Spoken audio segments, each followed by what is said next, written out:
Welcome back, my family. Before we dive into tonight's creepy little journey, make sure to like the video, subscribe to the channel, and share this with someone who loves a good scare before bed. I would love to know where you are watching from and what time it is for you right now. So drop it down in the comments and hype me up a little on YouTube. Now, get comfortable, dim the lights, and let us step into tonight's story. If your house backs up to a little pond or a strip mall, you might want to watch this before you go to bed, because I found out what they really dump in that water. And he followed me home at 2 a.m. I am not talking about some haunted lake out in the woods, or an abandoned factory in the middle of nowhere. I am talking about one of those ugly little ponds behind a Dollar General and a pizza place. The kind you drive past 100 times and never look at twice. The kind that sits right behind people's fences, right behind kids' bedrooms and kitchen windows. On weeknights, I used to stand back there with a fishing rod in my hand, listening to the hum of rooftop air conditioners and the buzz of neon from the strip mall. It was the safest place I knew, 5 minutes from my back door, light from the parking lot on the water, traffic from Route 22 in the distance. I thought the only thing that pond could ever do to me was maybe give me cancer in 30 years. Then one Tuesday night, I saw a white pickup roll in behind the dumpsters with its headlights off. 2 guys in fake reflective jackets dragged big green barrels down the concrete ramp and started pouring something into the water. Thick, dark, chemical smelling. They should not have seen me watching from across the pond. I should have just packed up and gone home. Instead, we made eye contact over the water. And a few hours later, while my microwave was beeping in the kitchen and my porch light was still on, somebody calling himself the water department knocked on my front door and asked if I lived alone. This is not a ghost story. There are no demons, no curses, nothing supernatural. Just a truck, 2 barrels, a fake badge, and the sound of footsteps coming up my stairs at 2:17 a.m. If you have a pond, a creek, or an alley behind your house, listen to this all the way through before you turn your lights off tonight. 1. Where I live and why I fish. There, I am not sending this to the police. I already tried that version of the story, the one with dates and case numbers and all the parts that make you sound sane on paper. It did not change anything. This is the version with the parts I left out, the one for people who stay up too late listening to strangers talk about the worst night of their lives. So I am sending this to you instead. I am 37, divorced, and I work IT support from a 2-story house at the dead end of a cul-de-sac in western Pennsylvania. If you pull up Route 22 on a map and drag your finger a little south, you will slide right over my neighborhood without noticing it. A loop of houses and tired lawns squeezed between the highway and a strip mall. It looks like almost every other street out here. Flags on a few porches, green trash cans lined up on Tuesdays, cheap black mailboxes with flaking paint. Most days, the loudest thing you hear is a dog barking or a car door slamming when somebody gets home from a late shift. It is the kind of place where people say nothing ever happens here and mean it as a compliment. What you do not see from the street is the back. If you keep driving past the subdivision entrance, there is a low row of businesses pressed along Route 22. Dollar General, a nail salon, Tony's Pizza with its red neon sign, and a liquor store with an old ice machine wheezing out front. Tractor trailers hammer past on 22, and every time they hit the bad patch of pavement, the whole strip seems to flinch. From the parking lot, that strip mall looks like 100 others. From my side, from behind it, it looks different. Behind the cinder block walls and steel doors, there is a narrow band of scrub trees. Behind that band of trees, our fences, decks, the backs of our houses, and in the shallow dip between them, there is a retention pond. If you have never seen one up close, picture a man-made bowl dug to catch all the dirty water that runs off the asphalt when it rains. Ours is only about the size of 2, maybe 3 backyards. The water is never clear. Even in July, the pond stays a flat gray-green, like it is permanently thinking about turning into swamp. If you stand there a while, the sounds sort themselves out.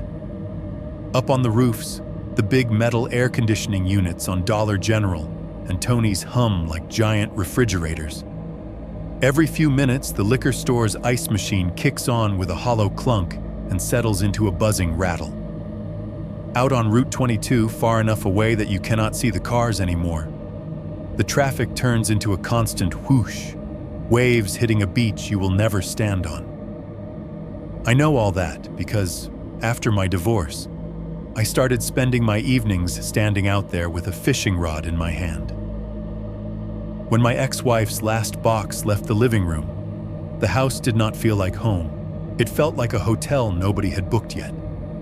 The sounds that used to mean someone else is here, the hairdryer, the blender, some show leaking out of the bedroom, vanished in one weekend. What I had left were machines, the refrigerator humming until it clicked off, the central air grumbling to life and then going quiet, the local news repeating the same 3 stories in different words. I am not a bar person. I am not a join-a-league guy. What I did have shoved in a corner of the garage was an old tackle box and a spinning rod my dad gave me when I was 12.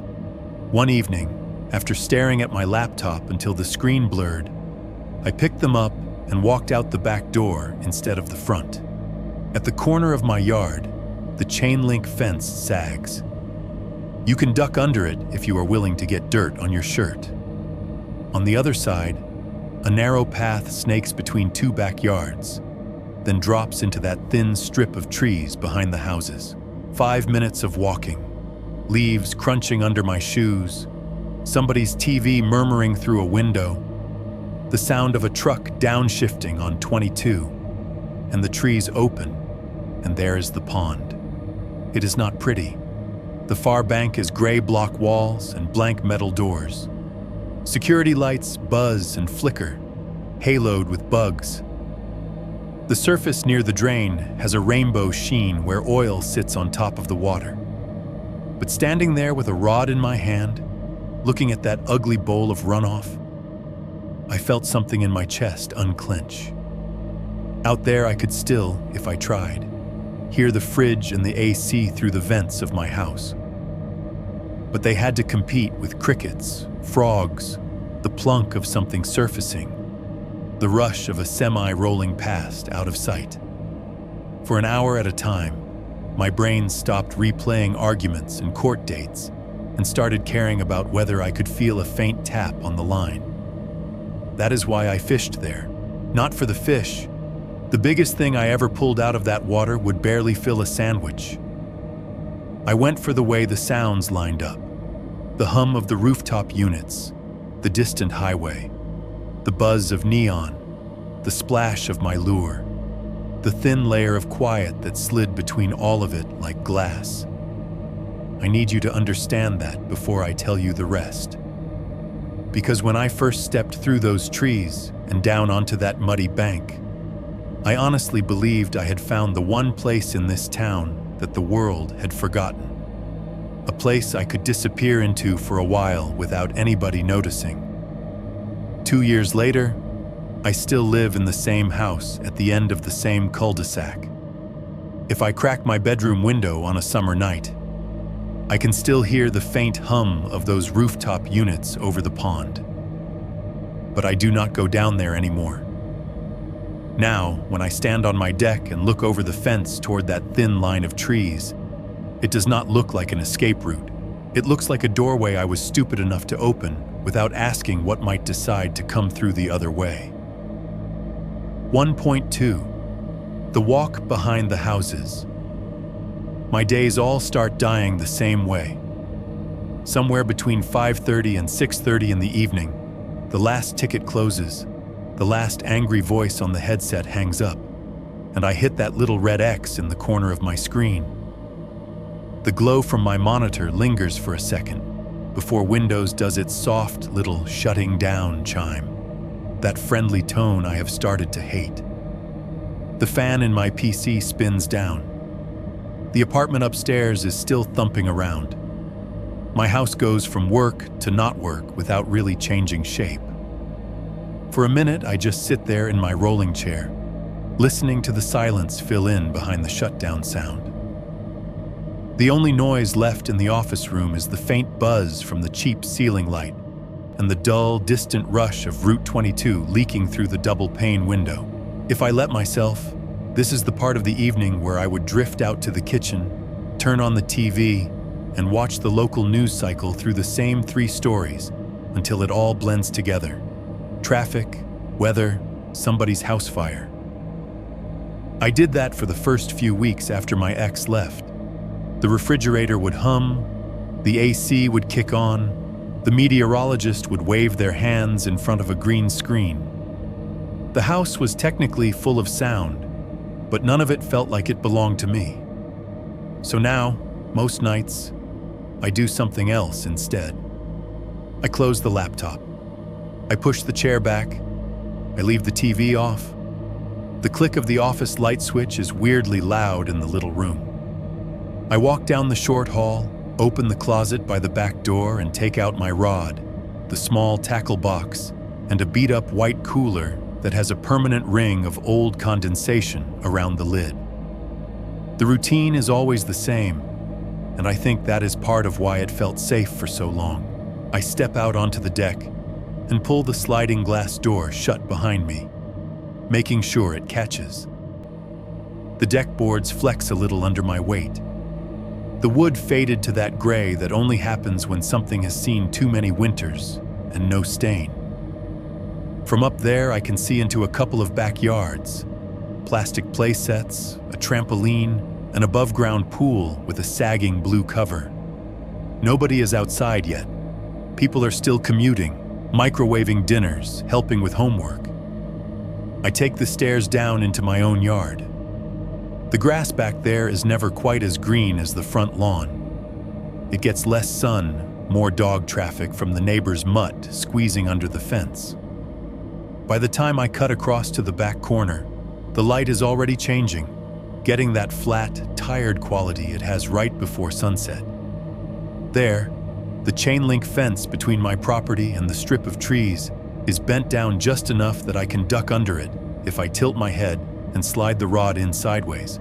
The first time I did it, I told myself I was just taking a shortcut to see what was behind the houses.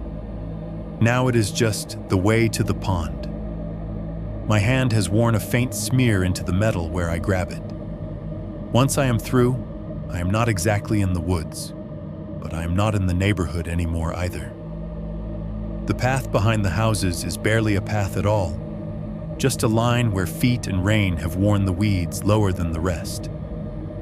Dry leaves crunch under my boots, loud in the early evening quiet. The backs of the fences on my left are a patchwork of wood and chain link, some with old kids' drawings tacked up. One with a faded "Beware of Dog" sign that has never seen a dog as long as I have lived here. On my right, there is the thin screen of trees, scrubby maples, sumac, a couple of sad pines, and beyond them, I can hear Route 22. When a loaded semi hits that cracked seam of asphalt just right, the noise jumps like a slap before smoothing back down into the constant, far-off hiss. If the wind is coming from the strip mall, it carries something else too. The greasy, sweet smell of pizza crust baking at Tony's, exhaust from idling cars, a whiff of cigarette smoke from whoever is on break behind the liquor store. It is a strange kind of in-between. I am not out in nature. Not really. There is still the highway, still the smell of fryers and gasoline, still a faint smell of laundry detergent from the dryer vent of the house I just passed. But I am also not in anyone's living room. Nobody can see me from the street. If I stopped walking and stood still, the only people who might know I was there would be the ones in the lane of traffic closest to our exit, and they are going too fast to look. By the time I reach the break in the trees, the automatic porch lights on the back of the houses are starting to wink on one by one, each with its own little electric click. The sky goes from blue to that bruised purple that does not show up in pictures. This is the time of day I cannot stand being inside. 6 to 8 o'clock is when families are loudest, when TVs and dinner plates and kids and arguments all bleed together through suburban drywall. When you live alone, you start to hear it all as proof that the world is happening somewhere else without you. Stepping out of the trees and down to the pond feels, in those moments, like slipping into the space between other people's lives. The bank on my side is mostly grass, but not the neat kind. Tufts of crabgrass, bare spots where the mud sucks at your shoes if you stand too long.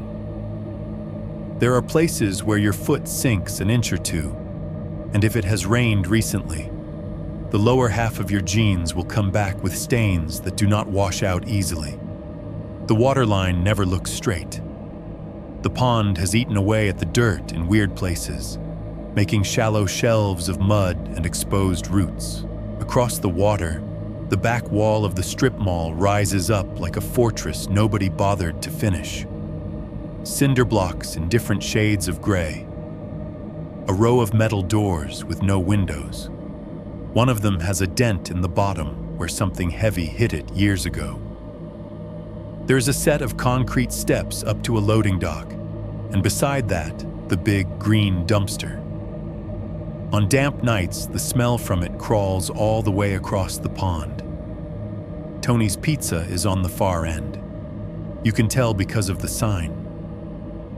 The red neon letters on the front spill light over the roofline and down, smearing themselves across the pond so that there is always a thin, jagged red streak on the water, even after the sky goes completely dark.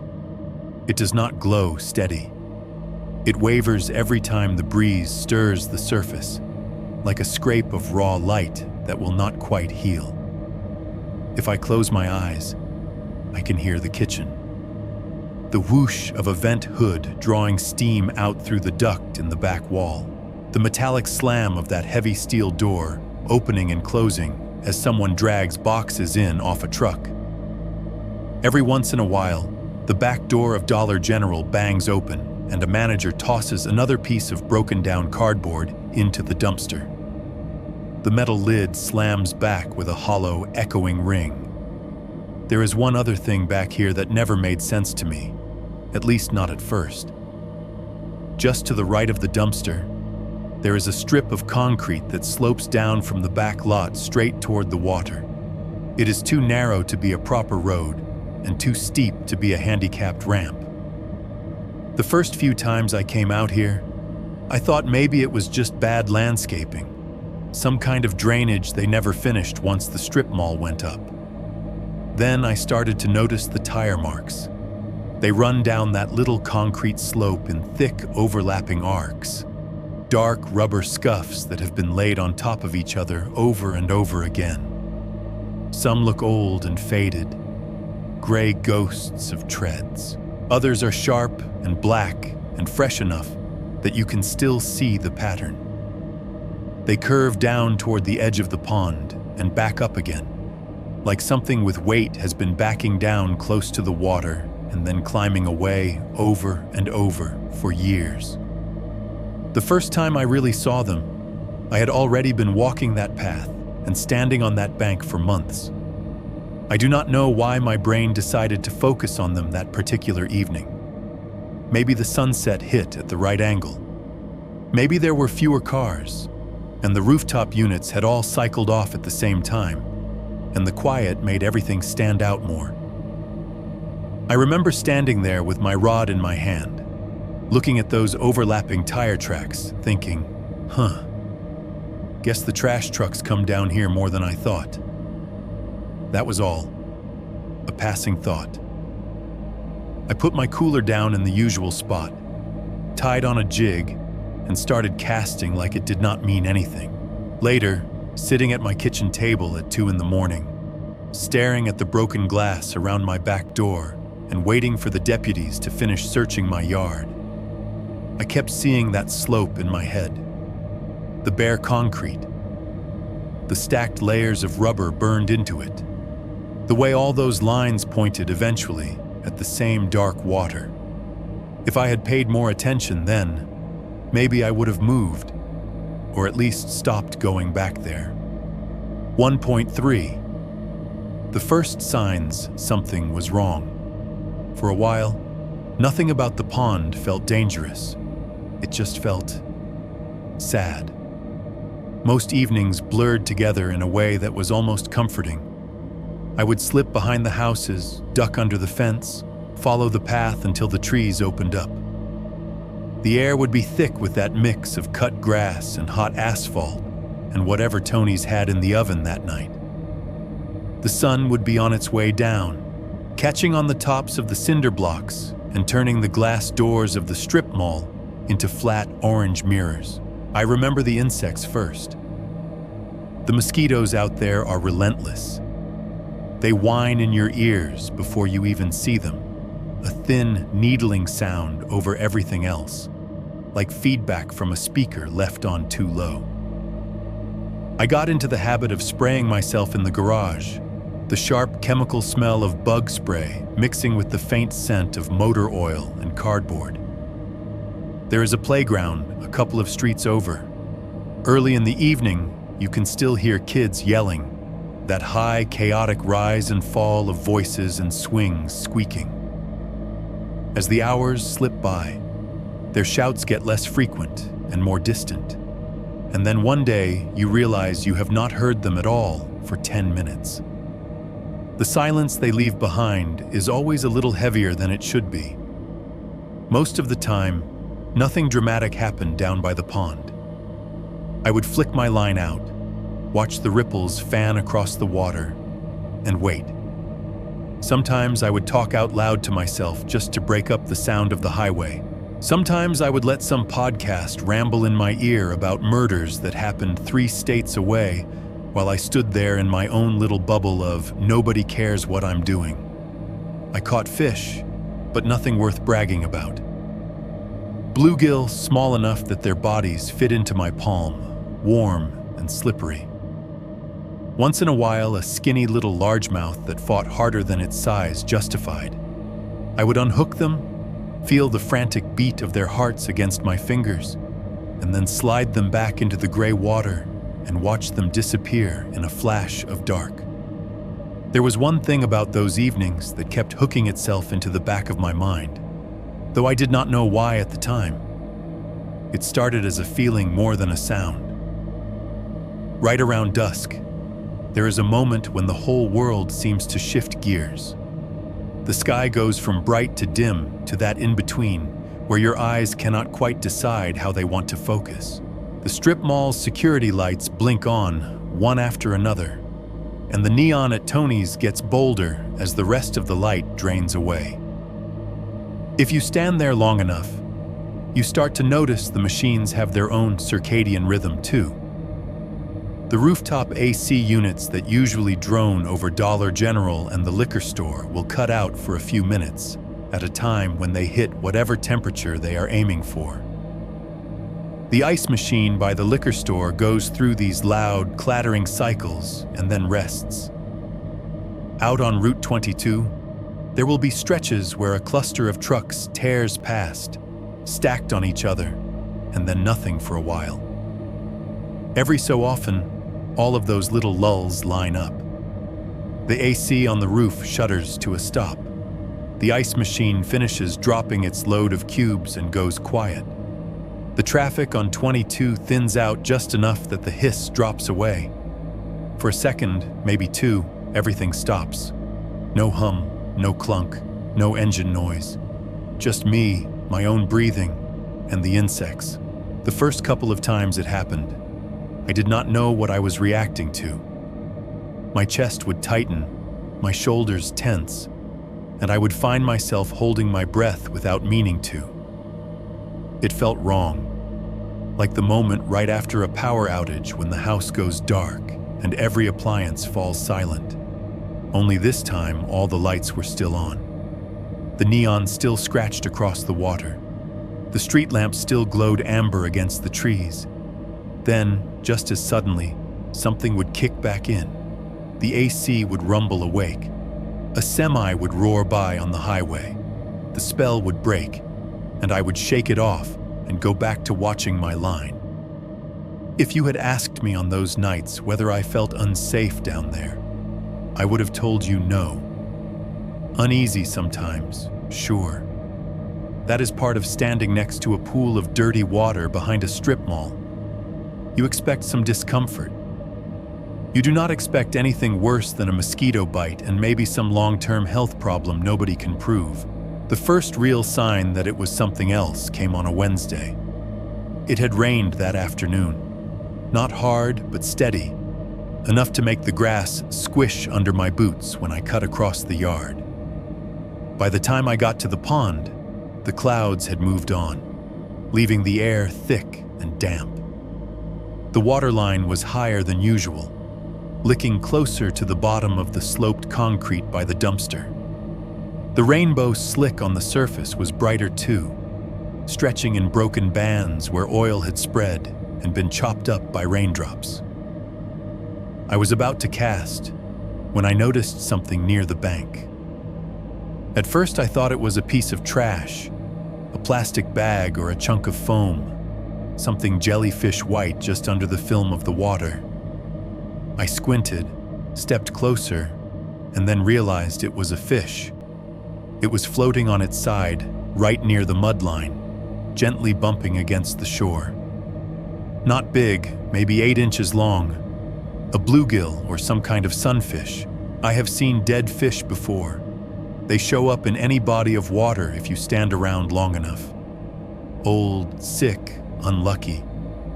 But there was something off about this one. The eye I could see was cloudy, but that was normal. What was not normal were the scales. Along its flank, patches of them were gone. Not peeled off clean, but melted almost, as if someone had taken a weak acid to its skin and then hosed it off halfway through. The spots were a dull, washed-out gray, edges irregular, like rot dragging itself across living tissue. I crouched down, the mud sucking at the knees of my jeans, and leaned in. The smell hit me before I got close enough to touch. All ponds smell. This one always had a base note of algae and wet dirt and whatever chemicals made it down through the parking lot drains. That day, under the usual stink, there was something sharper. A metallic tang that caught in the back of my throat, like the air in a machine shop. Mixed in with it was something that smelled almost like a pool that has not been skimmed yet. Chlorine and organic muck, bleach and decay trying to cancel each other out and failing. My eyes watered. For a second, an image flashed through my mind of somebody standing on that concrete slope with a 5-gallon bucket, pouring something into the water that ate through whatever it touched, including the flesh of anything dumb enough to live there. Then a truck honked on 22, loud and close, snapping me out of it. The rooftop units came roaring back to life almost in unison, sending hot air out over the roof. The little micro-silence collapsed under the weight of man-made noise. I straightened up and took a step back. Run off, I told myself. Some new cleaning solution they were using at Tony's. Maybe Dollar General had power washed their loading dock and all the dirty soap had drained down here. It rained. Everything ends up in the same bowl eventually. That is what the pond is for. I have worked help desk long enough to know how to talk myself out of a panic. People call you every day convinced their computers are possessed, when really they spilled coffee in the keyboard or clicked the wrong thing. You learn to explain it away gently, to give them reasons to calm down. It turns out you can use that same voice on yourself if you try hard enough. So that is what I did. I stepped a little farther down the bank, away from the dead fish. I cast my line out toward the center, watched the lure vanish into the murk, felt the familiar small thrill of the first bump on the rod tip. I breathed through my mouth until the metallic taste faded. Back then, I still thought the worst thing that pond could do to me was show up on some report 20 years from now. A little line of elevated risk for cancer or liver damage or something, with a name no one can pronounce. Long-term consequences. Slow, invisible harm. I was wrong. It did not take 20 years. Turned out, whatever was going into that water could get to my front door in less than a week. Not as a smell, not as a disease, but as two men in a white truck who did not like being watched, walking straight through the same quiet space behind the houses that I had been using to hide from the world. 2.1, the Tuesday night. I cannot forget. It was a Tuesday. I remember that part clearly because I had spent half the afternoon walking people through resetting their passwords after a long weekend.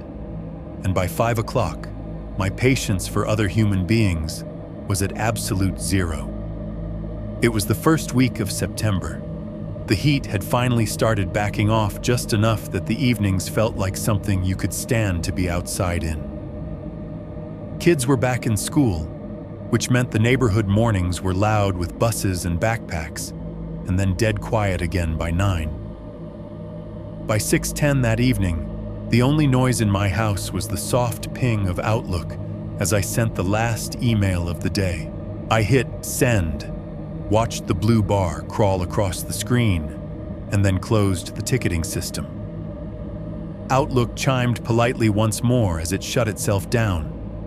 The tiny circle spun, the screen went black, and for a second the only sound in the room was the fan in my PC whirring to a stop. The silence after that little corporate death rattle always feels too big for the size of the room. I checked the clock in the corner of my monitor before it winked out. 6:10 p.m.? I could have turned on the TV. I could have pulled something out of the freezer and watched it revolve behind the microwave door. Instead, muscle memory took over. I pushed back from the desk, rubbed my face once with both hands, and walked down the hallway toward the back door. The routine did not change, not even on the worst night. I opened the closet, grabbed my rod, the small tackle box, and the cooler. The door to the deck slid open with the usual groan. I keep meaning to spray the track, but somehow I never do. Outside, the air had that leftover warmth that feels like it is coming up from the ground more than down from the sky. The sun was still high enough that the tops of the trees were bright, but the bottoms of the yards were already collecting shadow. By 6:25, I was ducking under the sagging corner of the fence. On the path behind the houses, the day smelled like damp dirt and cut grass. Somewhere 2 yards over, someone had grilled earlier, and a faint ghost of charcoal and meat hung in the air. From beyond the thin line of trees came the muffled roar of Route 22, steady and indifferent. The wind was coming from the strip mall side, carrying with it the oily, savory smell of pizza from Tony's and the strange, sweet chemical tang that leaks out of dollar stores when they prop their back doors open. The sky over the pond was still a pale blue when I stepped out of the trees. The concrete wall of the strip mall threw a long, flat shadow over the water. I took my usual spot on the opposite bank, the one that gave me the widest view of the back lot without putting me so close that anyone up there could easily see me. I pushed my rod butt into the soft ground and let it stand on its own, lying slack for the moment. The cooler made a hollow plastic thud as I set it down. I cracked the lid, grabbed a cold bottle of water, and listened. The ice machine outside the liquor store was in one of its active cycles. It made this deep, throaty, grinding sound, like it was chewing gravel, followed by the thunk of ice dropping down inside its guts. The exhaust fan for Tony's kitchen hummed continuously, a darker note under the ice machine's rasp. Somewhere above Dollar General, one of the big metal AC units kicked on with a metallic clank and then settled into a steady, vibrating drone. It was all familiar. If I had closed my eyes right then, I could have told you exactly where I was just by the noises. I checked the time on my phone out of habit. 7:02 p.m. The sun was sinking faster now, sliding behind the strip mall so that the upper windows reflected nothing but the bruised colors of the sky. More of the parking lot lights flicked on, one by one, buzzing softly. The neon sign at Tony's snapped to full life, its red letters burning against the dimming air. Their reflection stretched across the pond in a broken red slash. That was when I heard the engine. It started as a low vibration I felt more than heard, a change in the background hum that did not match anything I had cataloged yet. Not a sedan, not a delivery van, not one of the box trucks that sometimes backed up to the loading dock. This was a deeper note, the kind you get from a diesel that has worked too many years without enough maintenance. The sound grew slowly as the vehicle left the main road and rolled around to the back of the strip mall. I saw the edge of it first, the suggestion of a hood as it nosed along the far side of the building, headlights off. Then the rest of it came into view. A white pickup truck, no logo on the door, no business name on the side. Not the bright, clean white of a city-owned vehicle, but the slightly dull, grimy white of something that spends a lot of time on back roads. It drifted past the back doors of the nail salon, the liquor store, Dollar General, then slowed as it approached the dumpster. From my spot on the opposite bank, I had maybe 60, 70 yards of distance. I could not make out the license plate. It was too dark and too far, but I could see the shape of the truck clearly enough. A full-sized bed, no cap on the back. What grabbed my attention more than anything, though, was what was in that bed. The red neon from Tony's reached just far enough to smear itself across the top of the truck as it glided into place. For a moment, as the glow hit the open bed, it lit up the rounded shoulders of two large plastic drums lying on their sides. They were the dull, industrial blue-green you see in pictures of warehouses and chemical plants. 55-gallon barrels, the kind you see in videos about oil and solvents. Big, heavy, out of place behind a sleepy strip mall on a Tuesday night. The truck rolled to a stop without turning its lights on. I watched as the driver's side door opened and a man climbed out. He was on the shorter side, thick through the shoulders, wearing a reflective safety vest over a dark sweatshirt. The vest caught the security light and flashed yellow, but there was no logo I could see on it. No city emblem, no county name. A moment later, the passenger door opened too. The second man who stepped down was taller and thinner, his limbs awkward like he had grown faster than the rest of him could keep up. He wore a beanie pulled down low and a similar reflective vest, again completely blank. In the half-light, their outfits looked official at a glance, the way Halloween costumes look almost real until you notice the plastic badge. I felt my throat go dry. Without really thinking about it, I reached into my pocket, turned my phone screen off, and slid it face down into the cooler. The tiny beam of light from the cheap headlamp on my cap suddenly seemed like a siren in the dark, so I clicked that off too. The bank on my side fell into deeper shadow. On the far side, the men went to work. The shorter one moved to the back of the truck and wrestled with one of the barrels. From the way he strained against it, you could tell it was not empty. The taller man joined him, and together they rolled it to the edge of the bed, then eased it over until it thudded down onto the concrete with a dull, heavy sound. Plastic against cement has a specific tone. a kind of low, hollow scraping as they tipped the drum on its rim and began to roll it toward the sloped strip of concrete beside the dumpster. The barrel made this deep, sloshing sound with every quarter turn, whatever was inside it thick enough that it did not move like water. They got it to the top of the slope and paused. The taller one glanced once toward the back of the building, as if checking for anyone else out there, then bent down and popped the lid. Even from across the pond, I heard the crack as the seal broke, a faint puff, like releasing pressure. Then the smell hit. It was carried low on the damp air, sliding across the surface of the pond and up into my face. Under the ever-present stink of algae and runoff, there was something denser. The sharp, metallic bite I had tasted near the dead fish, amplified until it made my tongue feel coated. It was laced with another odor too, harsh and clean and wrong, like bleach poured over rust. I do not know how else to describe it, except that it made the small hairs inside my nose sting. The short man reached inside the open drum with a plastic scoop. When he lifted it, the liquid that came up did not move like water. It flowed slow and heavy, dark against the fading light, thicker than oil, but not quite as syrupy as paint. I could not see its exact color from where I was, just that it was dark and wrong against the pale green of the grass. He tipped the scoop over.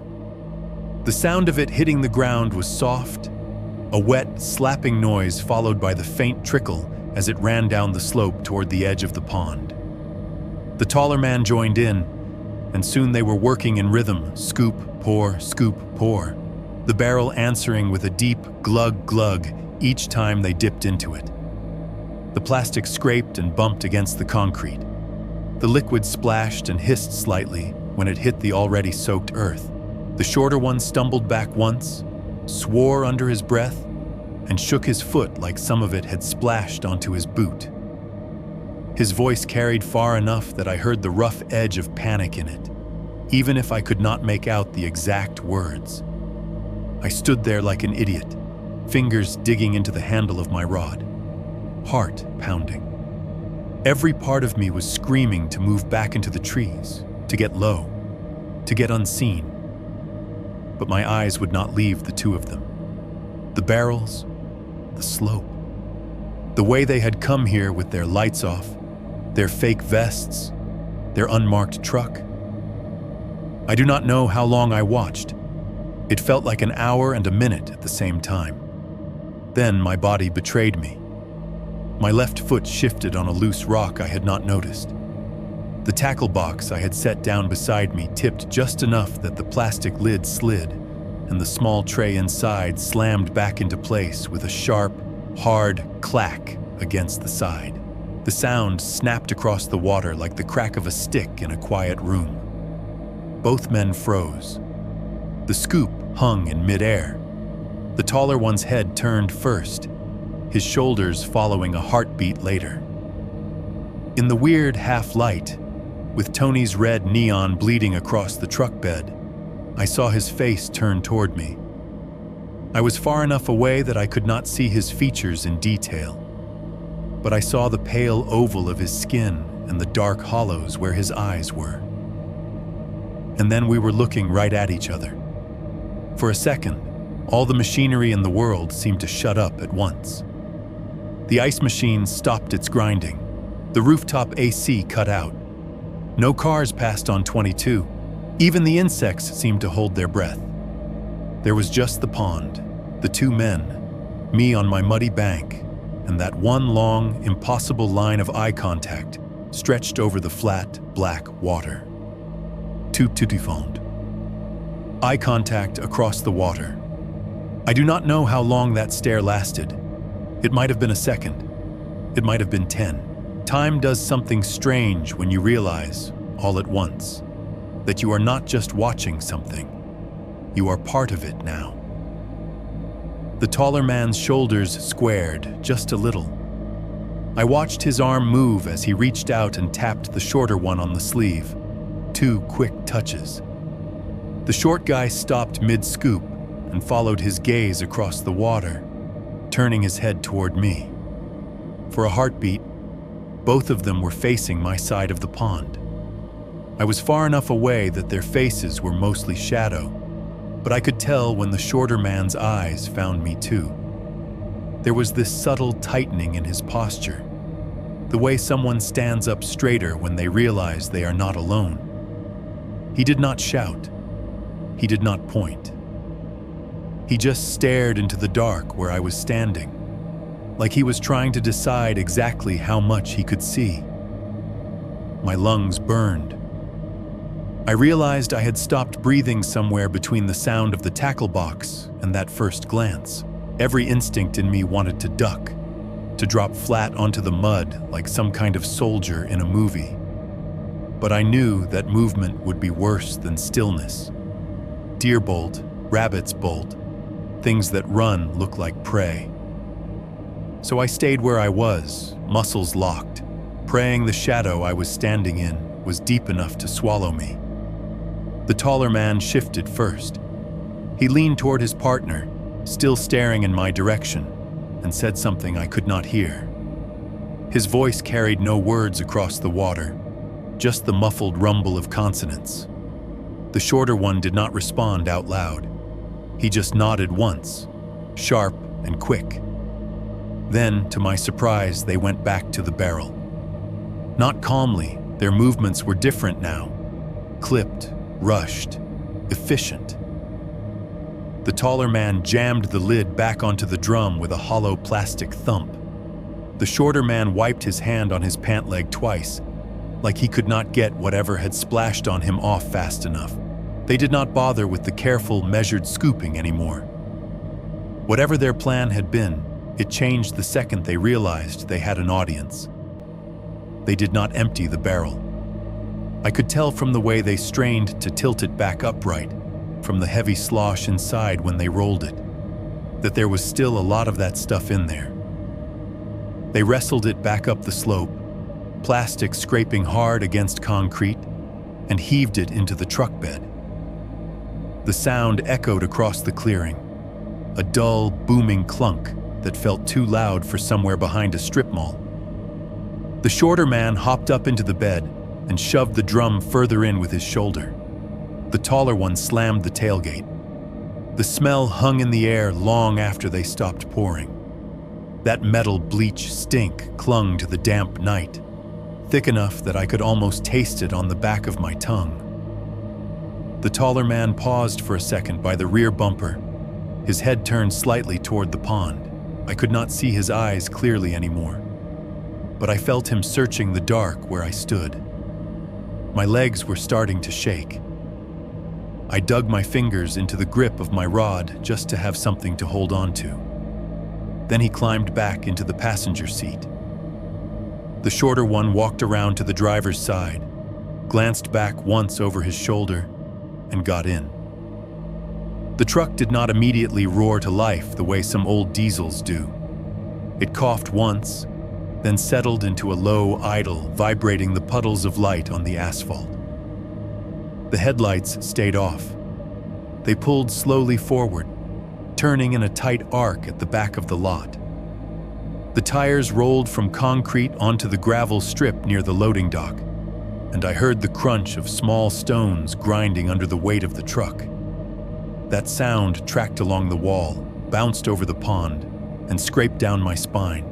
I stood there and watched the white shape slide past the back doors, gain speed as it approached the corner of the building, and then disappear from my line of sight.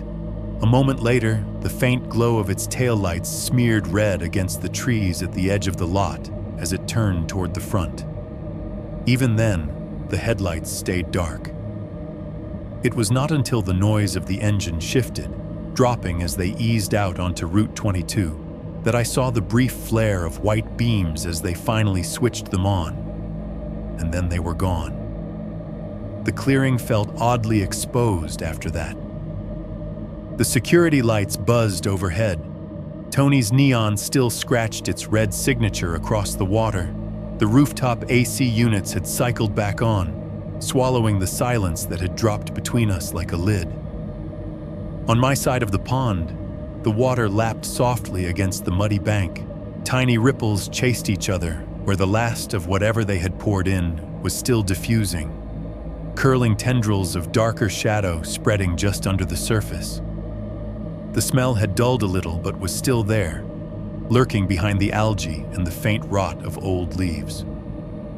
I stayed put for a full minute, maybe more, trying to convince myself that they would come back, that I would suddenly see the white truck nosing around the far corner again, this time with its lights on, this time aiming straight at me.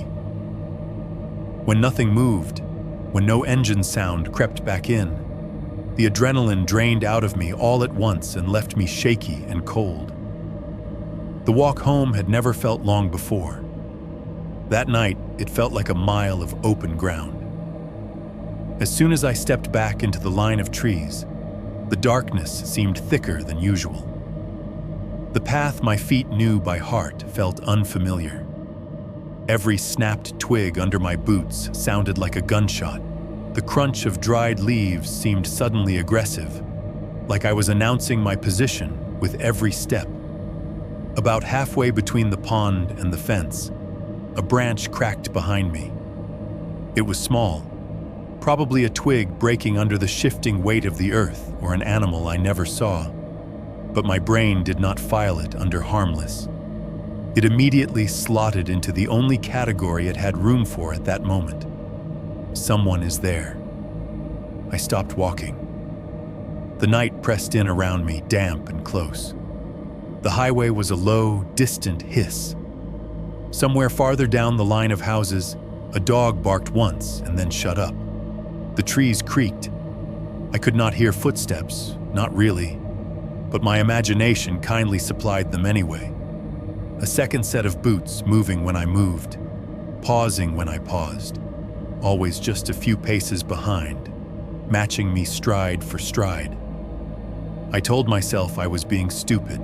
I told myself they were gone, that no one would bother to park and come in on foot when they did not even know if I had gotten a clear look at them. My heart did not care what I told myself. It hammered against my ribs like it was trying to get out. I started walking again, faster this time. The rod and tackle box bumped against my leg in rhythm with my steps. Every crackle of underbrush sounded like it was happening twice, once under my own boots and again under someone else's. By the time the sagging corner of the fence came into view ahead, my shirt was sticking to my back with sweat. I ducked under the chain link, scraping my shoulder on the metal. The familiar shapes of the yards came into view. The trampoline 2 doors down, the above-ground pool with the torn cover, the back porch light on the house next to mine. As I stepped into my own yard and straightened up, the motion sensor on my neighbor's back light kicked on. The bulb flicked to life with a pop and poured pale yellow over the fence and the grass. I turned, half expecting to see someone emerging from the trees behind me. There was nothing. Just the dark line of the woods, the faintest hint of the strip mall roof beyond it, and the halo of the streetlight from the cul-de-sac bleeding over the tops of the houses. I told myself again that I was being ridiculous and walked quickly to my back steps. Inside, the house felt smaller than it had when I left, like the walls had crept a few inches closer. I shut the sliding door and heard the latch catch. Then, for the first time since I bought the place, I went straight to the front door and turned the deadbolt. The click of metal sliding into metal sounded unnaturally loud in the quiet foyer. I had always saved that step for right before bed, half out of laziness and half out of habit from growing up in a town where nobody locked anything before 10. That Tuesday, my body did it without waiting for my brain's consent. I stood there for a long second, hands still on the lock, listening for any sound outside that did not belong. When nothing came, I forced myself into the kitchen. I flipped the TV on in the living room for background noise. Some game show, the canned laughter leaking around the corner. I almost turned it up out of reflex, then stopped and nudged the volume back down until the voices were barely there. I wanted noise, but I did not want so much noise that I could not hear if something touched the house again. At the sink, I set the rod and tackle box down and turned on the tap. Lukewarm water rushed out, splashing into the stainless steel basin. I held my hands under it, palms up, watching the dirt from the path swirl away. It was only when I reached for the soap that I really looked at the bottom of the sink. Tiny streaks of gray clung to the metal where the first runoff trickled toward the drain, not the usual brown of mud or the greenish tinge of algae. These were lighter, almost silvery, and when the water flowed over them, they smeared instead of dissolving. My brain helpfully filled in the image of my boots sinking into the wet ground by the pond, the way the mud had clung to the soles. It hit me all at once. I had walked through that stuff in my old sneakers, through dirt that had soaked up whatever was sloshing around in those barrels. I had tracked it along the path, under the fence, across my yard, up my steps, and right into my kitchen. 2.3 Late-night searches and what I found. There was no chance I was going to sleep after that. I tried doing the normal things first. I put the rod away in the closet like nothing was wrong. I wiped down the kitchen counter. I microwaved something that was supposed to be dinner and then let it sit there until it went cold. The TV burbled in the living room, some late rerun of a sitcom I had seen a dozen times. But none of it stuck. Every time I blinked, I saw that white truck in my head. The curve of those green barrels under the neon. The way the taller guy's head had turned when the tackle box snapped shut. By 9:30, I gave up on pretending and opened my laptop. The blue of the screen felt too bright in the dim kitchen. I turned the overhead light off so I would not have to see my own reflection in the window over the sink, and pulled the chair out so I could sit where I could still see both the back door and the hallway. My fingers hovered over the keyboard for a second, and then I did what everybody does when they are out of their depth. I went to Google. Illegal dumping retention pond, Pennsylvania. I typed it all as one panicked run-on, no caps. The search bar filled the rest in for me like it had seen that question before. Results flooded the page. Local news articles with plain, ugly headlines. Waste hauling company fined for dumping chemical slurry into municipal pond. Residents sue over cancer cluster linked to industrial dumping. Grainy photos of backhoes and yellow tape. Men in suits standing near brown water, looking serious for the camera. I clicked one, then another. They started to blur together. A trucking company in one county had been caught secretly unloading wastewater into a stormwater basin behind a business park. In another case, a contractor hired to clean up a site had just moved the mess to a different pond a few miles away. The details changed. Names, dates, dollar amounts. But the bones of the stories were the same. It is cheaper to dump where nobody is looking. It is easier to ask forgiveness or fight it in court than pay to dispose of things correctly. I scrolled through paragraphs about retention basin contamination and long-term environmental impact. There were words like carcinogenic and bioaccumulate and heavy metals. Some of the articles quoted residents talking about rashes, strange smells, pets getting sick. A few mentioned lawsuits filed years after the fact, once enough people got sick or enough dead fish floated up to force someone to care. My heart beat harder with each new link I opened.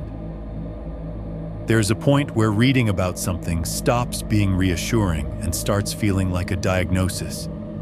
I kept bouncing between two thoughts so quickly they made me dizzy. One side of my brain was quietly chanting, "You are overreacting." Lots of things get poured down drains behind stores. Maybe it was just dirty mop water. Maybe they were legit workers, and you just could not see the logo.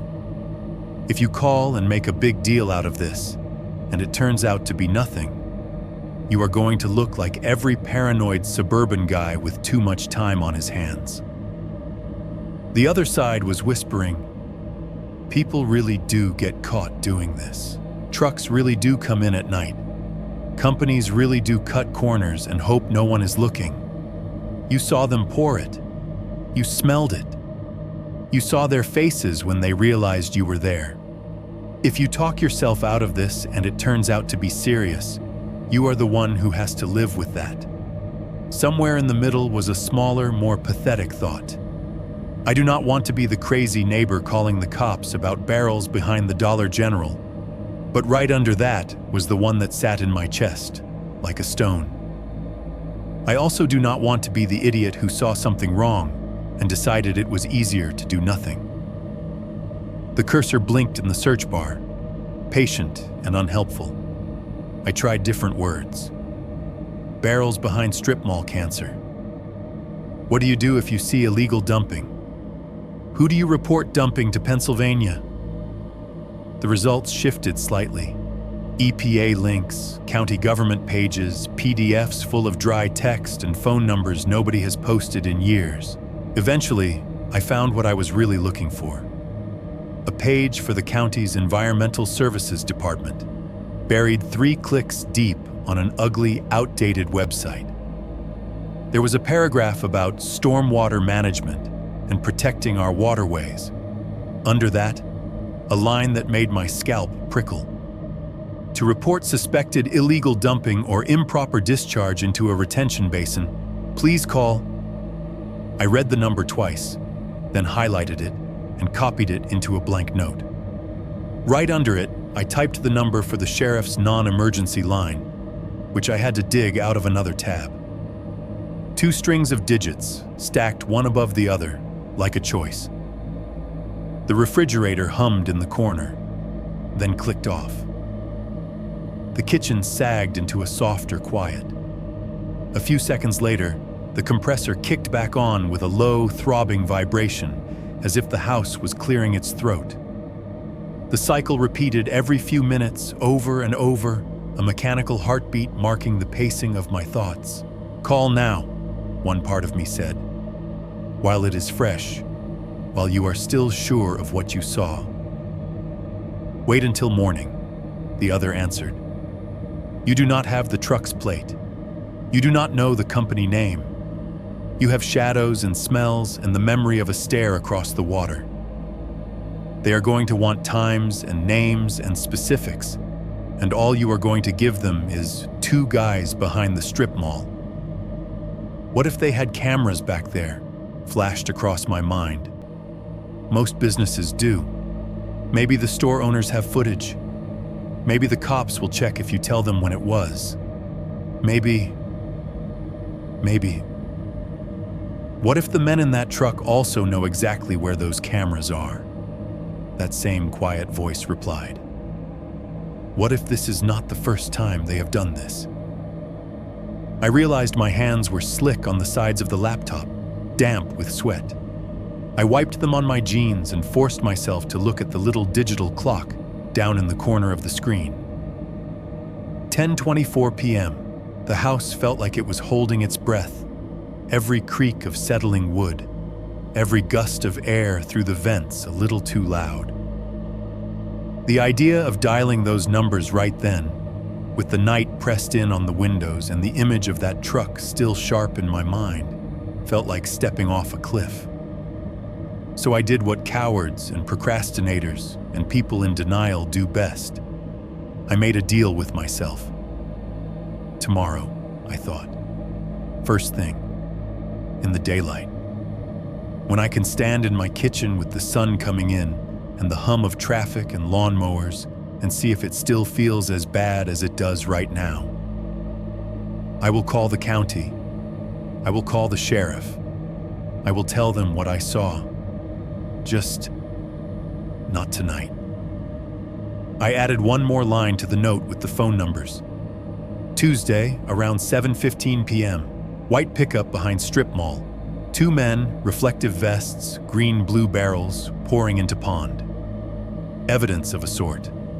A breadcrumb for myself, in case I tried to pretend later that I had imagined it. At 10:30 on the dot, the laptop flashed a little notification about some update I did not care about. I shut the lid on its glowing face like I was closing the mouth of someone who was about to argue with me. The silence that followed was immediate and thick. The TV in the living room had timed out to a menu screen, its colors slowly washing over the wall.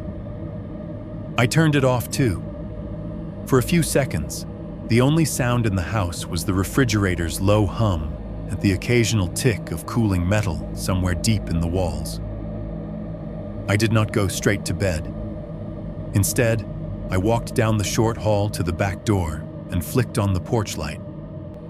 The yard outside sprang into dull yellow life. Patchy grass, the crooked fence, the dark block of woods beyond it. The trees stood there in a shapeless mass, their trunks and branches swallowed up by shadow.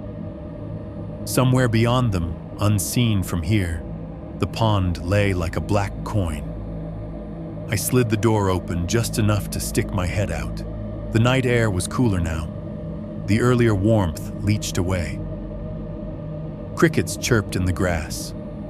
A single car rolled along the main road at the entrance to the neighborhood, its tires whispering on the asphalt before fading out.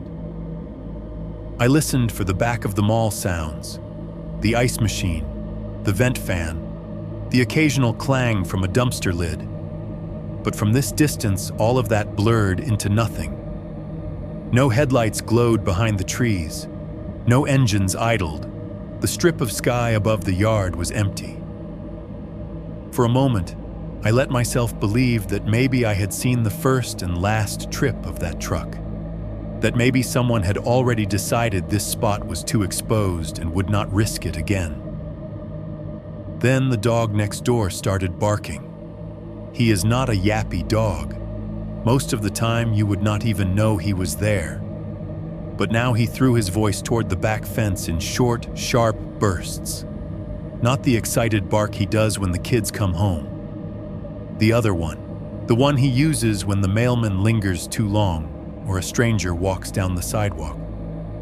I followed his gaze down the line of yards to where the path disappears into the trees. There was nothing there. Just darkness. Just the faint halo of a distant streetlight brushing the tops of the leaves. He kept barking anyway. I stood in the doorway, one hand on the frame, cold air seeping past my bare feet, and told myself there were 100 reasonable explanations. A raccoon, a stray cat, a possum nosing around in someone's trash. Animals move, dogs bark. It does not always mean anything, but my brain, traitorous as ever, chose a different picture to go with the sound. The taller man in the beanie standing just inside the tree line, watching the back of my house the way he had watched my muddy bank, seeing the light go on, hearing the door slide. Eventually, the dog quieted. I shut the door, turned the lock, and left the porch light on. When I think back on that night now, what sticks with me is not the Google searches or the articles or even the phone numbers sitting in a note I was too scared to use. It is that empty patch of darkness at the end of the yard and the way the dog would not stop staring at it. Next time somebody came back because of those barrels, they did not bother hiding behind the trees. They knocked on my front door. 3.1. The knock during the microwave beep. The strange thing about the day after is how normal it looks. The morning came like it always does, sun leaking around the edges of the blinds, the faint rumble of school buses out on the main road, the email ping of night shift tickets waiting for me. Nothing in the light looked different. The yard was still a patchwork of grass and dirt. The fence still sagged in the corner. The strip of trees behind the houses was the same tangled wall of green it had been all summer, from my office room upstairs. If I lean just right, I can see a sliver of the pond between the roofs and the trees. It is just a dull gray shape from up there, a smudge of water behind the blocky backs of Dollar General and Tony's. In the morning sun, it almost looks peaceful, like any other retention basin in any other town. Not like the place where two men in reflective vests watched me while they poured something thick and dark into the ground. I tried not to look at it. I logged in. I reset passwords. I walked people through rebooting their routers and making sure it's actually plugged in, like the night before had been a bad dream. It is surprisingly easy to talk someone through a printer driver when half your brain is replaying the sound of plastic barrels scraping on concrete. The words come out of you on autopilot. Have you tried turning it off and back on? Let's go ahead and clear your cache. No, ma'am, I cannot see your screen, but I can tell you what to click. Every now and then, between calls, my eyes would drift toward the window. That little flash of water behind the strip mall sat there in the distance, catching bits of light. If I did not think about what I had seen, it looked harmless, useful even. Doing the job it was dug for, holding the dirty runoff from everyone else's day. By late afternoon, the memory of the barrels had dulled around the edges, not gone exactly, but softened by hours of bland tasks and familiar noises. By 5:30, the house sounded like it always did at that hour. The hum of the AC, the refrigerator cycling, some neighbor's mower whining a few yards over. I did not go to the pond that night. I told myself it was because I was tired, or because I had work emails to finish, or because my legs were still sore from tensing up on the path. The truth was simpler. The thought of standing down there again, with my back to the trees and my eyes on the wall, made my stomach twist. So I stayed inside. I answered one more email than I needed to, shut down the computer, and drifted around the house in that restless, aimless way you do when you are trying to avoid kicking open a door in your own head. I picked up a couple of dirty dishes. I checked locks I knew were already set. I scrolled my phone without really reading anything. By 9:30, the neighborhood had settled into that weeknight quiet. A TV laugh track coming thinly through somebody's wall, a car door closing 2 streets over, the distant hush of Route 22. I opened the freezer and stared into it until the cold air started to numb my fingers. There was a frozen dinner on the top shelf, one of those sad beige meals in a black plastic tray, more salt than food. I pulled it out anyway, peeled the cardboard back, and slid it into the microwave. The door shut with a hollow thunk. I hit the preset and listened to the magnetron wind up, that low electric hum filling the kitchen as the tray began to rotate behind the greasy glass. I leaned on the counter with both hands, head down, letting the warmth from the appliance brush my chest. That was when someone knocked on my front door. It was not a polite, tentative tap, and it was not a cop's pounding either. It was 3 firm raps, evenly spaced, loud enough to cut through the background noise without sounding aggressive. Just sure. Like whoever was on the other side already knew I was home. For a second, I thought I had imagined it. Then they did it again. Same rhythm, same confidence. From where I stood in the kitchen, I could hear the TV in the living room chattering away. The local news anchor talking about a cold front coming through over the weekend, their voice smooth and detached. The microwave hummed on, oblivious. The fridge clicked off, leaving a gap of quiet that made the knock replay itself in my head even louder. I pushed away from the counter and walked toward the front hall, wiping my palms absently on my jeans. My house is not big. 10 steps and you are at the door. I stopped just short of it to the side, where whoever was outside could not see my shadow under the frame. "Yeah?" I called, my voice coming out flatter than I intended. There was a small pause, just long enough to feel calculated. Then a man's voice came through the wood, low, a little rough around the edges, but trying hard to sound official, friendly. "Evening, sir. County Water Department. We got a report of somebody trespassing behind the strip mall near the retention pond last night. Just need to ask a couple quick questions." My skin went cold in a way that had nothing to do with the air in the house. Behind me from the kitchen, the microwave hit the end of its cycle. The beep it let out was shrill and cheerful and stupidly loud, echoing down the hall. For a heartbeat, I was sure it had given me away, like a cartoon sound effect. If he had any doubt I was here before, he did not now. The voice outside did not miss a beat. "Sounds like I caught you at dinner," he added, with a little chuckle that did not reach any place warm. "Won't take long, I promise." Every warning bell in my head went off at once. I had not called anyone yet. I had not filled out a form or submitted my note. The only place those numbers existed was in the draft on my laptop and in my head. I had not told the county a thing. The idea that some legitimate county employee had magically appeared at my door less than 24 hours after I watched 2 men dump something into that pond was convenient, to put it politely. My mind started rearranging the facts on the fly. Someone else saw them. A security camera, a store manager, a concerned citizen. The county moved fast.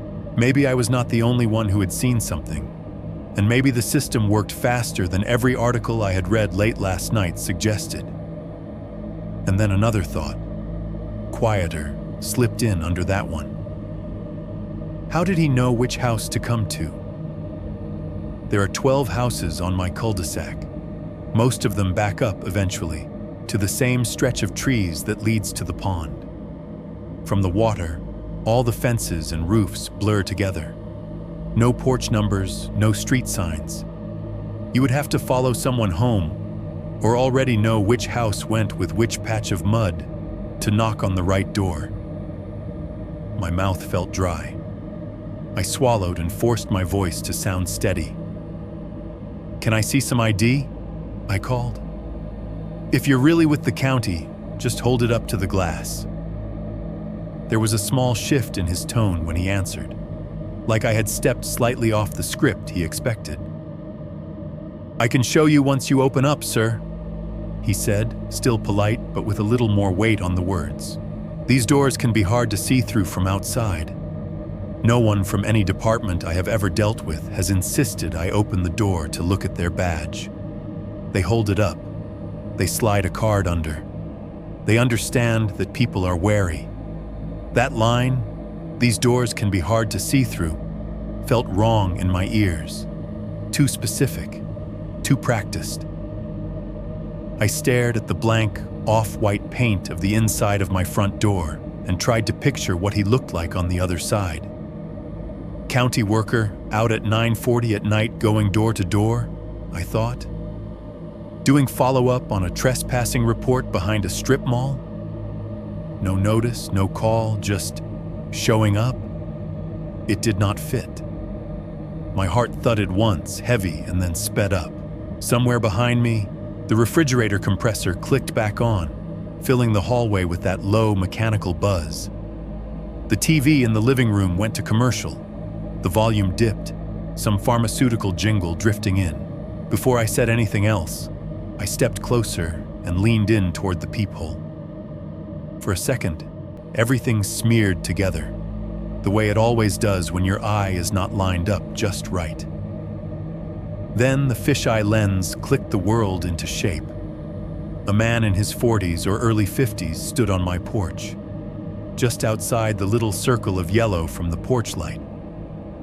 He wore a dark blue jacket, the kind that could belong to a utility worker or a guy who bought it at a surplus store. A baseball cap shaded his forehead. I could not make out any logo on the hat or the jacket, just a single horizontal band of reflective material across his chest and shoulders. The same kind of reflective strip I had seen stretched across two vests by the pond.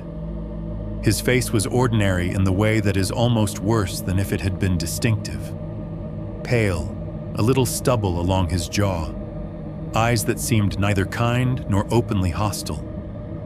Just flat, watching the door, watching me, even if he could not be sure exactly where my eye was behind it. Over his shoulder, at the edge of the peephole's warped view, I caught the curve of a hood and the glint of glass. Parked at the curb, just within the spill of the street lamp, was the back half of a white pickup truck. 3.2, how he knew I was there. For a long second, I just stared through the peephole, my eye starting to ache against the cold little circle of glass.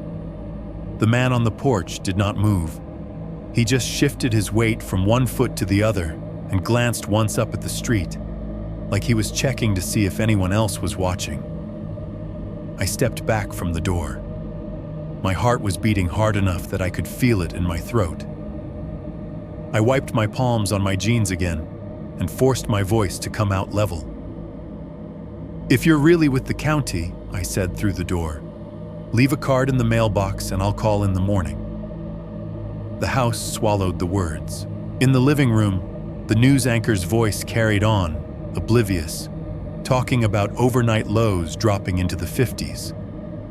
The microwave in the kitchen clicked quietly as its fan wound down to a stop. Somewhere behind me, the refrigerator gave a little clunk as the compressor shut off. On the other side of the door, he went still. The silence that followed was the wrong kind, thick and calculating, not confused. I could almost hear him deciding which mask to put on next. When he did speak, the polite finish on his words had worn thin. "We just need to confirm nobody was taking pictures or interfering with equipment, sir," he said. There was more edge there now, something impatient underneath. "It'll take 2 minutes. Interfering with equipment." The phrase made my stomach twist. That was not how regular people talked. That was how someone who had practiced what to say might phrase it. I swallowed. My tongue felt like paper. "Look," I said, trying to keep the shake out of my voice. "This is not a good time. If you don't leave right now, I'm going to call the sheriff's office." In the background, the weather report rolled on. Chance of scattered thunderstorms Friday night, but a pretty clear stretch until then. The anchor's tone was light, almost cheerful. It clashed horribly with the weight in the hallway. There was another pause. Somewhere in that space, I imagined all the ways this could go wrong. Him shouldering the door, me fumbling with the lock, the deadbolt that suddenly would not turn. I could feel sweat starting to gather at the base of my neck. When he spoke again, the false professionalism was gone. "I know it's not," he said. His voice was the same, but the way he used it changed. He dropped the friendly utility worker cadence and let something colder through. Each word landed with that careful, deliberate weight you only hear when someone is done pretending. "I watched you walk in," he added. "You were behind the strip mall last night." The hall seemed to tilt for a second. I gripped the edge of the little table by the wall to steady myself. He did not stop there. "You live alone, right?" He asked it like it was the most casual thing in the world, like he was confirming my address, like he was asking if I had a minute for a survey. But there was something hungry under it. Something that made the tiny hairs on my arms stand straight up. Everything I had been trying not to think about crowded in at once. All the times I had walked that path at dusk with my back to the trees. The way the yards looked from the pond. How similar all the roofs and decks must appear from the shadows. I replayed last night's retreat in fast forward, ducking under the fence, cutting across my yard, the sensor light kicking on, the sliding door, the blinds. Had there been headlights idling at the end of the cul-de-sac? A car parked just a little too long at the corner? Someone sitting in a dark cab, watching me cross my own lawn with a cooler in my hand. Had he followed me all the way from the back lot without me turning around once? My mind flicked through every small thing I had dismissed as nothing. The dog barking toward the trees, the way the porch light felt too bright against the dark, the feeling of another pair of footsteps that I had written off as nerves. All of it suddenly had somewhere to land. He had watched me walk home. My knees felt weak. I backed away from the door until my heel bumped the transition strip between the tile of the foyer and the carpet of the hall. My hand went automatically for my pocket, where my phone lived, and came up with an empty feeling. Of course, I had left it on the kitchen counter. "Sir?" he called after a moment. His tone had smoothed out again, but not all the way. There was an undercurrent there now, a suggestion of annoyance. "We can do this quick, or we can do it the other way." I did not answer. Every self-preservation instinct I had was screaming at me to put space between us. I turned, forcing my legs to move, and walked as quietly as I could down the hallway toward the kitchen. The TV's chatter grew softer behind me. The hum from the AC unit outside the house filtered in through the vents, a dull rush like someone holding their breath. On the counter by the sink, my phone sat face down where I had left it earlier. My hand shook as I grabbed it, thumb fumbling to wake the screen. The bright light stabbed at my eyes. I swiped blindly to the call screen, trying to remember the exact numbers I had looked up last night. Non-emergency sheriff. It felt wrong to dial that now, with a stranger standing on my porch asking if I lived alone. But 911 felt like breaking glass. Like once I pressed those numbers, there was no going back from whatever this was.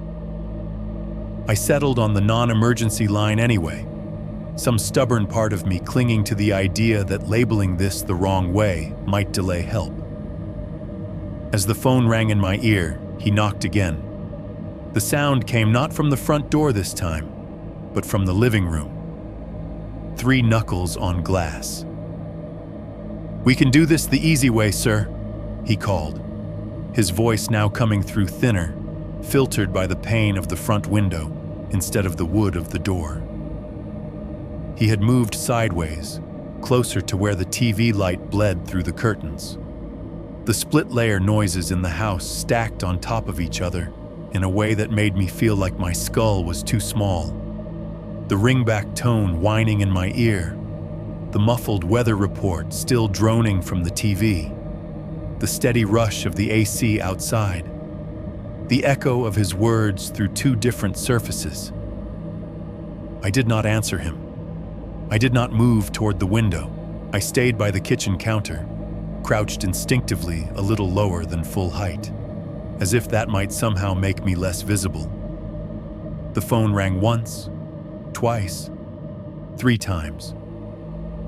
"County Sheriff's Office, non-emergency," a woman's voice finally said in my ear. "What's going on tonight?"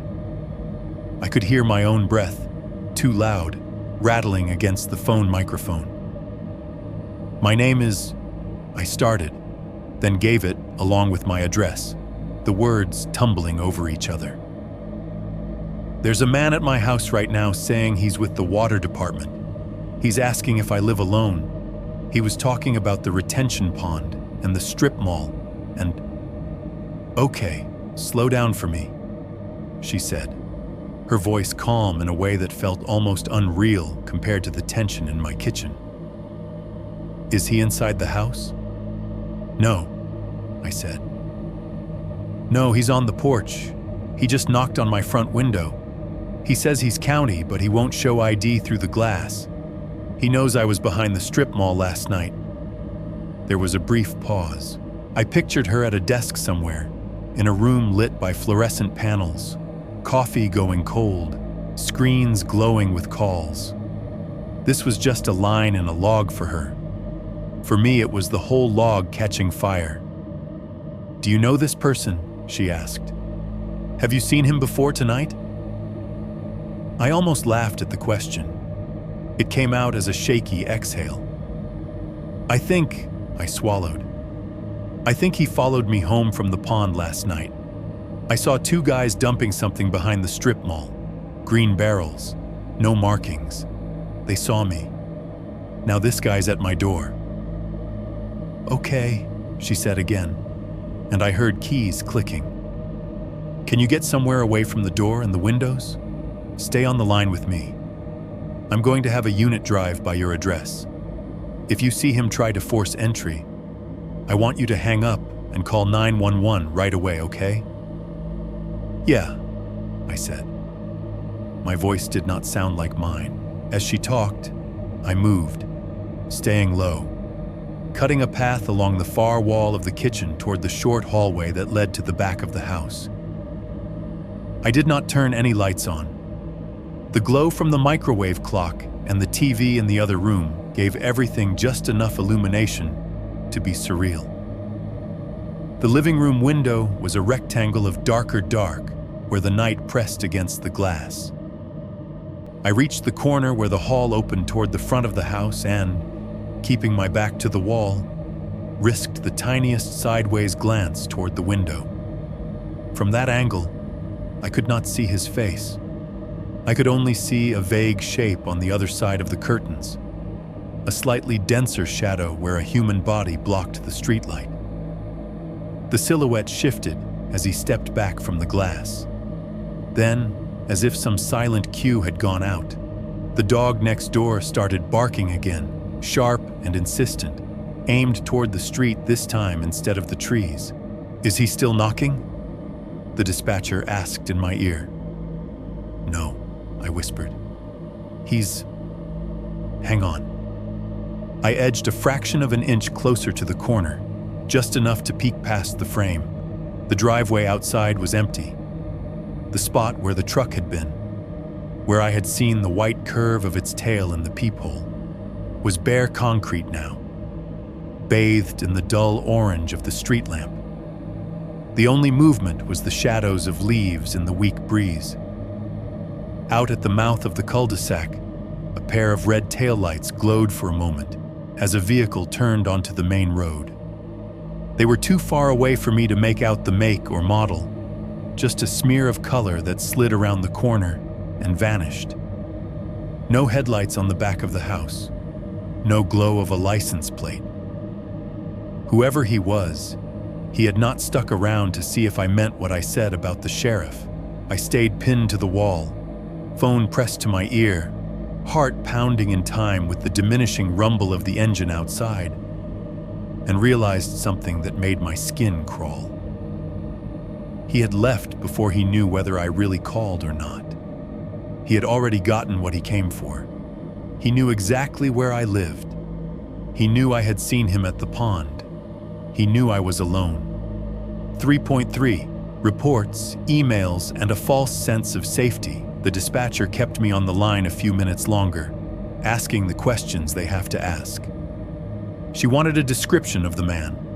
Height, build, clothes, anything I had noticed. I told her about the dark blue jacket, the baseball cap, the reflective band.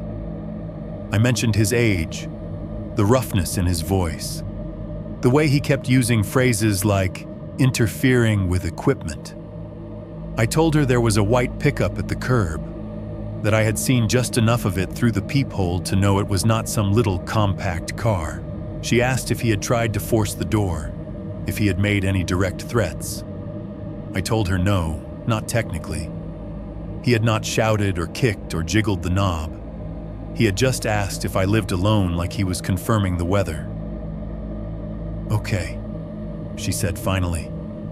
"I've got a car in your area. They'll do a drive-through of the cul-de-sac and the strip mall behind your property. In the meantime, keep your doors and windows locked. Turn on your outside lights if they're not already. If he comes back and tries to get in, that's an emergency. Call 911 right away. Do you understand?" "Yeah," I said.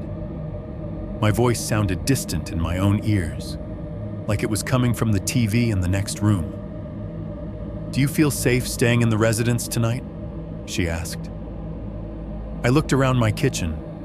The sink, the microwave still blinking 9:42 p.m., the faint glow from the porch light spilling around the edges of the blinds. Safe was a strong word, but the thought of stepping outside, of trying to go someplace else in the dark, felt worse. "I'll be okay," I said finally. "I'll lock up. I'll stay in the living room." "All right," she replied. "An officer may knock to speak with you if they need more info. If you don't feel comfortable answering the door, you can ask to see their badge through the window or verify through this number. Okay?" "Okay."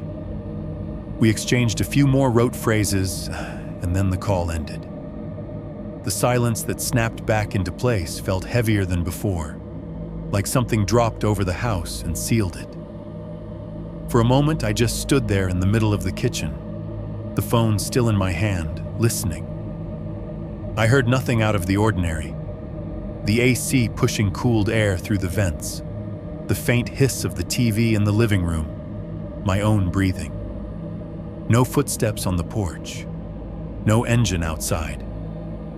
I moved on autopilot after that. I went to every door and window on the ground floor, checking the locks I knew were already set. Front door, deadbolt turned, chain latched. Backslider, bar in the track, latch clicked. Side windows, locks down, blinds closed. Each little mechanical clack was a reminder of how many thin pieces of metal I was trusting to keep somebody out. The outside lights went on next. Porch light in front, floodlight in the back. The house lit itself up like a stage, edges of the yard glowing, the trees beyond the fence sinking into deeper shadow. Part of me wished I could turn the whole place black and pretend I was not home. Another part wanted every inch of concrete visible to anyone driving past with a badge and a spotlight. No one knocked. I heard a car roll slowly down the street a few minutes later, tires crunching lightly as it mounted the entrance curb. Then the soft wash of a spotlight passing over the front windows. I did not go to the door. I did not want to see the officer's face if they decided this was probably nothing. When the sound of the engine faded, I was alone again with the unanswered questions. My laptop sat on the table where I had left it the night before. The note with the phone numbers waited behind the login screen, that list of what I had promised myself I would do in the morning. Well, technically, it was night, but it was as close to morning as I was going to get while this day still counted. I opened it. The password box accepted my shaky typing on the second try. The desktop appeared. My cursor hovered for a second over the browser icon, then double-clicked. The last searches I had made, illegal dumping retention pond, Pennsylvania, barrels behind strip mall cancer, still showed in the history drop-down like a quiet accusation. This time I did not waste time reading articles. I went straight back to the county environmental page I had found before.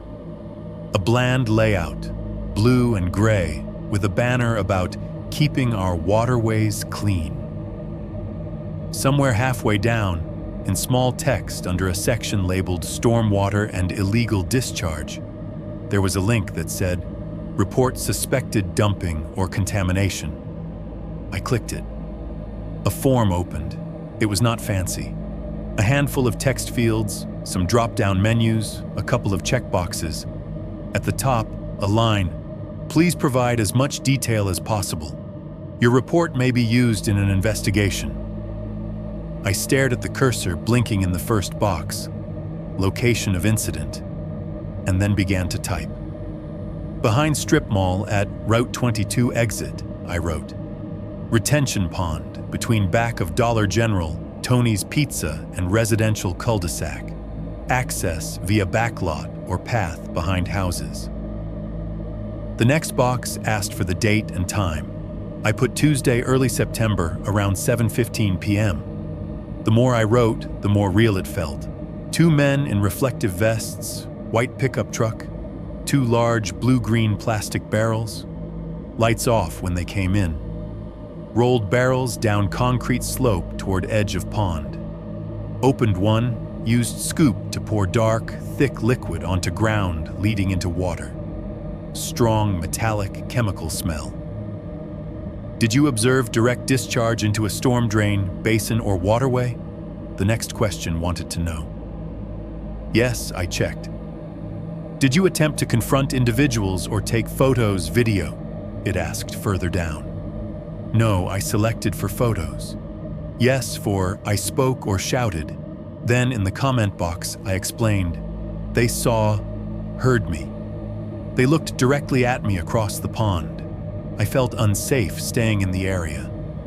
Near the bottom were the boxes that made my fingers hesitate. I fear retaliation from the persons involved. A checkbox next to it.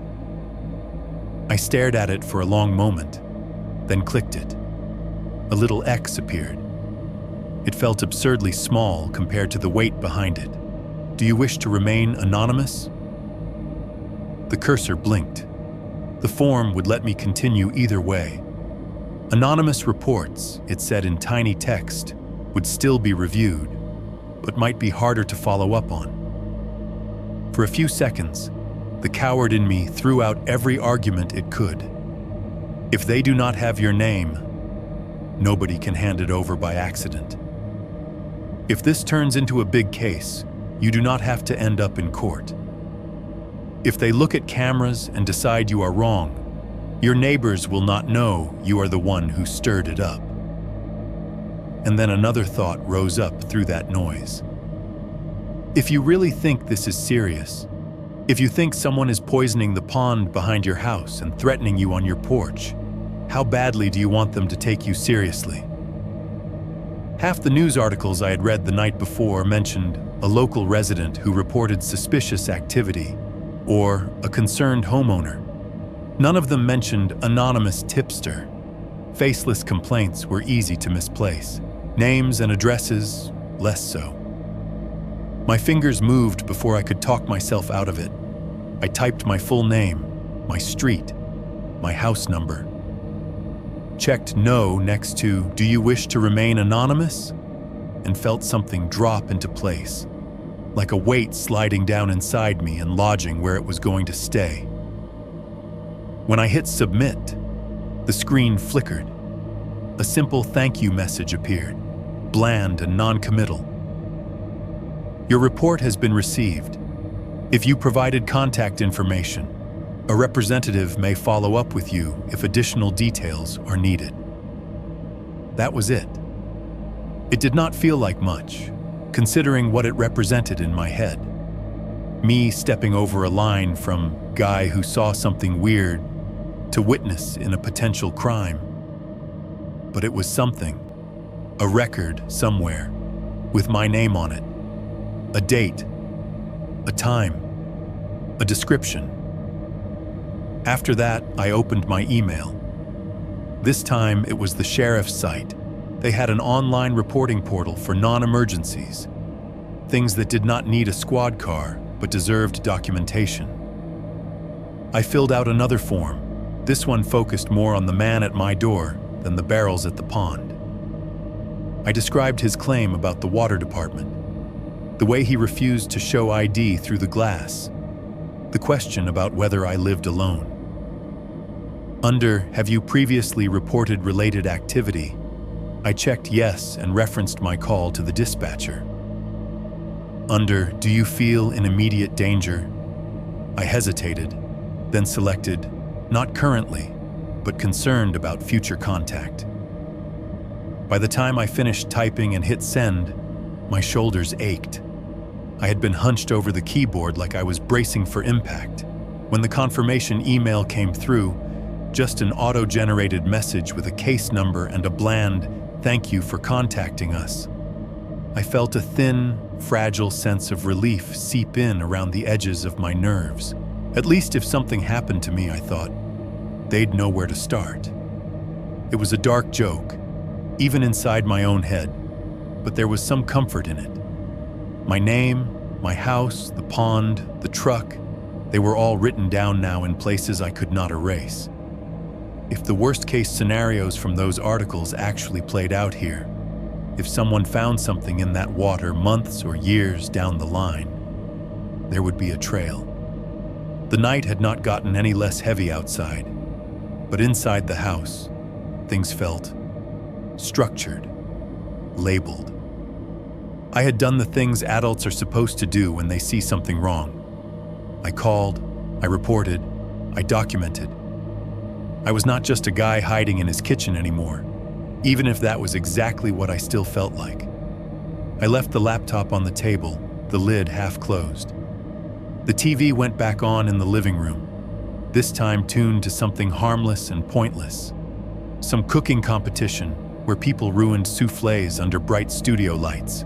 I turned the volume low, just enough to keep the silence from creeping up behind me.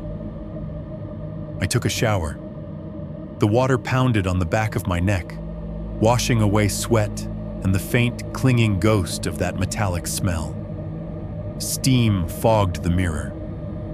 For a few minutes, with the bathroom fan roaring and hot water beating down, the house might as well have been anywhere else. By the time I dried off and pulled on an old t-shirt, it was after 11. I walked another circuit of the house, more out of habit than necessity now. Locks checked, curtains drawn, outside lights still on. No strange shadows under the porch light. No vehicles idling at the curb. The dog next door was quiet.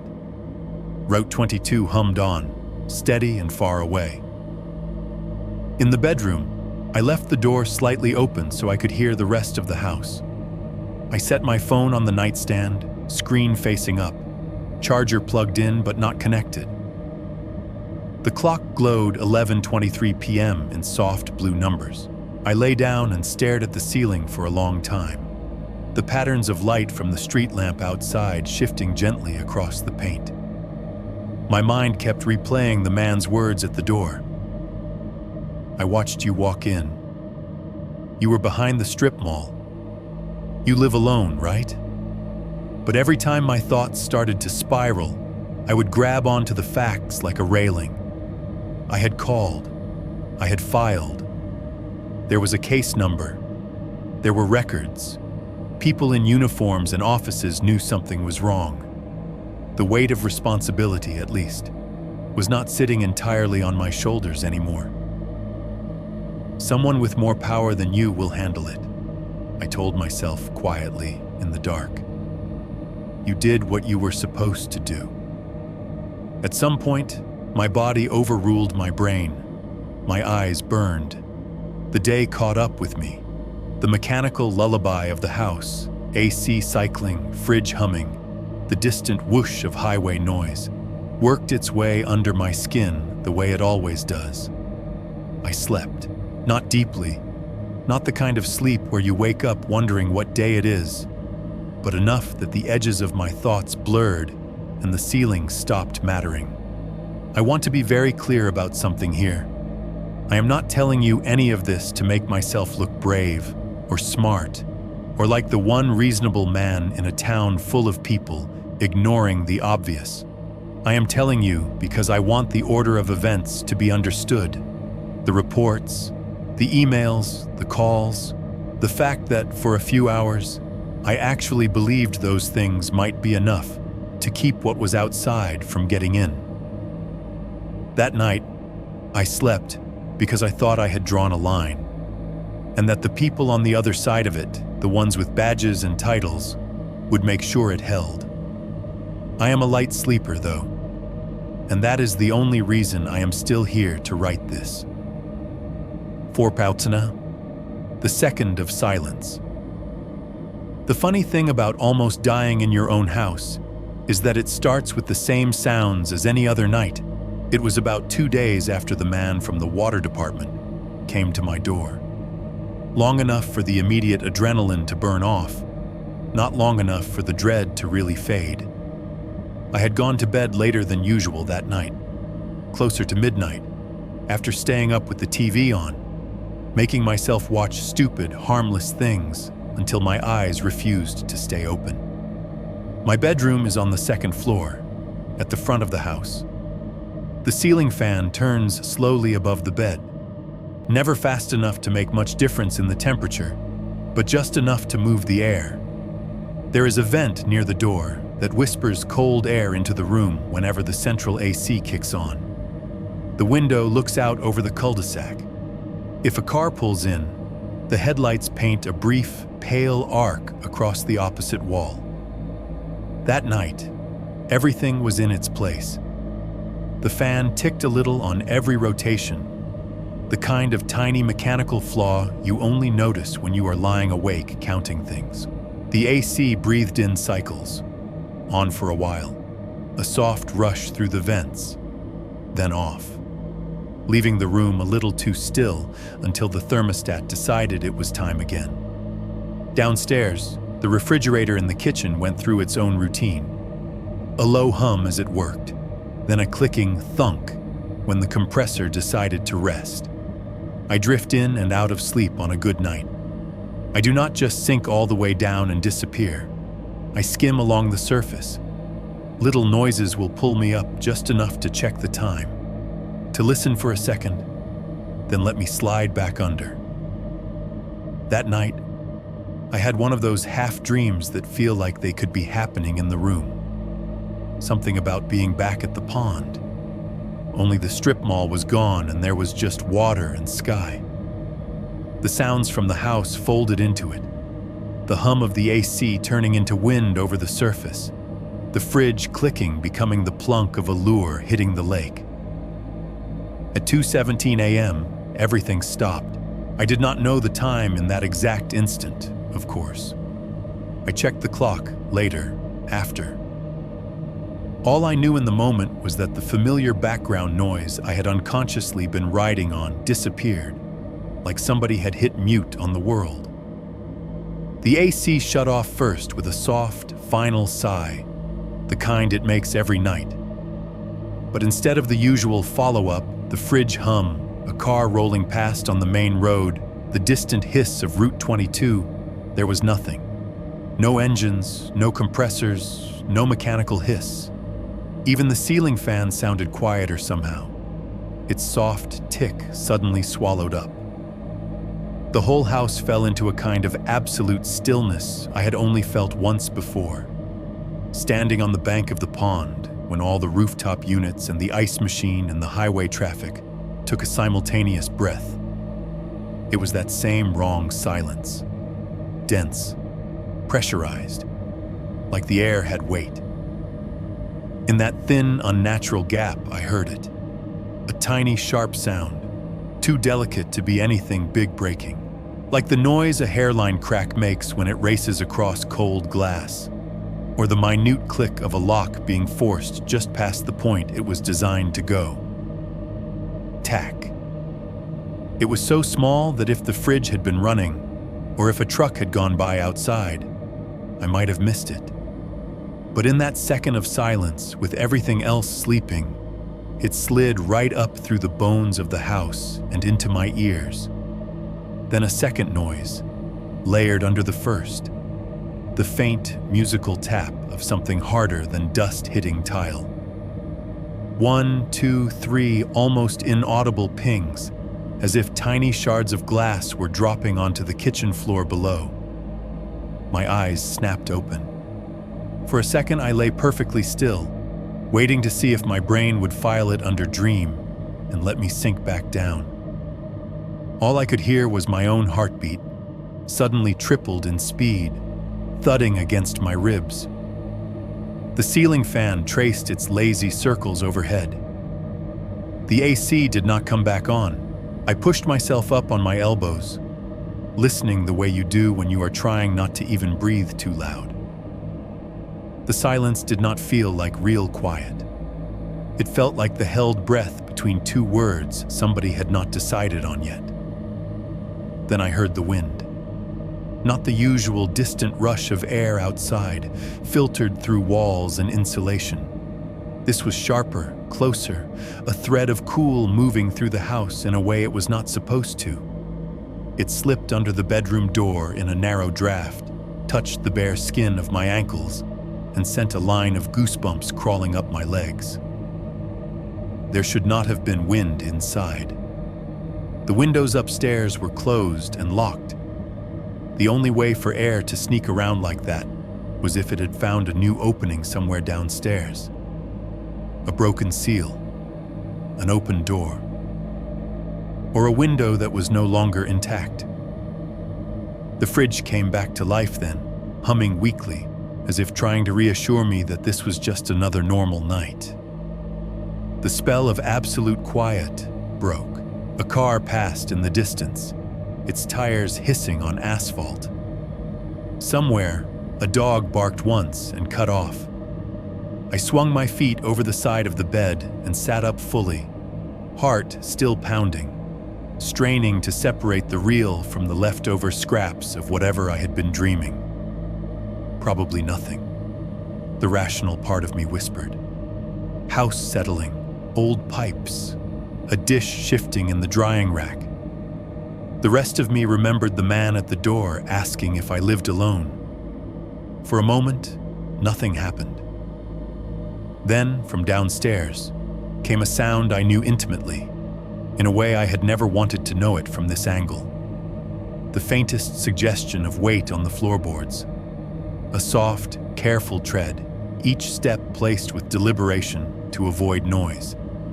Someone trying to move like a shadow across hardwood and tile. They almost pulled it off. Whoever it was took 2 steps that I might have dismissed as the shifting of the house. But on the third, they hit the second stair. Old houses have their own ways of betraying secrets. Mine keeps one under the second step from the bottom. No matter how lightly you tread, if you put weight on that board, it lets out a long, drawn-out squeak that sounds exactly like it is complaining about the years. Creak. The sound floated up the stairwell and seeped under my door, unmistakable, different from the random pops and groans of settling lumber. This was the voice of a stair being used. Someone was in my house. The silence that followed was worse than the noise. 4.2. The stairs and the crowbar. There is a line you do not realize you have crossed until you are standing on the wrong side of it, with your heart in your throat. For me, that line was the second stair creaking. The instant that long, miserable squeal rose through the house, my body moved before my brain had time to argue. I slid off the bed and crossed the room in 3 steps, toes finding the soft spots in the carpet, muscle memory steering me around the places that groan. The closet in my bedroom is not big. Half of it is clothes. The other half is things I do not like to think about needing. On the top shelf, in a cheap lockbox with a sticky latch, was the pistol my older brother insisted I buy after the divorce. We had gone to the range together on a Saturday a year back. Him in his ball cap and ear protection, laughing, me stiff and awkward, trying not to look like the kind of guy who imagines intruders behind every noise. We had filled paper silhouettes with holes under fluorescent lights, then gone for burgers. It had felt hypothetical in a way that made me uncomfortable even then. I never wanted to be the kind of guy who sleeps with a gun under his pillow. I still do not. But that night I was grateful I had one in the house. My hands were shaking as I popped the latch on the lockbox. The metal scraped a little louder than I wanted it to. I flinched, listening for any change in the rhythm of the footsteps below. They kept coming. Slow, deliberate weight on wood. A pause. Another step. Whoever was on the stairs was not running. They were not fumbling or panicking. They were moving like someone who had done this before, who knew exactly how much pressure to put on each board. I wrapped my fingers around the grip of the pistol. The cool, dense weight of it settled into my palm in a way that made something cold move through my chest. I slid the magazine in until it clicked, racked the slide with more force than was probably necessary, and tried to remember every safety rule my brother had drilled into me. Finger off the trigger until you are ready. Know what is behind your target. Do not point at anything you are not willing to shoot. Another step on the stairs. Another drawn-out creak. I eased the closet door almost shut behind me. Not all the way, just enough that if the bedroom door swung open, whoever was out there would not see inside at a glance. Then I moved toward the hallway. The layout of the second floor is simple. My bedroom door opens into a short hall that runs straight toward the top of the staircase. From there is a clear view down to the landing halfway between floors and a partial view of the front door area below. A perfect little stage. From the top, you can see the first thing that comes up at you. From the bottom, you cannot see the person at the top unless you lean forward and commit yourself. I took my position right at that edge, back flat against the wall, gun held low and close to my chest at first. I forced myself to breathe in through my nose, out through my mouth, slow, controlled, the way the instructor at the range had said. It did not help much. The sound of my own heartbeat thundered in my ears anyway. The footsteps were closer now. Step. Pause. Wood complaining quietly underweight. Step. Pause. There is something profoundly wrong about hearing a stranger use your stairs. The boards know your weight, your pattern. They sing differently for someone else. Each footfall sounded like an insult. The house made no other sounds. The AC was still off. The fridge downstairs had completed its cycle and gone quiet again. Outside, even the distant sigh of Route 22 seemed to have thinned, as if the whole night was leaning in to listen. I took a breath, then another, and raised the gun. At the range, the target had always been flat and still, a two-dimensional threat that never looked back. Here, the threat was slowly climbing toward me, one tread at a time, flesh and bone and intention. The first thing I saw was the top of his head. It appeared over the edge of the stairwell, just a dark shape at first, then resolving into a gray hood. He was coming up with his chin tucked slightly, gaze angled down at the steps in front of him. I could not see his eyes yet. He took another step. I flicked the hallway light on. The bulbs hummed to life with a soft electric buzz, flooding the top of the stairs with a flat, yellowish light. It crashed down the stairwell like a wave, peeling back shadows and throwing everything into sudden, brutal clarity. He froze. For the first time, I got a full, clear look at the man in my house. He was halfway up the stairs, one foot on the step below the landing, the other lifted slightly, caught mid-motion. He wore a gray hoodie pulled up over his head, the drawstrings hanging limp by his jaw. A black mask covered the lower half of his face, one of those plain, stretchy ones that sit tight over the nose and mouth. His eyes, the only visible part, were dark and unblinking, fixed on the sudden light. Black gloves covered his hands. In his right hand, angled down along his leg, he held a crowbar. Not the long, heavy kind you see in cartoons. This one was short, compact, matte black metal with a flattened, hooked end. The kind designed to fit easily in a bag, or under a jacket, or in somebody's sleeve. Across his shoulders, just like on the man at my door, was a horizontal strip of reflective material sewn onto his outer layer. It caught the light from the hallway and flashed dull silver, the exact same kind of band I had seen on the county worker's jacket that night on the porch. The same kind that had been on the vests by the pond. Everything inside me went very, very cold. For a heartbeat, neither of us moved. Then my arm came up the rest of the way, and the pistol went with it. "Stop right there," I heard myself say, my voice shaking but louder than I intended. "Drop it, or I'll shoot." The words sounded thin in the open space of the stairwell, but the gun spoke for itself. His eyes flicked to it, not wide with surprise, not wild with rage, assessing. He did not raise the crowbar. He did not charge.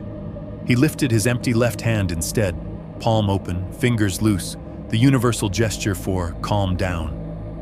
The crowbar stayed in his right, hanging casual but ready. "Relax," he said. The mask muffled his voice, but I recognized the tone. The same roughness, the same attempt at smoothing the edges he had used through the front door. "You don't want to do that." It was not a plea. It was not even quite a threat. It was an opinion delivered like a fact, as if he knew more about what I wanted than I did. Every part of me was screaming to pull the trigger, to put something solid between me and the possibility of that crowbar closing the distance. To end the scenario the way the instructors and the pamphlets and the self-defense forums said you are supposed to when someone is inside your home with a weapon. But the reality did not match the clean lines of those hypotheticals. He was on the stairs, not in my bedroom. There was drywall behind him, not a backstop. If I missed, or the shot went through, it could travel who knew where. If I hit him and he fell backward, his body would tumble down the steps, maybe take out the banister, crash into the front door. The noise would be enormous. The aftermath. My brain did not want to picture that. Not just the blood or the cleanup, but the questions, the lawyers, the endless reliving. I thought about aiming for his leg, his shoulder, somewhere that would drop him without killing him. That is what people say when they have never held a gun outside of a movie. Why do they not just shoot them in the leg? At the range, under perfect conditions, I had barely been able to keep my shots in the center mass of a paper target, and that was standing still. Now, in my hallway, my hands were shaking so hard that the barrel wobbled slightly. My heart hammered so loud I could hear it in my teeth. He took a slow breath, eyes never leaving the weapon. "I'm walking out," he said, almost conversationally. "You don't shoot. This is over. All right?" He took a step backward.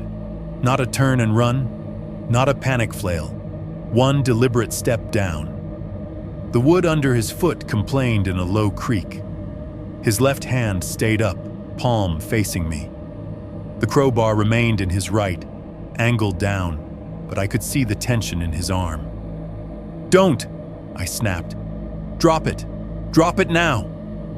He ignored the command, or at least pretended to. Another step down, another drawn-out groan from the stair.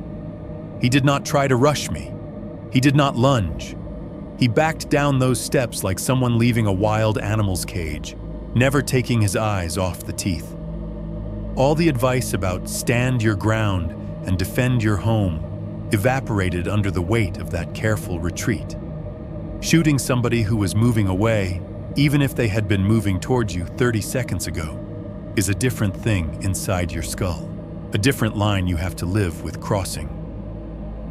I tracked him with the muzzle anyway, the sights hovering over his chest, then his throat, then his face as he descended. My finger rested along the frame, ready but not committed. Every muscle in my arm ached with the effort of holding steady. At the landing between floors, he paused. For a moment, I thought he might drop the crowbar there, set it down on the flat space and walk out with both hands up. that there might be some version of this where he decided he had miscalculated and cut his losses. Instead, he pivoted. In one fluid motion, he turned his back to me, pivoted on the ball of his foot, and bolted down the last stretch of stairs. The illusion of slow, controlled movement dropped. He moved fast, his shoulders dipping, the crowbar clutched tight. I flinched, my finger tightening instinctively on the trigger, but he was already below the angle of the landing, out of my line of fire. All I saw was the top of his hood vanish and the blur of his back as he hit the ground floor. Then came the sounds. The crash of his feet hitting the tile. The skitter of something small, maybe a shard of glass, kicked across the floor. The brief, panicked rasp of his breath as he cut across the entryway. And then the door. Not the front door. The noise came from the back of the house. A deeper, heavier impact, like a solid interior door slamming into drywall. The laundry room. He hit it hard enough that it bounced off the stopper and struck the wall with a hollow bang. An instant later, a blast of cold air knifed up the stairwell, sharp and fresh, carrying with it the smell of the outside night and the faint, chemical ghost of the pond. For just a second, the pressure in the house shifted, the way it does when you open two doors at once and the air rushes to equalize. The hair on my arms stood up. Then he was gone. The back door, whatever state he had left it in, rattled once in the frame, and the house swallowed the sound. I stood at the top of the stairs, gun still in my hands, heart hammering, listening to the echo of him fleeing my house and wondering how much he had seen, how much he had touched, and whether leaving was ever really part of the plan. 4-3. Waiting for the blue lights, I did not chase him.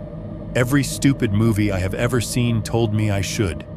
Run down the stairs, gun out, pin him in the yard, be the homeowner who takes control of the situation. But my legs felt like they were filled with wet sand, and I knew damn well that going after a man who had just broken into my house with a crowbar was something only an idiot or a hero would do. I am neither. I stayed at the top of the stairs, the pistol still aimed downward, my arms shaking so hard the barrel wobbled. My finger hovered way too close to the trigger. Every tiny tremor felt like it might be the one that sent a round into the drywall. For a few seconds after the laundry room door slammed and the cold air rushed up, the house was full of panicked noise. Then it went quiet again in that thin, unnatural way. No footsteps, no doors, no voices. Move, I told myself. Do something else before you shoot your own railing. I backed up 3 steps, keeping the gun pointed at the empty stairwell, and reached behind me for the nightstand in the hall. My phone was on it, exactly where I had dropped it earlier when I went to bed. I grabbed it with my free hand, thumb smashing the screen awake. The glow lit my knuckles, made them look bloodless and strange. This time I did not think about the non-emergency line. I hit 911 like it was muscle memory and stabbed the call button. As soon as it started ringing, I hit speaker and set the phone down on the floor next to my bare foot so I could get both hands back on the gun. 911, what's your emergency? The operator's voice came through immediately, crisp and awake in a way that made me feel even more like I was the one lagging behind. There's someone in my house, I said. The words came out too fast, tripping over each other. There was someone in my house. He broke in with a crowbar. He just ran out the back. Okay, sir. I need you to take a breath, she said. Are you in a safe place right now? I'm upstairs, I said. He's not on the stairs. I don't hear him anymore.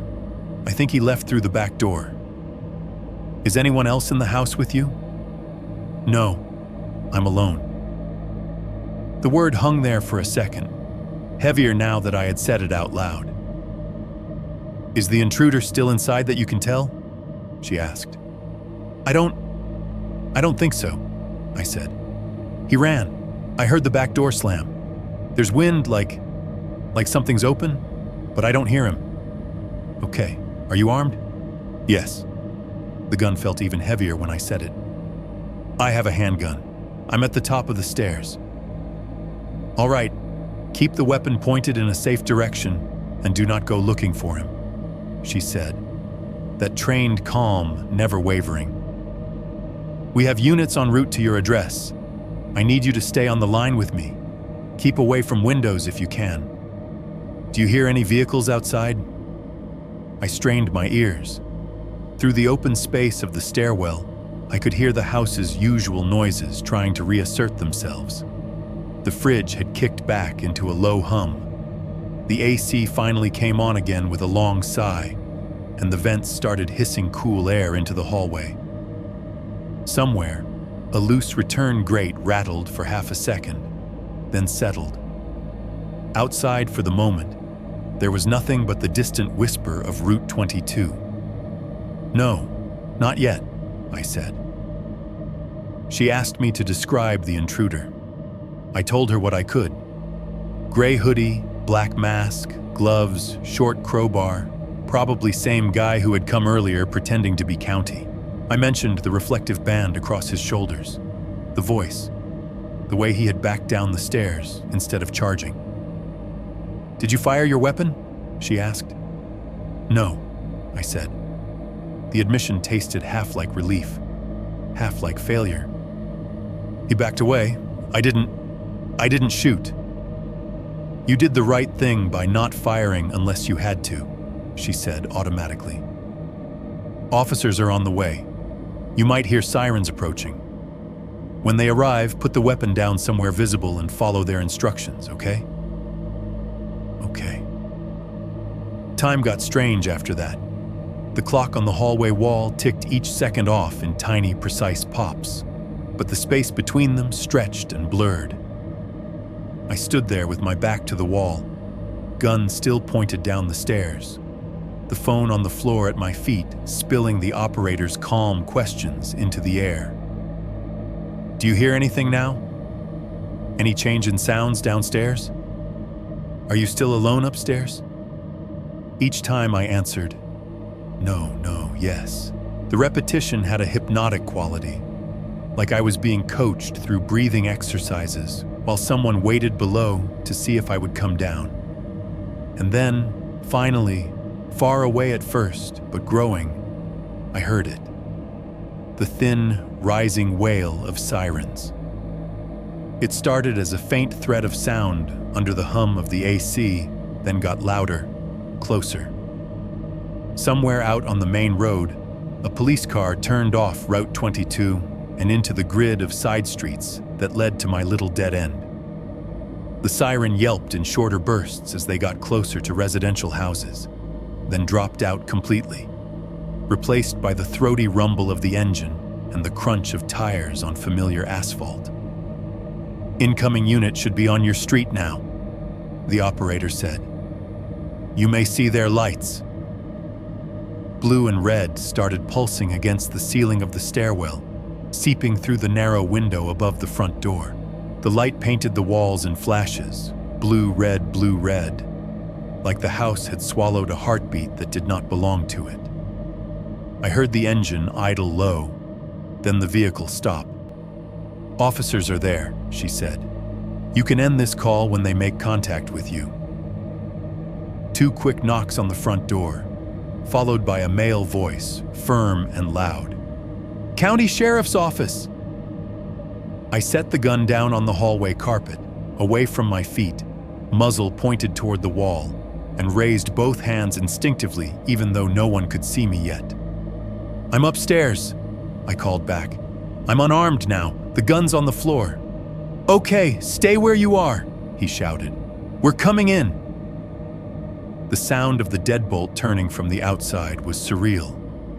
I had locked that same mechanism 100 times. Hearing it worked by someone else made me suddenly aware of how thin the barrier between locked and open really is. I saw the top of a uniformed head appear at the bottom of the stairs, then the brim of a hat, then a flashlight beam sweeping up toward me. I squinted against the brightness. "Hands where I can see them," the deputy said, more out of procedure than suspicion. When he saw my empty palms, he relaxed a fraction. "You the one who called?"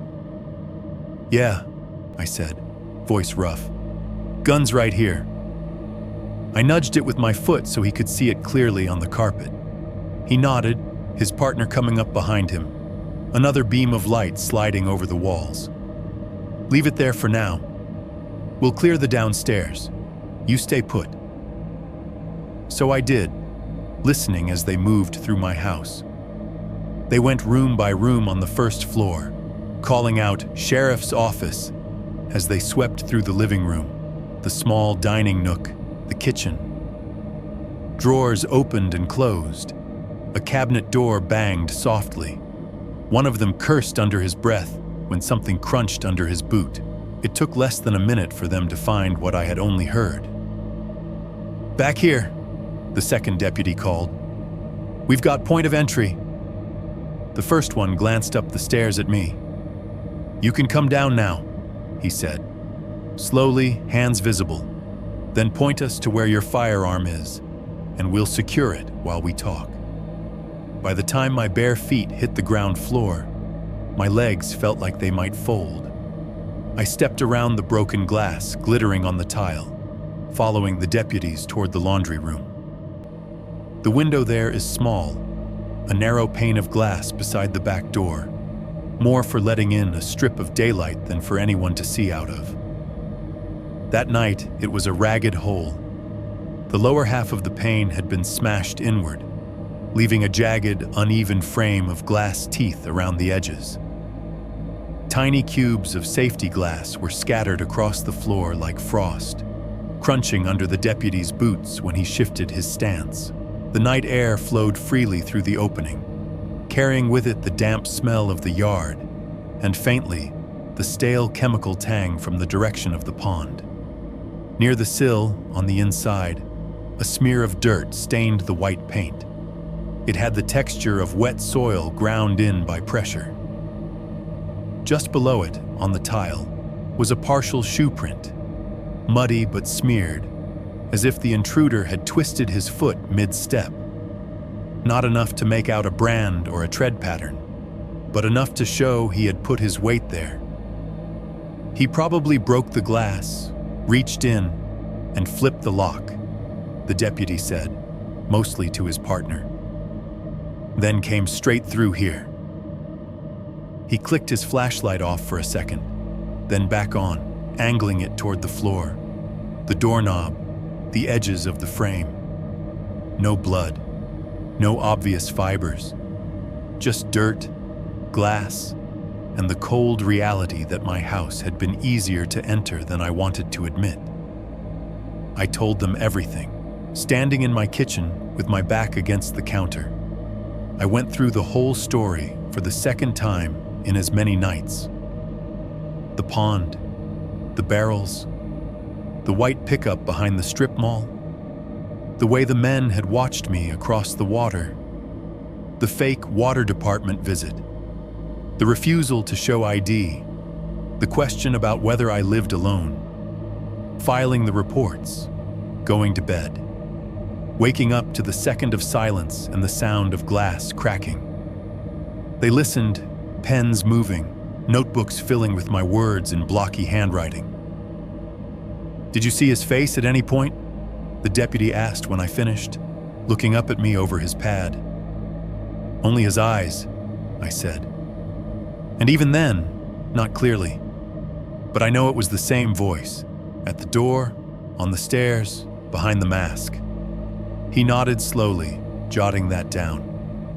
"We'll pull whatever exterior camera footage we can from the strip mall," he said. "See if we can catch that truck coming or going.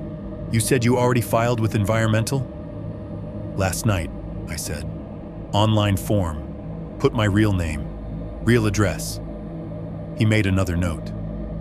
All right, for tonight, you're not staying here alone. My brother's coming, I said quickly.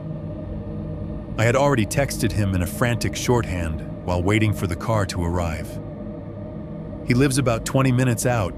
I'm not staying alone here either. The deputy grunted, an approving sound. Good. He closed his notebook and gestured with his chin toward the back of the house. We're just going to take a quick look at the yard and the fence line, he said. Make sure he's not still lurking around out there. Then we'll get some contact info from you and let you make whatever arrangements you need for the rest of the night. We stepped out into the yard together. The air was colder than it had felt through the broken window. The floodlight over the back door bathed the grass in a harsh, pale glow, throwing the fence and the trees into high contrast shadow. The deputy's flashlights cut across it all in sharp, focused beams. The closest one swung his light automatically toward the fence, where everyone in the neighborhood assumes the outside world stops. Chain link and cracked posts, the sagging corner where I duck under to reach the path. Beyond it, the darker mass of trees leading down to the pond. They moved methodically, eyes sweeping for movement, for the glint of metal or the telltale reflection of animal eyes. It was quiet back there. No dogs, no cars, just the high, thin chorus of crickets. Then the deputy's beam slid down from the fence to the narrow strip of bare earth that runs along the back of my property line, just inside the trees. Here, he said, his voice sharpening slightly. You see that? I followed the line of light. In the dirt, just beyond where my lawn died off into weeds, were two parallel arcs pressed into the ground. Fresh. The edges were still sharp, the disturbed soil darker than the rest. They curved in a tight half-moon shape, like something heavy had rolled in, turned, and rolled back out the way it had come. They were not the thin, nervous little tracks a sedan leaves when someone parks on the grass. These were wide, deep impressions, truck tires. The arcs started just behind my fence and pointed not toward the street, but toward the narrow gap in the trees. The beginning of the path I took every evening to the pond. My stomach dropped. Until that moment, some part of me had still wanted to believe he had come the normal way. Down the main road, around the cul-de-sac, parking at the curb like any other visitor. That what happened at the pond and what happened in my yard were connected only by memory. Those turns in the dirt said otherwise. He had used the same back way I did, the path behind the houses, the thin strip of scrub that ran from the pond to my fence. A private up and down route between the water and my back door. No headlights, no neighbors watching from their front windows, no cameras on the main lot. He didn't just come from the street, I said quietly, more to myself than to them. He came from back there.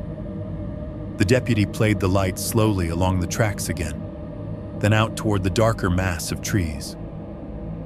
Looks that way, he said. Standing there in my yard, barefoot in the cold grass, the house at my back and the pond out of sight ahead, I realized something I had been trying very hard not to see. Whatever was in those green barrels did not just connect to me through the water. It had carved a path straight through the trees, across the mud, right up to the edge of my life. And someone had decided that route belonged to them. 5.1. The deputies at the pond morning has a nasty habit of making you feel crazy. By 9 o'clock the next day, there were 2 sheriff's cruisers in my cul-de-sac. My back door window was taped over with a black trash bag, and the coffee in my hand tasted like cardboard. I had not really slept after my brother finally crashed on the couch. You doze, maybe, with one ear open, but it is not rest. It is just waiting with your eyes closed.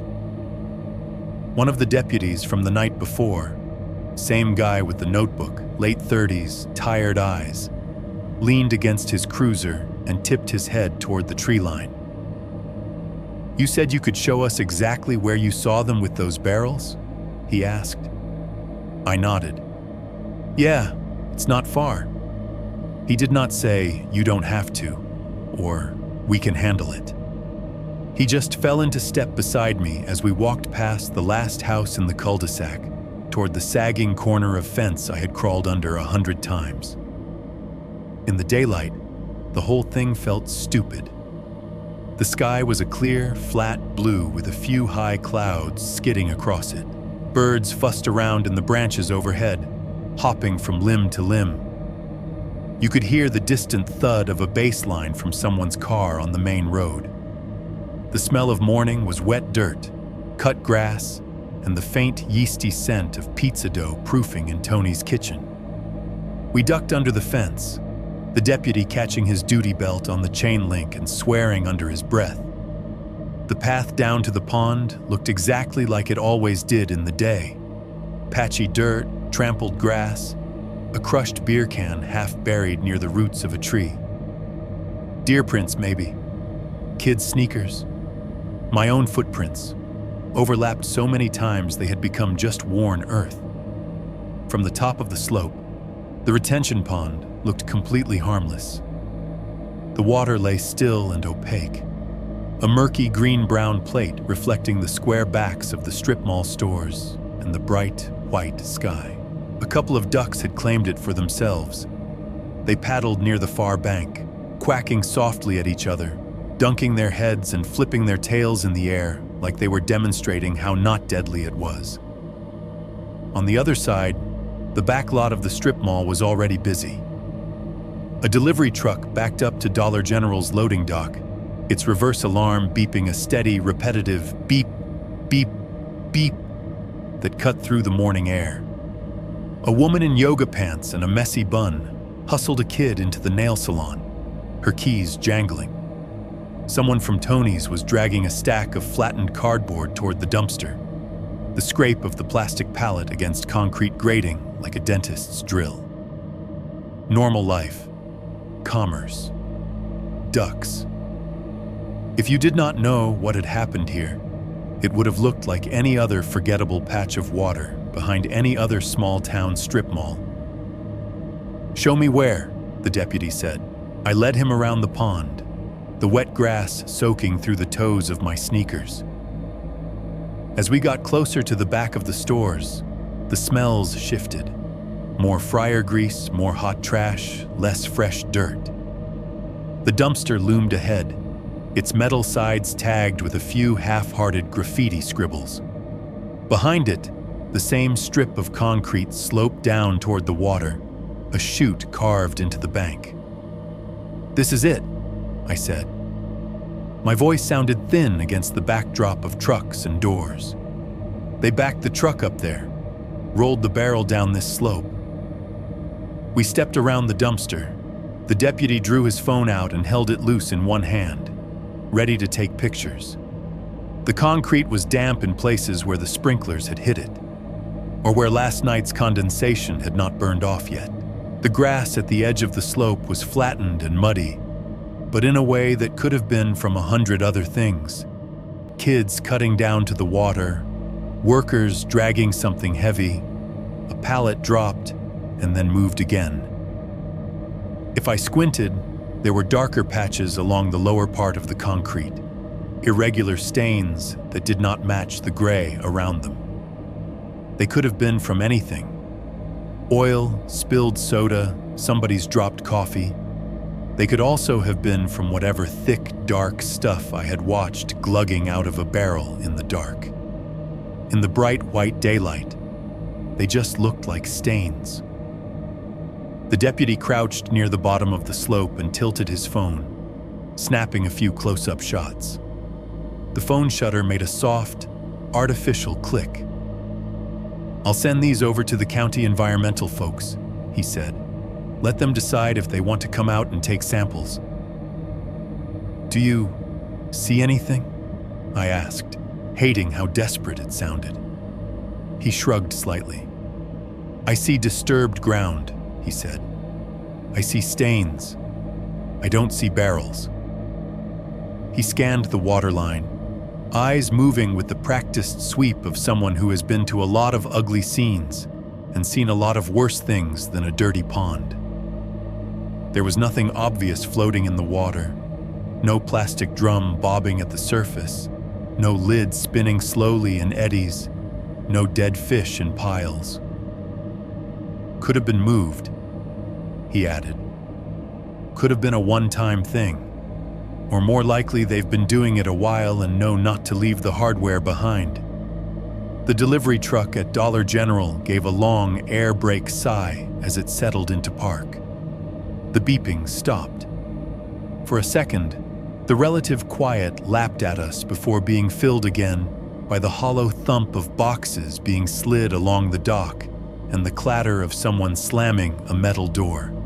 I walked a few yards down the bank, scanning the water like the surface might suddenly offer up some proof just because I wanted it to. The ducks, unimpressed, paddled away from me. A plastic grocery bag snagged on a reed near the edge, flapping lazily in the small breeze.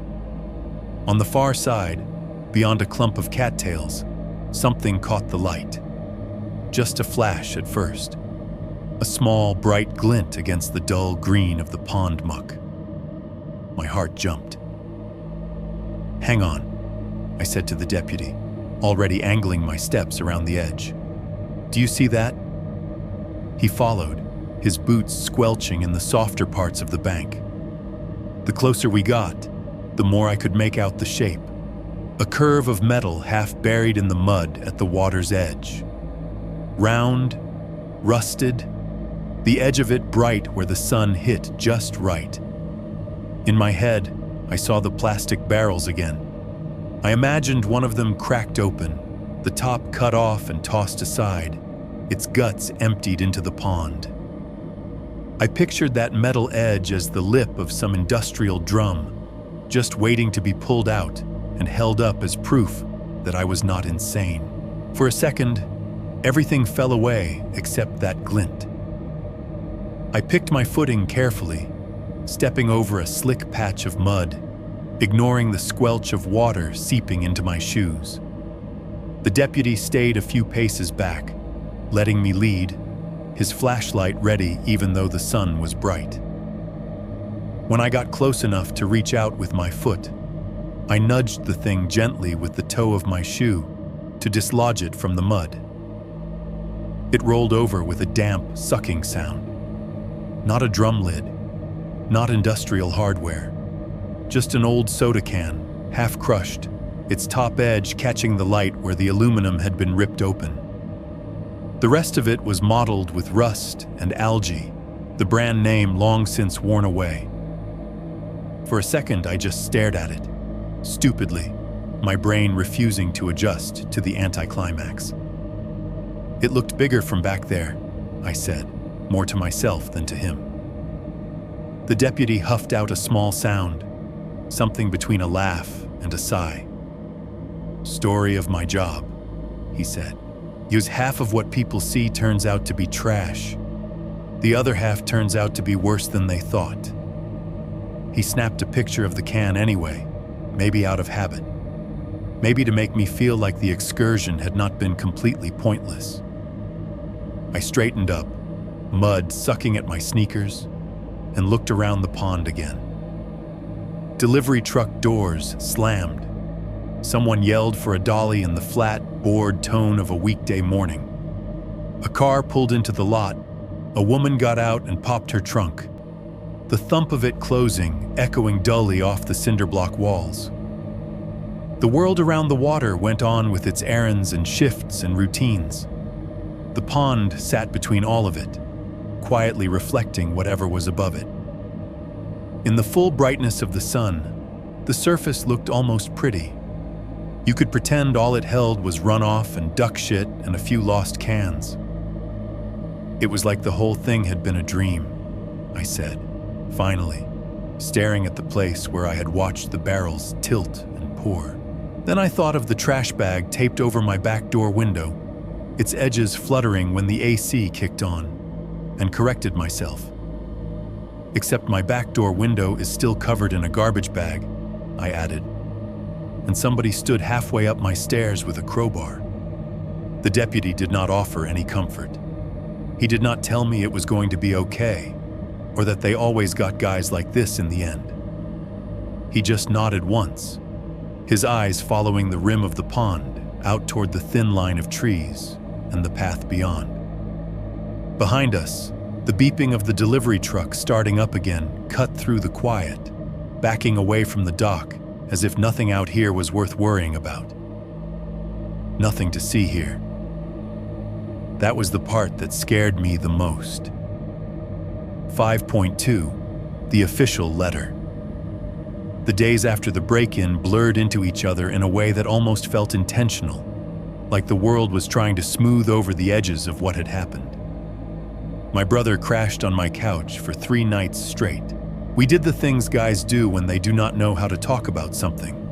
Ordered pizza, pretended to care about whatever game was on, made dumb jokes about my haunted storm drain. During the day, he went back to work. At night, he came back with an overnight bag and a 6-pack. Every time he walked through the front door, my shoulders dropped an inch. Nobody from the sheriff's office called. No detective asked me to come in and look at a lineup. No one emailed to say they had found footage of the white pickup leaving the back lot. The deputy who had stood in my yard looking at the tire tracks might as well have been a dream. If I had not had the case number in my email from that first report and the trash bag still taped over my laundry room window, I could have convinced myself I was making half of it up. About 5 days after the night everything went quiet, I got an email from the county. It came in around 3:15 in the afternoon, right between a ticket about a broken VPN and another about someone's locked-out account. The subject line was painfully bland. Environmental Services Inquiry, Response. For a second, I just stared at it in my inbox, not clicking. The tiny preview text under the subject was already enough to make my stomach knot. We appreciate your concern regarding water quality in your area. When I opened it, the body of the message was exactly what you would expect from a government office that did not really want to talk to you. Dear my name, it started. Thank you for contacting County Name Department of Environmental Services. We take all reports of potential environmental contamination seriously. That was the nicest sentence in the whole thing. The next paragraph explained, in smooth, rounded bureaucratese, that a preliminary site visit had been conducted at the retention basin adjacent to the commercial property I had identified. Water samples had been taken from multiple locations and tested for common contaminants associated with commercial runoff. We did not find anything outside of expected baseline levels for this type of facility, it said. At this time, there is no indication of acute risk to public health from the water in the basin. I read that line 3 times. No indication of acute risk. Not no problem. Not nothing there.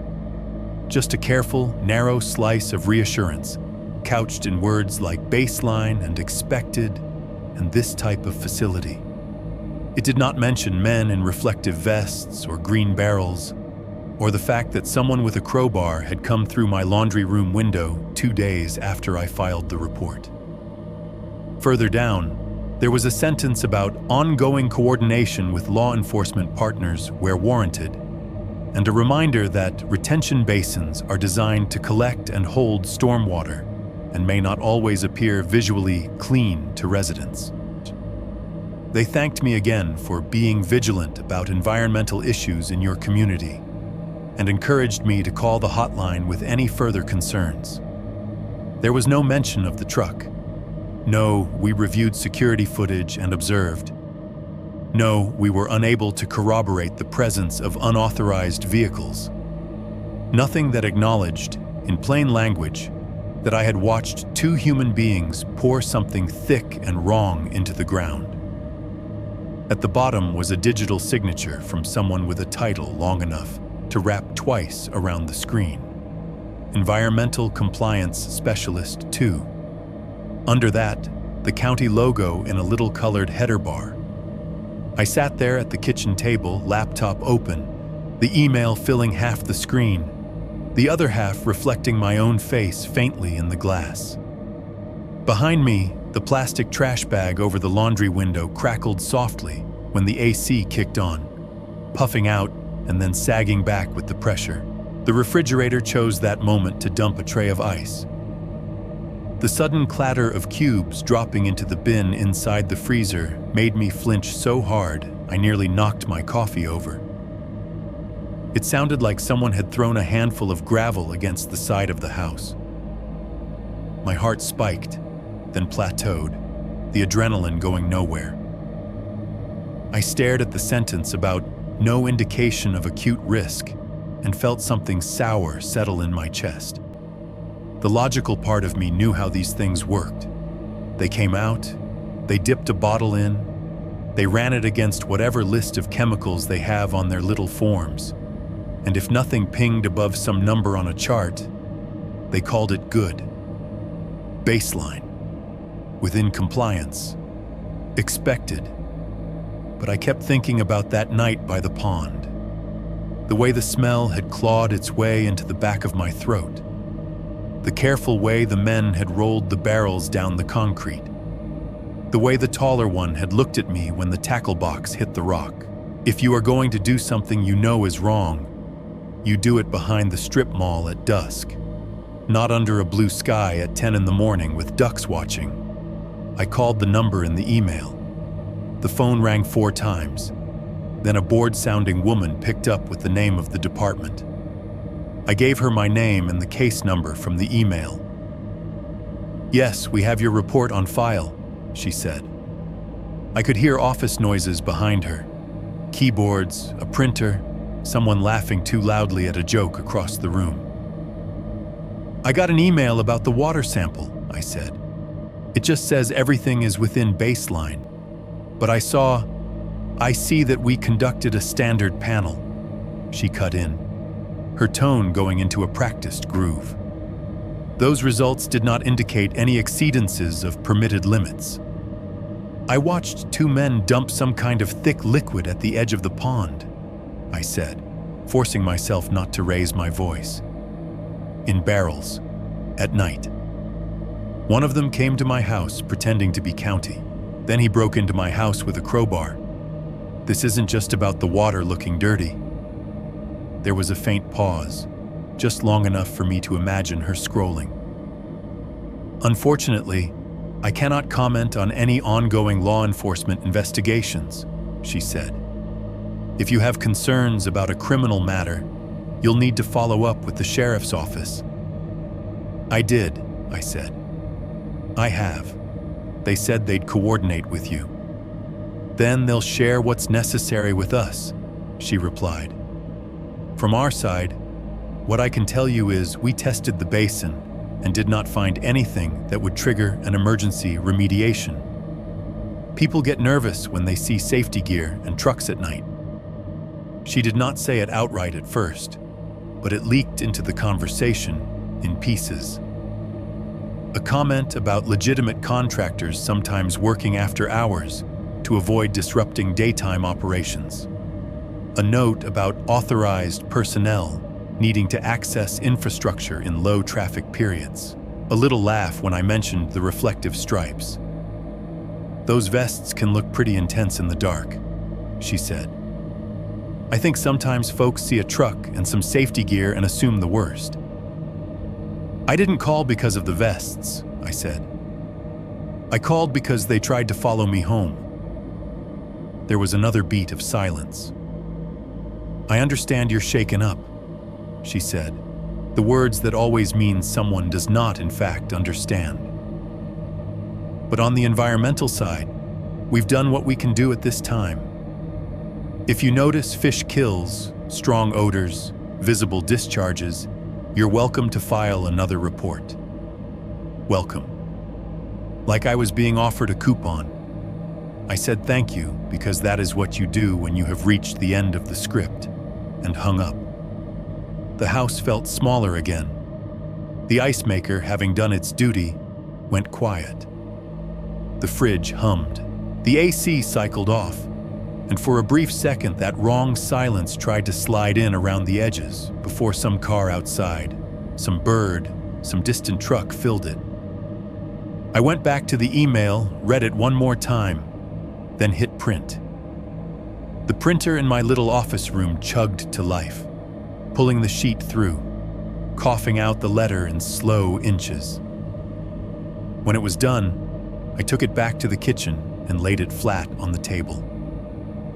Up close, the county logo at the top caught my eye. I see that logo every year on tax bills, on little flyers about recycling schedules, on the magnets they hand out at community fairs. It is one of those generic seals, colored circle, stylized tree or river, county name wrapped around it. You stop consciously noticing it after a while. Here, it looked wrong. Not shoutingly so, just a little off. The seal was nudged a few millimeters to the left, crowding the edge of the page more than it should have. The font for Department of Environmental Services was a hair thinner than the heavy serif I was used to seeing on official mail. This one was cleaner, more modern, like something from a free template.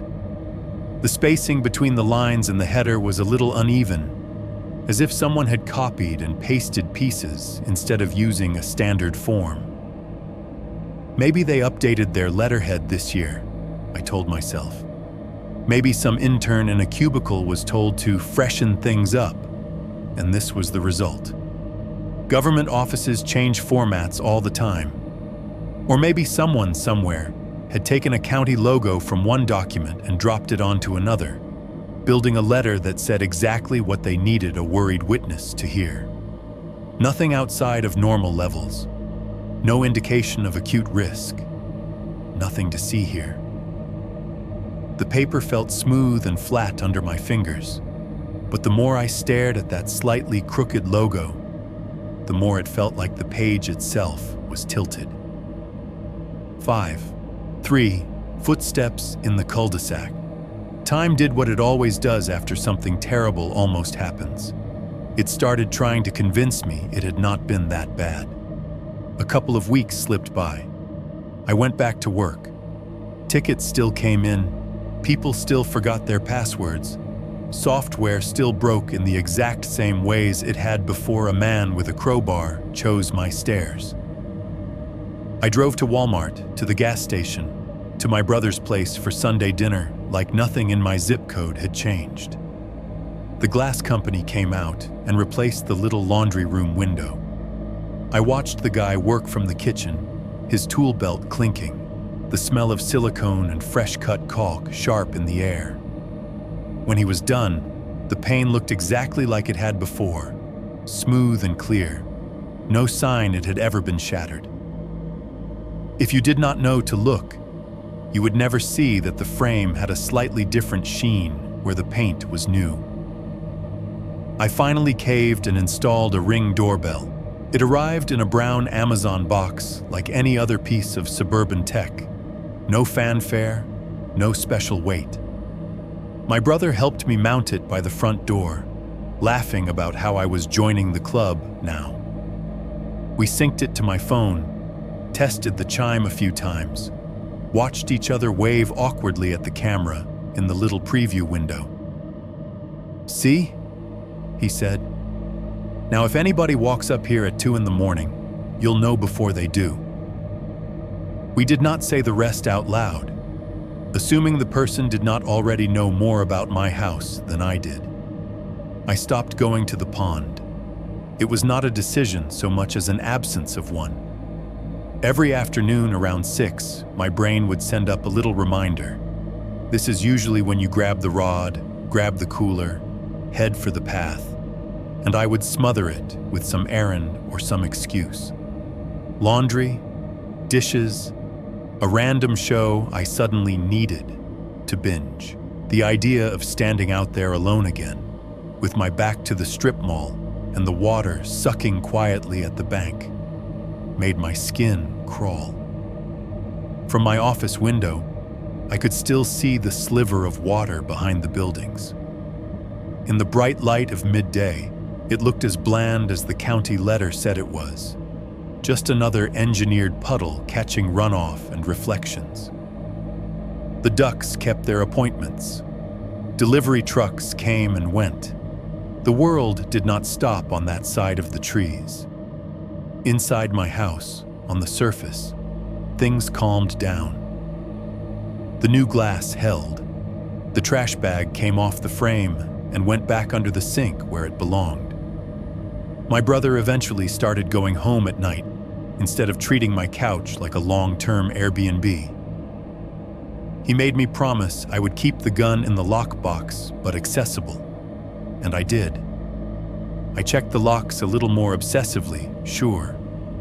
But who does not after a scare? Then the noises started. The first time I heard it, I was half asleep. It was a Tuesday night, or maybe Wednesday.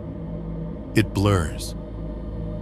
Sometime between 2 and 3 in the morning, that dead pocket of night when even the late shows are over and the only cars on the highway belong to truckers and people with regrets. I was lying on my side, facing the bedroom window. The ceiling fan was doing its slow, uneven waltz overhead. The AC had just clicked off, leaving the room in that thin quiet that never lasts long. From outside, somewhere at the end of the cul-de-sac, I heard tires. Not the long, smooth pass of someone driving through on their way home. This was different. The sound came in, rolled close, then flattened out as the vehicle slowed. The soft crunch of rubber rolling to a stop on worn asphalt. The slight whine of brakes easing. Then, nothing. 10 seconds, maybe 15. Long enough to count a slow breath. Long enough to realize my entire body had gone rigid, listening. The engine did not shut off. It stayed in a low idle, just enough to keep itself ready. I could not see any light on my ceiling from that angle. If they had headlights, they were pointed away from my house, or dimmed. Then the sound changed. The idle rose, the engine gave a gentle, throaty rev, and the tires rolled forward again. The noise moved away, curving around the circle and out toward the main road. By the time I managed to push myself up on my elbow and peel the curtain back with shaking fingers, whoever it was had already turned the corner. All I saw was a fading glow on the pavement where their taillights had been. I lay back down and told myself it was nothing. People get lost in suburbs all the time. Delivery drivers, DoorDash guys, newbies to the neighborhood trying to find the right cul-de-sac in a maze of identical dead ends. Maybe someone missed a turn, realized their mistake, and used my circle to swing back the way they came. The second time it happened, I could not write it off so easily. Same hour, same pattern. Tires in the distance getting louder, then slowing as they entered the cul-de-sac. The sound of a vehicle rolling to a stop not quite directly in front of my house, but near enough that the front of my brain started sketching angles and sight lines. This time I was faster. As the brakes eased, I slid quietly out of bed and went to the window. I kept the light off, fingers parting the curtain just enough to give me a narrow slit of view down toward the street. A white shape sat out there, halfway between the last two driveways and the circle at the end. I could not see the whole vehicle from my angle, just the back third of it. White metal, a tailgate, the rounded curve of a bed. The red squares of brake lights glowed for a few seconds. Then, like before, the rev, the roll, the slow arc as it pulled away. turning just wide enough that the angle of the truck hid the license plate from me behind the flare of the taillights. By the time my brain remembered the Ring doorbell, the truck was already turning onto the main road. I grabbed my phone off the nightstand and thumbed the app open with clumsy hands, heart pounding. The little timeline of motion events scrolled by. A raccoon at 11, my own front porch light kicking on at 9:30 when I took the trash out. Nothing flagged at 2-something. I switched to live view and caught nothing but the empty circle of my street, lit in pale orange by the street lamp. The Ring does not watch the whole cul-de-sac. It watches my doorstep. The headlights had swept across the edge of the frame at some point. I could see the faint bloom of light on the asphalt in the last recorded still image, but the truck itself had stayed just outside the camera's cone. Part of me wanted to throw the phone across the room. The next morning, over coffee, I went back again and watched the clip frame by frame. All I got was a vague brightening, a smear of white reflecting off the houses across from mine as something moved at the far end of the circle. No make, no model.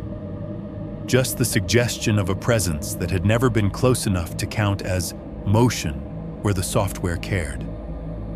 After that, it became a pattern. Not every night. That would have been too obvious, too easy to call in, but often enough that I started waking up on my own around that time, staring at the dark rectangle of my window, waiting. Sometimes I heard nothing and lay there feeling foolish. Sometimes, faintly, I caught the sound of a vehicle slowing out on the main road, then continuing on. I would lie still until my heart rate came down and the house pulled me back under. And sometimes, just often enough to keep my nerves raw, the tires would roll into the cul-de-sac, circle, hesitate, stop. The idle would sit in the air like a question. 10, 15 seconds, never longer.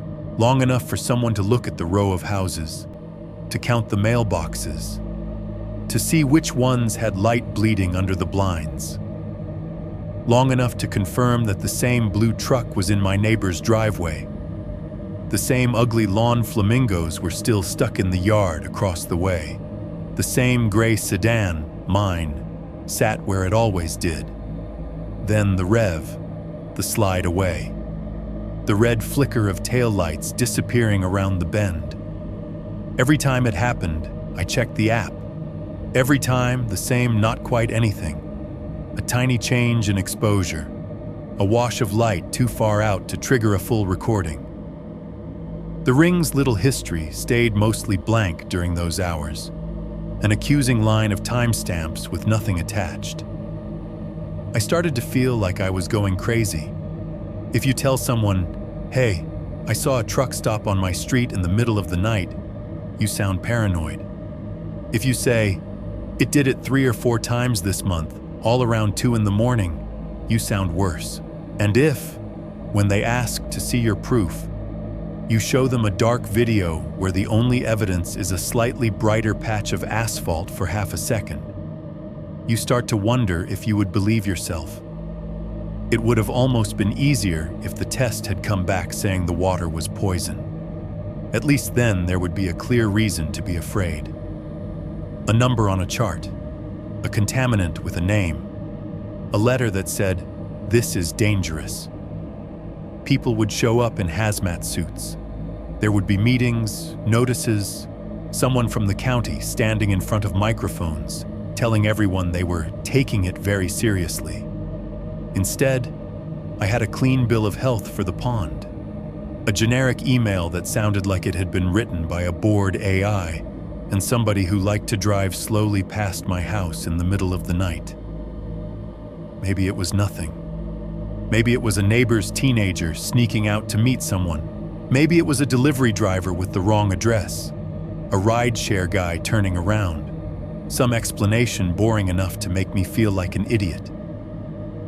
But standing at my bedroom window, phone in my hand, leftover adrenaline buzzing in my blood.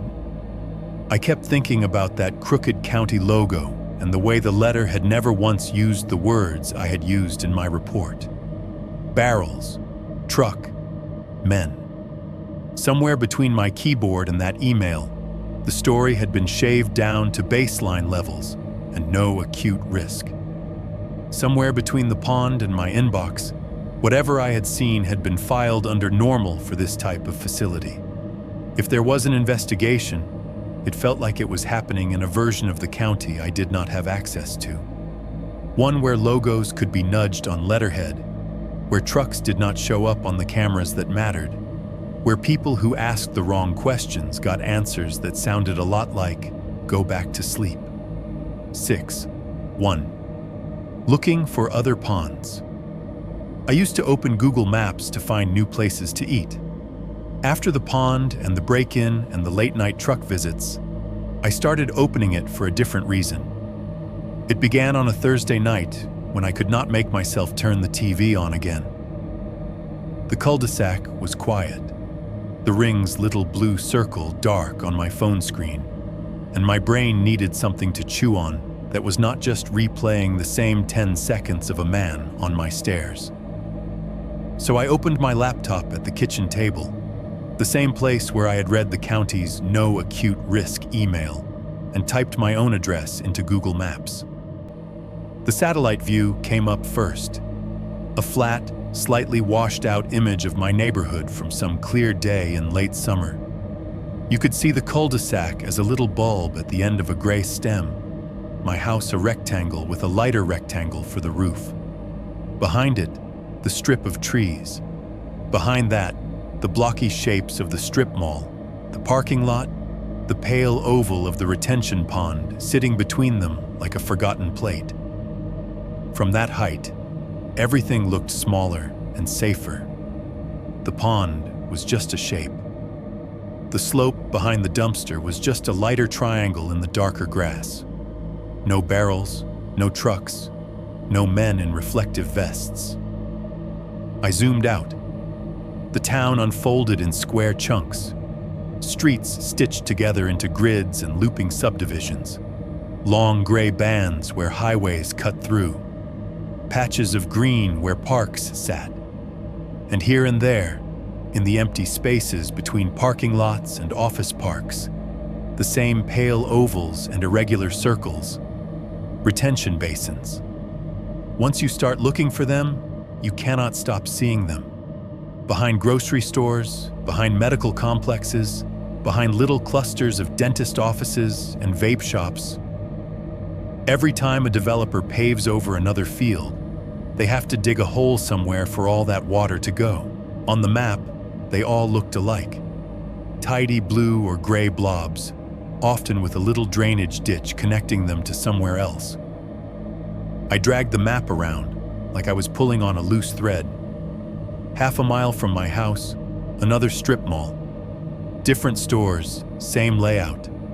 Big box, 2 smaller attached units, a sea of parking in front. Behind it, tucked against a line of trees, another basin and another concrete ramp leading from the back lot down toward the water. From above, it was obvious. From the street, you would never notice it existed unless you went looking. A mile the other direction, office park. Clusters of 2-story buildings with mirrored glass, the kind of places where insurance agents and small tech firms rent suites. On the far side, out of sight from the main road, a wide, shallow pond with a little concrete pad on one side and what looked like the faint arcs of tire tracks leading to it. I switched to street view. The little yellow figure dropped down to ground level with a soft digital plop, landing me on a road I had driven a dozen times without ever really seeing it.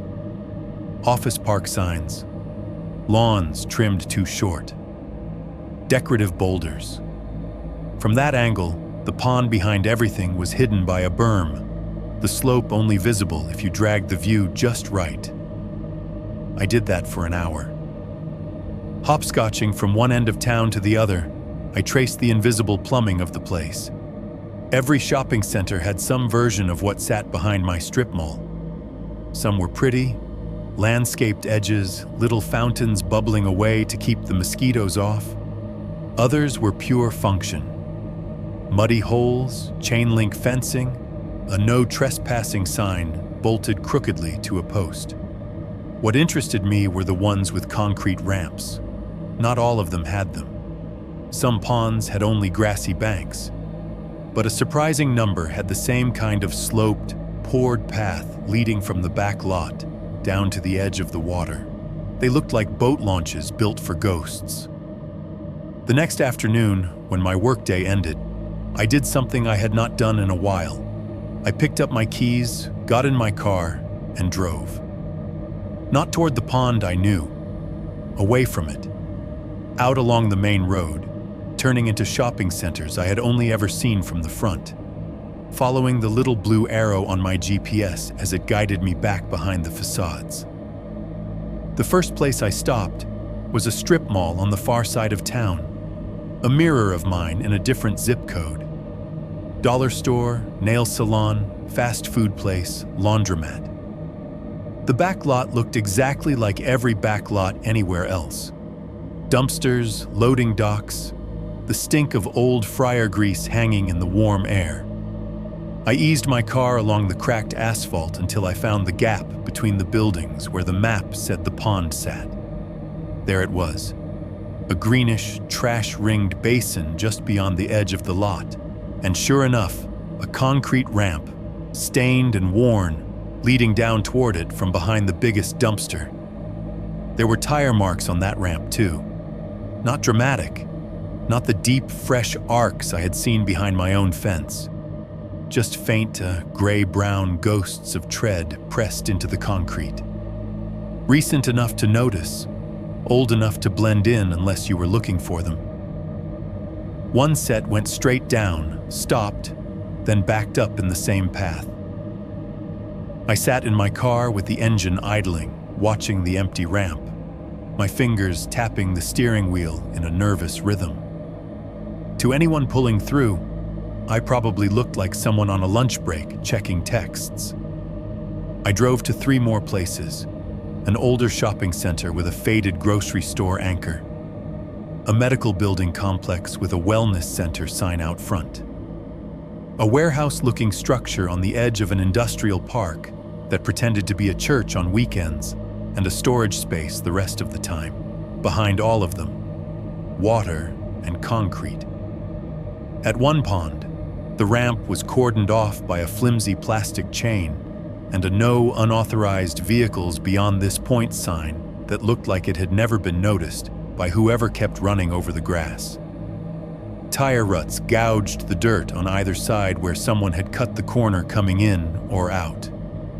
A blue plastic drum lay on its side near the bank, the top cut off, empty and full of rainwater and cigarette butts.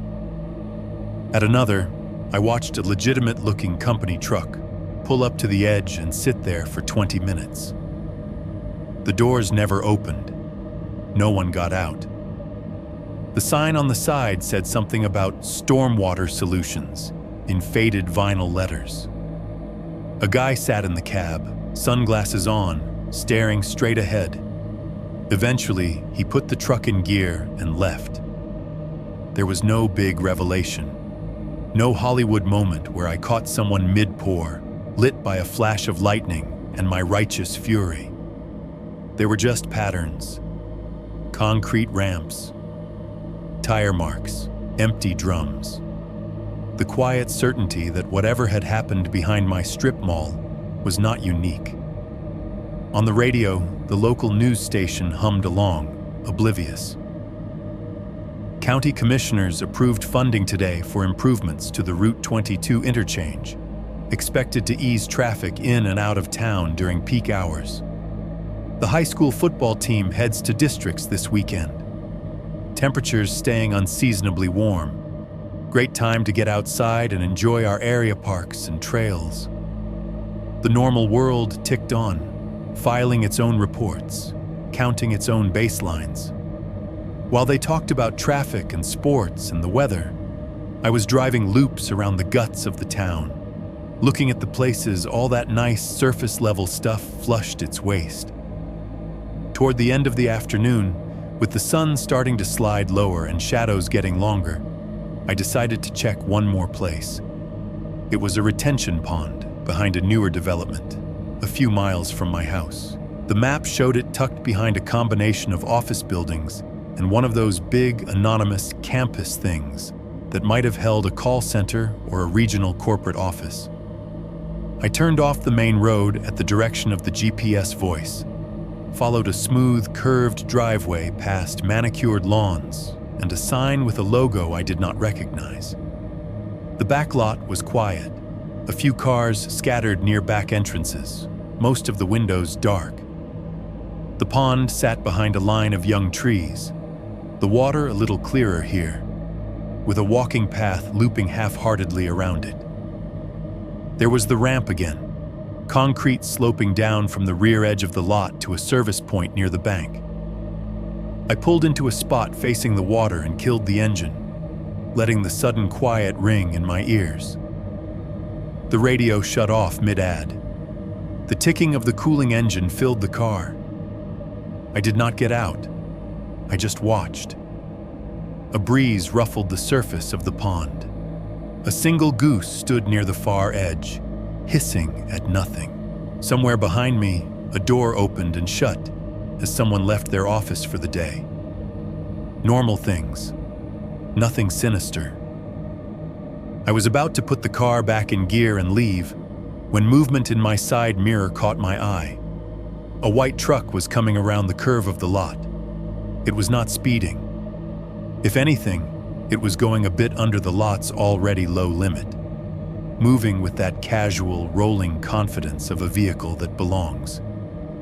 It passed behind me at a distance and continued toward the far end of the lot, where the ramp met the pavement. From my angle, all I saw at first was the back corner, a clean white panel, the square of a tail light, the edge of a bumper that could have belonged to any number of pickups. As it turned slightly, I caught a better glimpse of the side. There was a logo there, not big, not the kind that screams a brand from across a highway, a faded pale green circle with some text around it, the kind of thing that could say County Waste Management, or Green Solutions, or any other combination of words that adds up to garbage. The vinyl looked worn, like it had been through too many seasons of sun and salt. The truck rolled closer to the ramp, then stopped a good distance away from it. Not up against the edge, not in the obvious position you would take if you were about to unload something. Through my windshield, I could see the driver's side window. The man inside had his arm resting on the sill, his other hand on the wheel. He did not wear a vest or a hard hat that I could see, just a dark shirt and a cap. For a moment, he looked straight ahead, toward the water. Then, slowly, his head turned. From across the lot, behind my own windshield, with both of us in vehicles and no one moving, it was hard to tell if his eyes actually met mine or if I just felt them do it. But he looked in my direction and stayed that way for a few seconds too long for it to be nothing. I felt my throat go dry. He did not wave. He did not nod. He did not reach for anything. He just looked. Then, as if he had come to some internal conclusion, he turned his head back toward the pond, put the truck in gear, and drove a lazy loop around the far edge of the lot before heading back the way he had come. He never went down the ramp. He never stopped close enough to make his logo fully readable. I sat there until the sound of his engine faded. Maybe he was just a guy doing his job, wondering why some random sedan was parked facing a drainage pond on a Thursday afternoon. Maybe to him, I looked like the suspicious one. Or maybe coincidence had just drawn me into the path of another white truck with a faint logo and a driver who knew exactly what these basins were really for, and who had learned to recognize the look of someone else who had started paying attention. 2. Reviewing the cameras. There is a special kind of madness in watching hours of your own life on fast forward. It started as a way to prove to myself that I was imagining things. That is what I told myself anyway. As I pulled the living room blinds half shut, turned off most of the lights, and settled in on the couch with my laptop, the Ring app, and the feed from the cheap Wi-Fi camera I had bolted to the back of the house after the break-in. The room felt hollow at night when the TV was off. The only light came from the laptop screen and the little blue glow of the modem. The wall clock above the TV ticked each second with a soft, precise click. The fridge in the kitchen hummed and clunked through its cycles. Every once in a while, the AC would exhale through the vents and then fall quiet again. On the screen in front of me, nothing. Gray, grainy stills of my front porch. A darker rectangle that was my yard. The pale slice of driveway. The top of my neighbor's mailbox just at the edge of the frame. Timestamps marching along the bottom. 1:53 a.m., 1:54 a.m., 1:55 a.m., each marked as no motion detected. You do not realize how still your house is at night until you watch it from the outside. Every flicker the camera does pick up becomes a minor event in a dead world. A moth near the lens, a stray cat crossing the sidewalk, the shadow of a cloud sliding over the streetlight. I scrolled back through the timeline, looking for the little bars that marked motion. Most of them clustered at normal hours. Mail, packages, my brother coming over. What interested me were the gaps. The long, empty stretches between midnight and dawn, with only the occasional blip. I started there. Click, replay. 2:17 a.m., 3 weeks ago. The clip opened with static and then resolved into the familiar view. Front porch, dark. Street beyond, washed in sodium orange. For 10 seconds, nothing. Then, at the far edge of the frame, the street brightened. Headlights. They did not flare full on. The truck, because that is what it had to be, never actually crossed directly in front of the camera. Instead, the light swept across the far side of the cul-de-sac in a narrow arc, like someone tracing the edge of a circle, just outside my direct line of sight. You could see the glow slide over my neighbor's siding, turn their front windows into faint mirrors, then dim as the vehicle slowed. The audio was just a low, muffled rumble, more vibration than sound. The headlights paused. The glow hung on the house across from mine for maybe 8 seconds, making the vinyl siding look wet. On the timestamp, those 8 seconds were an eternity. On the couch, my fingers tightened on the laptop edge. Then the glow shifted again. The light peeled away from the houses and swung toward the exit of the cul-de-sac. The engine noise rose a notch, then faded as the vehicle turned the corner and left. The clip cut off 3 seconds later. No license plate, no readable logo, just light and motion. I played it again, then again. By the third time through, I was not even watching the truck. I was watching the pattern of the shadows, the way the light caught the edge of the curb, the timing between the pause and the turn. My brain started overlaying it with the others I remembered half asleep from the bedroom window. 2 nights later, another clip. Same basic choreography. Headlight glow, slow creep, brief stop, turn, gone. The timestamp was 2:39 a.m. The truck never entered the camera's activity zone, enough to set off a chime on my phone at the time. It just graced the edge of the frame with its presence and moved on. It was not every night, but when I pulled back and looked at the month's worth of footage as a whole, the pattern emerged. 2, sometimes 3 times a week, somewhere between 2 and 3 in the morning. The camera caught that same arc of light and the same brief stillness at the end of the street. Same angle, same sweep, same kind of warm, halogen-looking beams, not the harsh blue-white of some newer LED setups.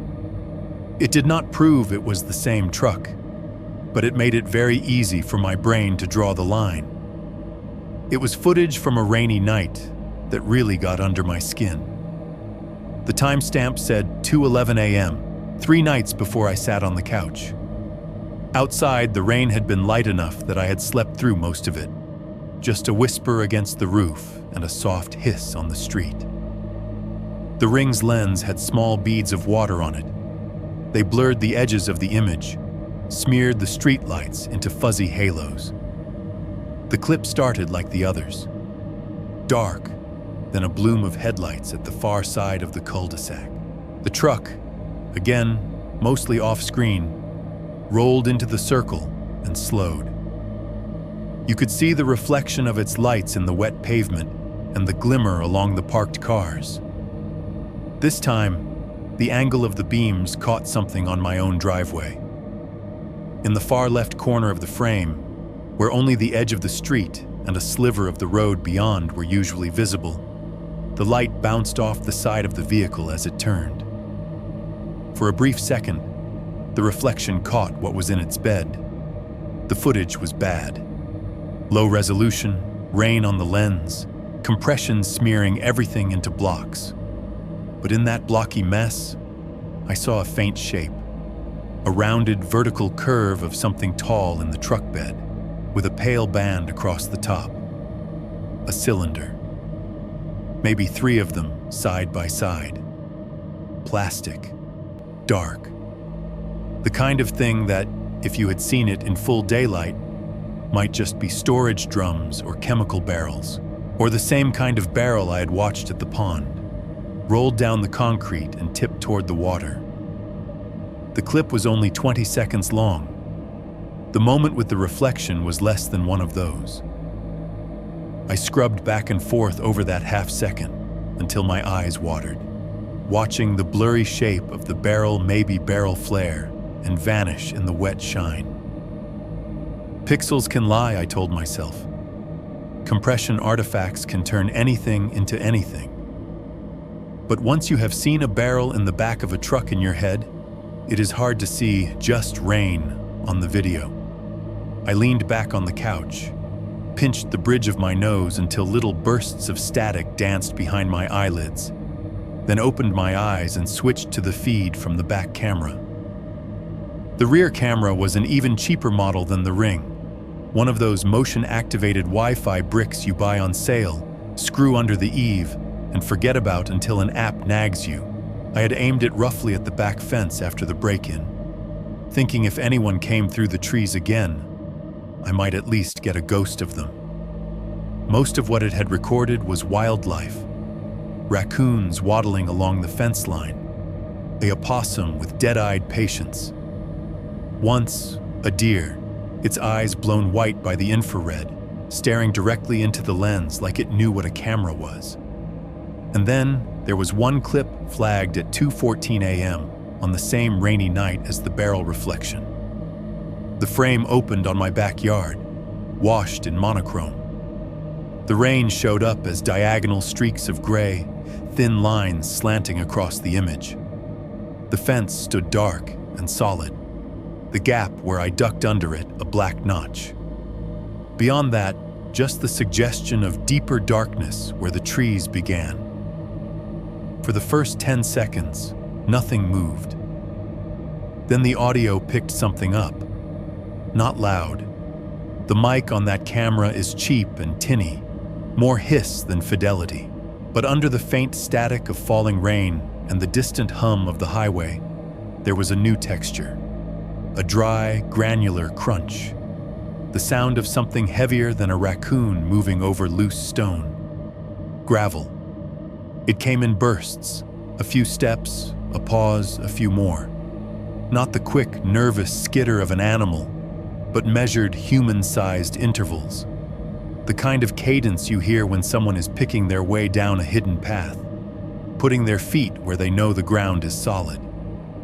The camera did not trigger on whatever it was, The motion sensor must not have registered enough contrast against the rain. The image stayed stubbornly empty. Fence, yard, trees. But the sound kept going. Crunch, pause, crunch, crunch. Then a faint scrape, like a shoe sliding against a rock or a stick being nudged aside. It came from beyond the fence, just out of frame, just where the narrow strip of bare earth and stone runs along the back of the properties and then curves toward the pond. After about 15 seconds, the sound faded. The rain filled the gap again. A second later, the clip cut out as the motion timer expired. I played it 3 times, turning the volume up until the hiss of the mic filled the room. Every hair on my arms stood up. Could it have been a cat? I asked myself. Or a fox? Or a deer dislodging pebbles? It could have been. It also could have been someone who knew that driving a truck into the cul-de-sac every few nights was a good way to remind me they existed, and that walking back along the gravel path behind the fence was an even better way to come and go without the cameras ever getting a clear look. On my laptop screen, the footage rolled on in silence. My own house stared back at me in grayscale, oblivious to what had passed just beyond its edges. In the living room, the clock ticked, the fridge hummed, the AC cycled. Somewhere far off, a truck on Route 22 downshifted with a low growl, and in my ears, ghosting over all of it, I could still hear that crunch of unseen footsteps in the gravel behind my home, heading toward the pond or away from it, as if the space between the two had become just another hallway in somebody else's building. 6-3, what the old neighbor told me. I had lived on that cul-de-sac for almost 4 years before I ever really talked to the guy in the first house. You know the type. Every neighborhood has one. Late 60s, maybe early 70s. Always out front with a rake or a hose or a push mower, keeping his lawn at some invisible regulation length only he understands. Same ball cap every day, faded college logo, same pair of cargo shorts no matter what month it is. His name was Frank. For the longest time, our relationship consisted of nods and half waves as I pulled into my driveway. "How's it going?" shouted over the noise of his mower. The little social grease you spread around so nobody feels like they are living next to a stranger. It was only after the trucks and the break-in and the environmental letter that I started looking at people on my street as possible sources of information instead of just background extras. One Saturday, late morning, I was out in the yard pretending to care about some weeds when he wandered over. "Looks like you got that window fixed," he said, jerking his chin toward the side of the house where the laundry room faced the backyard. "Yeah," I said. "Finally. Took them long enough." He leaned on his rake, squinting past me toward the strip of trees at the back of the cul-de-sac.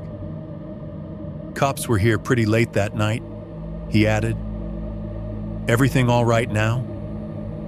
I hesitated. Telling the whole story to the sheriff had been one thing.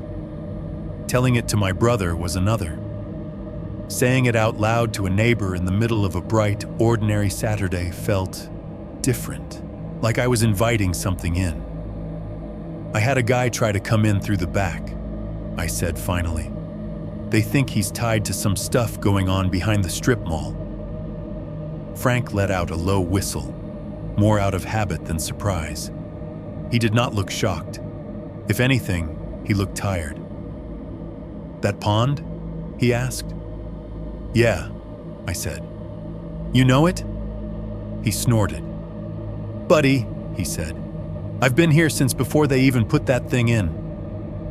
The sprinklers on the house across from mine chose that moment to kick on with a soft shh thunk, the heads popping up in a neat row, fanning arcs of water over the two-green lawn. A UPS truck turned the corner at the end of the street, tires crunching lightly, the low rumble of its engine filling the air for a few seconds. before it rolled past us and stopped 3 houses down. Daytime sounds, Saturday sounds, the kind you never remember later. That pond used to flood after big storms, Frank went on. Back when they first built this place, they didn't size it right. Couple of bad downpours and the water was up near the back doors of Tony's. People were posting pictures on Facebook like the strip mall was about to float away. He shifted his grip on the rake, using it as a pointer now. From where we stood, you could just see the hint of the water through the trees, glimpses of brightness between trunks. So they brought in some company to redo the drainage, he said. Must be 10, 12 years ago now. Dug it out deeper, put in new pipes, all that. You remember the company? I asked, trying to sound casual. He shrugged. Something with environmental in the name, he said. They all sound the same. Green this, eco that. He made a vague rolling motion with his hand. Big white trucks, guys in vests, whole show. My skin prickled. Did they do the work during the day? I asked. Or... He gave me a sideways look like he was trying to decide how far to lean into this. For a while there, he said slowly, you'd hear trucks back there at weird hours. Not like midnight or anything, but late. After the stores closed. Big diesels backing up. That beep, beep, beep, you know? Smelled funny sometimes after a storm. My wife used to complain about it. Said the whole backyard smelled like a gas station and a hospital had a baby. What did you do? I asked. Neighbor on the corner called the county once, he said. Said her kids' allergies were acting up. Wanted to know what they were putting in the water back there. They sent some inspector out. Walked around with a clipboard. Poked at the edge of the pond. Couple months later, we got a flyer in the mail about stormwater improvements and temporary inconveniences during construction. And the trucks? I said. Came and went for a while, he said. Then it settled down. County said they fixed it. He said it with a tone I recognized from my own mouth. Half sarcasm, half resignation. You ever see anything off? I pushed. Like barrels or... He shrugged again, the universal gesture for not my circus. I saw a lot of backs of trucks, he said. A lot of guys standing around smoking. Could have been anything in there. I'm not big on standing at the fence with binoculars. Figure if they're doing something shady, someone else will catch it. Or they won't. He shifted the rake into both hands again, the conversation winding down. You should put motion lights up back there if you're worried, he added. And one of those cameras. Criminals hate being on camera. I've got both, I said. He nodded approvingly, then started back toward his yard. Anyway, he said over his shoulder, that pond's been a pain in the ass since they dug it. You ask me, they should have left the field alone. Grass doesn't need a permit to soak up water. The sprinklers across the street ticked as their arcs overlapped. The UPS truck's liftgate slammed. The driver jogged up someone's walk with a package, and a dog barked behind a closed door. For a few seconds, the normalcy of it all felt like a joke. That night, after the sun went down and the noises of the neighborhood thinned out to the familiar few, AC units, occasional car, TV glow behind curtains, I opened my laptop again. If Frank remembered a flyer about stormwater improvements, there had to have been something more official behind it. Municipalities love paperwork. There is always a record somewhere if you know how to look. I went to the county website and dug my way through the layers. Public notices, meeting minutes, planning commission agendas. The words blurred after a while. Variances, allocations, amendments. But eventually, I found a section for public works and infrastructure projects. Some hero in IT had left the PDFs arranged by year. I went back about 10 years, There it was. Stormwater Management Improvements, strip mall address, dated early spring of that year. I clicked it and waited for the scan to load, the little spinning icon making circuits of its own. The document that appeared was a low-res PDF of what had probably been a photocopy of a photocopy. The county seal sat at the top in black and white, looking more washed out than the version on my email. The text was crooked, as if the page had not been straight in the scanner. Someone had handwritten notes in the margins in a cramped, almost illegible script. Scope: retention basin enlargement, outlet control structure modifications, installation of additional storm drains to mitigate flooding in rear commercial area, it said in the bland language of engineers. There was a paragraph about historic ponding issues and resident concerns about standing water. Another about compliance with updated stormwater regulations. Halfway down the first page, there was a line that should have listed the contractor. Contractor, redacted, Environmental Solutions, Inc. The name in the middle, it might have once said something, was blacked out with a thick bar, not blurred, not smudged, deliberately masked. I scrolled further, frowning. On the second page, under bidding history, there was a table. In the column where you would expect to see company names, there were blocks of garbled text, like the scan had choked on them. The resolution was too low to zoom in without everything turning into a mosaic of gray squares. In the meeting minutes attached at the end, the same company was referenced only as the selected contractor. Everywhere the name should have been clear, it was either hidden or unreadable. I leaned back, rubbing at my eyes. Maybe it was nothing.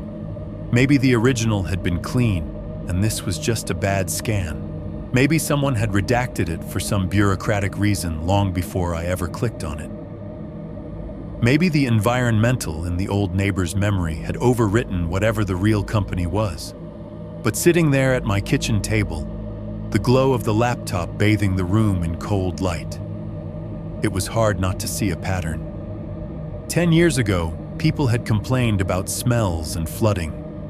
Trucks had come and gone at odd hours. The county had said they fixed it. A contractor with environmental in the name had done something to the pond behind my house. The record of who exactly had been trusted with that work looked like it had been run through a shredder and taped back together.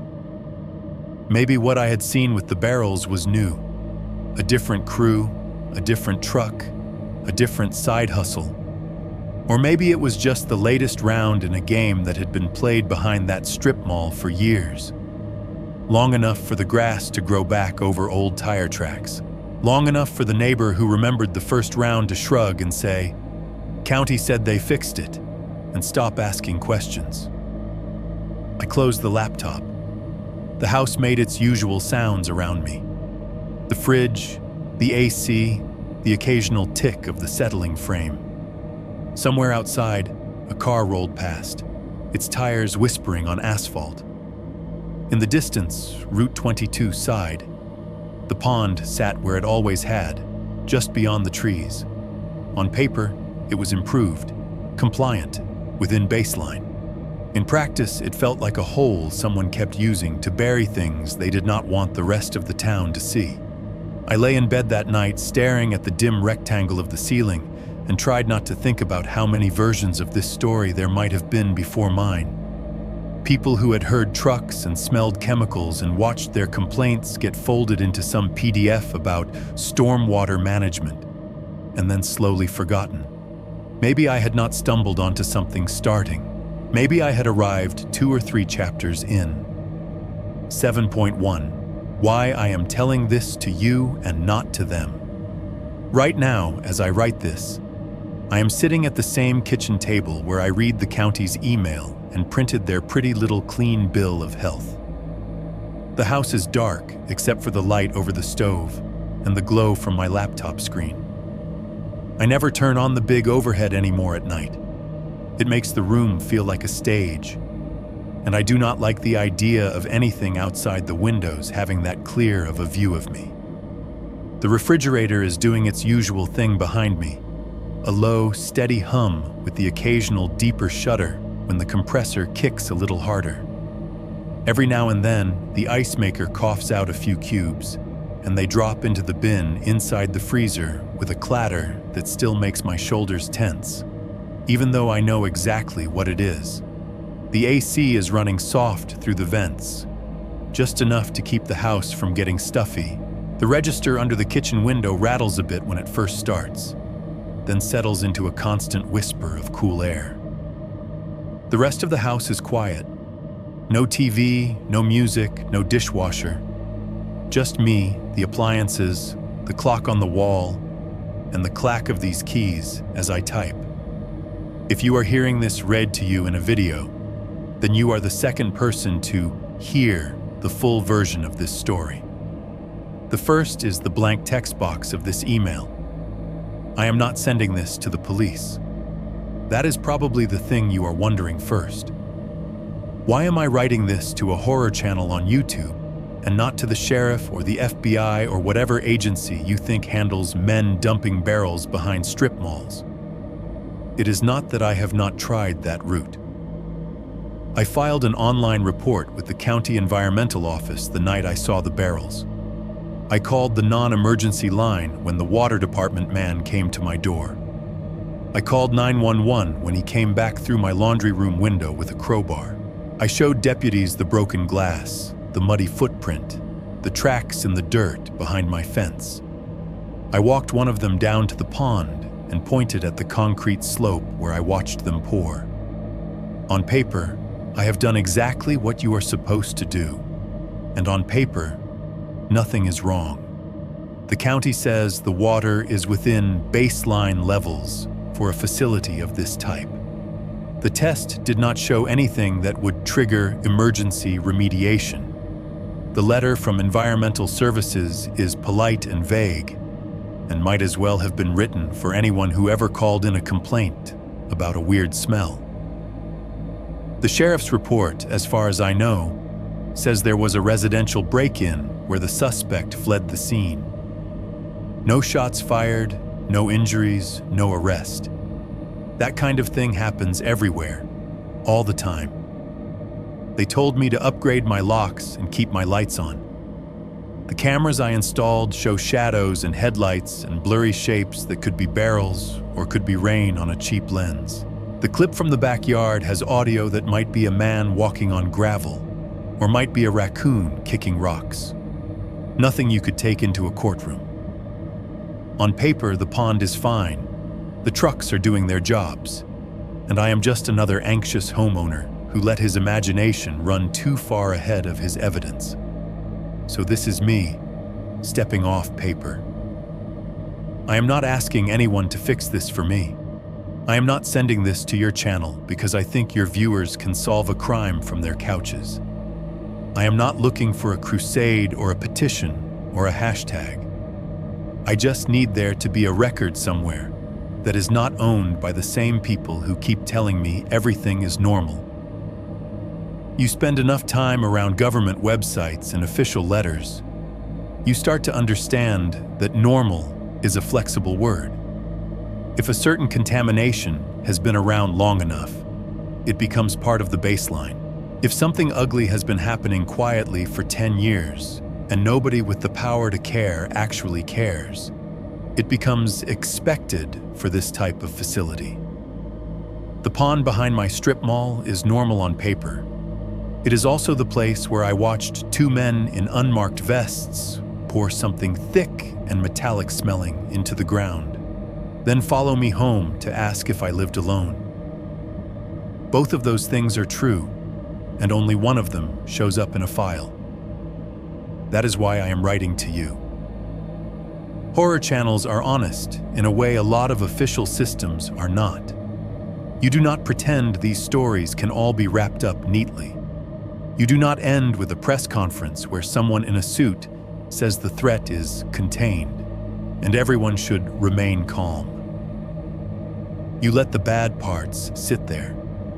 You let people decide how afraid to be. I am not saying any of this is a grand conspiracy.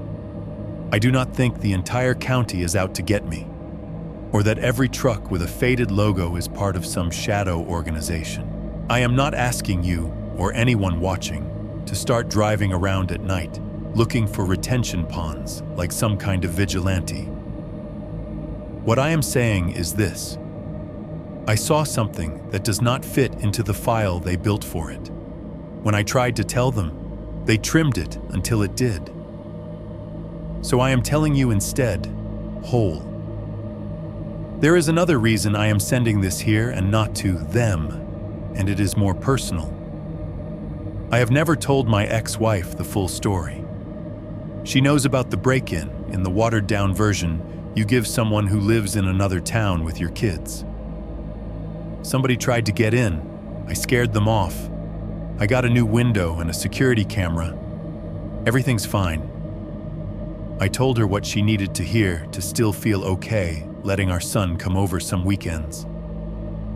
I did not mention the barrels, or the man at the door pretending to be county, or the truck that keeps coming back. My brother knows more, but not everything. He knows about the crowbar and the stairs and the trash bag over the window. He knows the sheriff came. He doesn't know I have been sitting up watching truck lights sweep the cul-de-sac at 2 a.m. He does not know I found an old project file with the contractor's name conveniently missing. I have not told my parents either. They are old enough now that anything like this would just sit on their chests and make it harder to breathe for no good reason. If they ask why there is a camera by the back door next time they visit, I will tell them it is for porch pirates. So that leaves you. Somebody in their car in a Walmart parking lot at midnight, listening to this through their speakers. Somebody washing dishes in a too small apartment, with the video playing on the counter to keep them company. Somebody lying in bed with the AC humming and the fridge clicking on and off down the hall, letting this narrator's voice leak into the space between their thoughts. You do not know me. I do not know you. That is what makes this easier and harder at the same time. Easier because I can say exactly what I saw without worrying that you will call me at 3 a.m. to ask if I am okay. Harder because there is no reason for you to believe a stranger on the internet more than any official letterhead. But at least here, the words land somewhere outside my own skull. At least here, if a truck keeps circling my street a little too long one night and does not roll away again, somebody other than the county will have heard what happened before that. I pause in my typing and lean back. The kitchen light over the stove buzzes faintly, a low insect hum from the old fluorescent bulb. The laptop fan kicks on for a second, blowing warm air across my wrists before quieting. The ice maker in the freezer decides it is time again and drops another handful of cubes. They clatter into the bin like small bones. For a second, all those sounds overlap in a way that mimics the pond. Machines humming, then resting, then humming again. I think about that 1 second of absolute silence, the moment everything in my house decided to go quiet at once right before the glass broke downstairs. The whole story I am sending you hangs on those little shifts in noise, the parts that do not make it into reports. I look back at the screen. The subject line of the email is something generic. Story submission, with my name after it. I have filled in the channel's public submission address. My fingers hover over the keyboard. I have never told anyone the whole story. Not my ex-wife. Not my family. Not the deputy who took my statement. Because by the time I thought to tell him about Google Maps and redacted contractors, his card was buried under a stack of junk mail, and I was already getting polite emails from environmental services saying everything looked fine. They still think the window was just from a random break-in. As far as they know, it might as well have been. The version of this that exists in my world. The one with men in reflective vests and green barrels and trucks that circle my cul-de-sac at 2:30 a.m.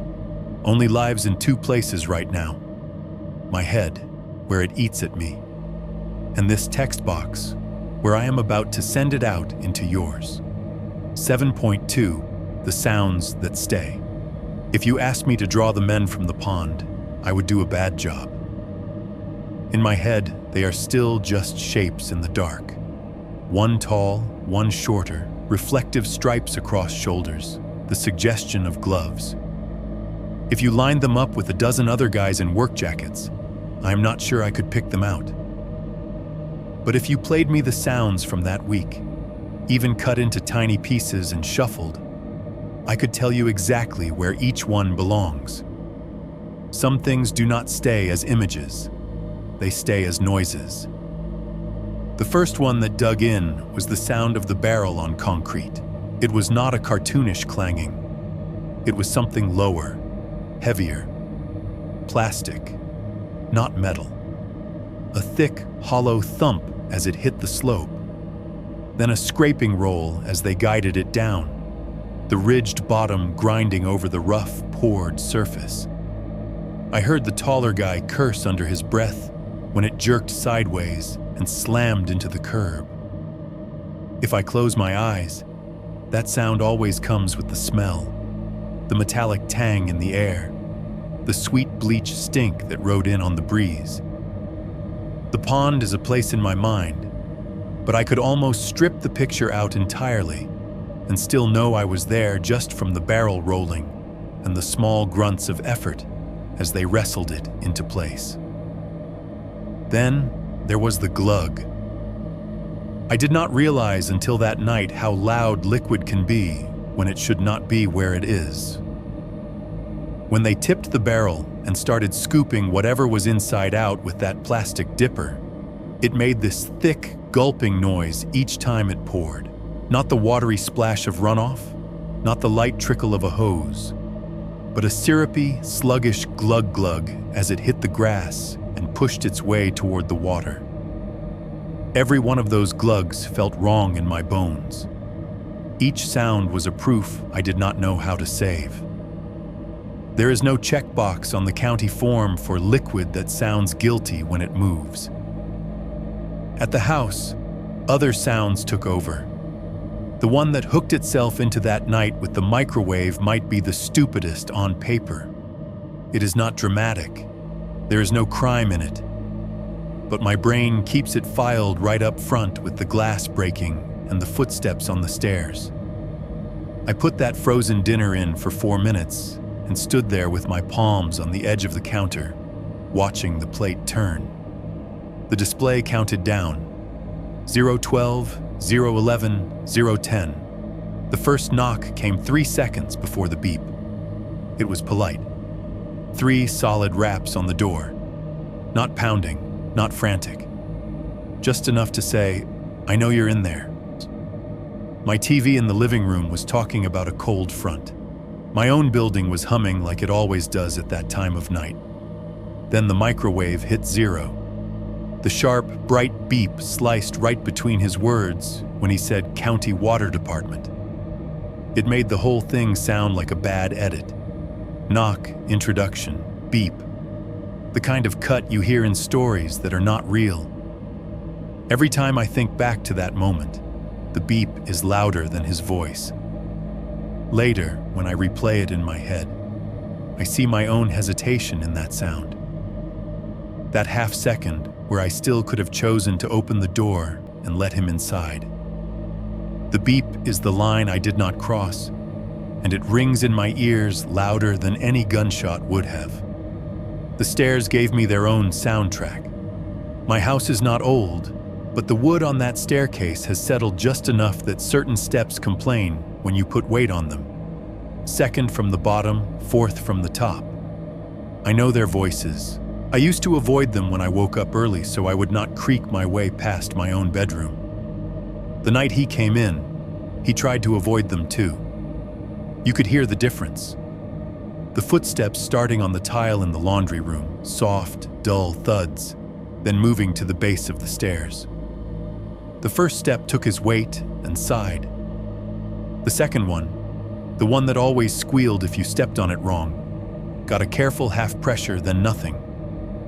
He was testing them like someone who had been up and down enough times to know where the weak points were. He made it to the third step before the wood gave him away. Creak. Not loud, but in the dead air of that second of silence, it might as well have been a flare going up. That one little noise snapped my brain from maybe I imagined the glass to there is a man in my house right now. I still hear that creak when I wake up to pee on certain nights. For a half-sleep second, it is not me on the stairs. It is him again, pausing when I yell, one foot on that complaining board, crowbar in his hand. The glass has its own note too. It did not explode all at once like in movies. It started with a dry, delicate crack, like someone flexing a piece of ice straight from the freezer.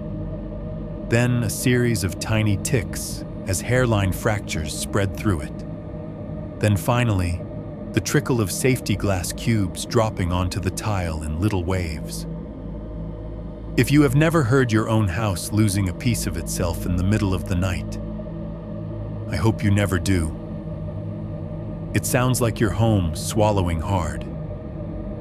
Outside, the truck on gravel is a whole other thing. Behind the fence, there is a narrow strip where the grass never really catches. It is dirt and scattered stones, worn smooth by kids cutting through and, apparently, by truck tires making careful turns. When a heavy vehicle rolls onto it, the sound is different from asphalt. On asphalt, tires make a low, consistent hiss, a kind of whispering rush. On gravel, they chew. There is a crunching, grinding texture that comes up through the chassis and into your skull if you are close enough to feel it. The recordings from the back camera never show the truck itself, but you can hear those tires in the distance sometimes, near the end of a long night of reviewing footage. A slow, deliberate crackle as something big moves just out of sight. That sound lives exactly at the back of my property line in my head. I cannot hear it without picturing the tree line and that narrow cut between the yards, the same path I used to take to escape my house at the end of workdays. Now I hear it and think about escape in the other direction. If you mapped my week onto a floor plan, each room would have its own sound pinned to it. The pond is barrel drag and chemical glug. The kitchen is microwave beep and ice in the freezer, falling at the worst possible moments. The hallway is the soft buzz of the stove light and the clock ticking on the wall, counting down to sirens. The stairs are that one creak when he put his weight where he should not have. The cul-de-sac is the low growl of an engine circling too slow at 2 in the morning. They all have a pattern too, a shape. Noise builds, hits a point where you realize what you are hearing, then falls away and leaves you alone with the idea of what could have happened.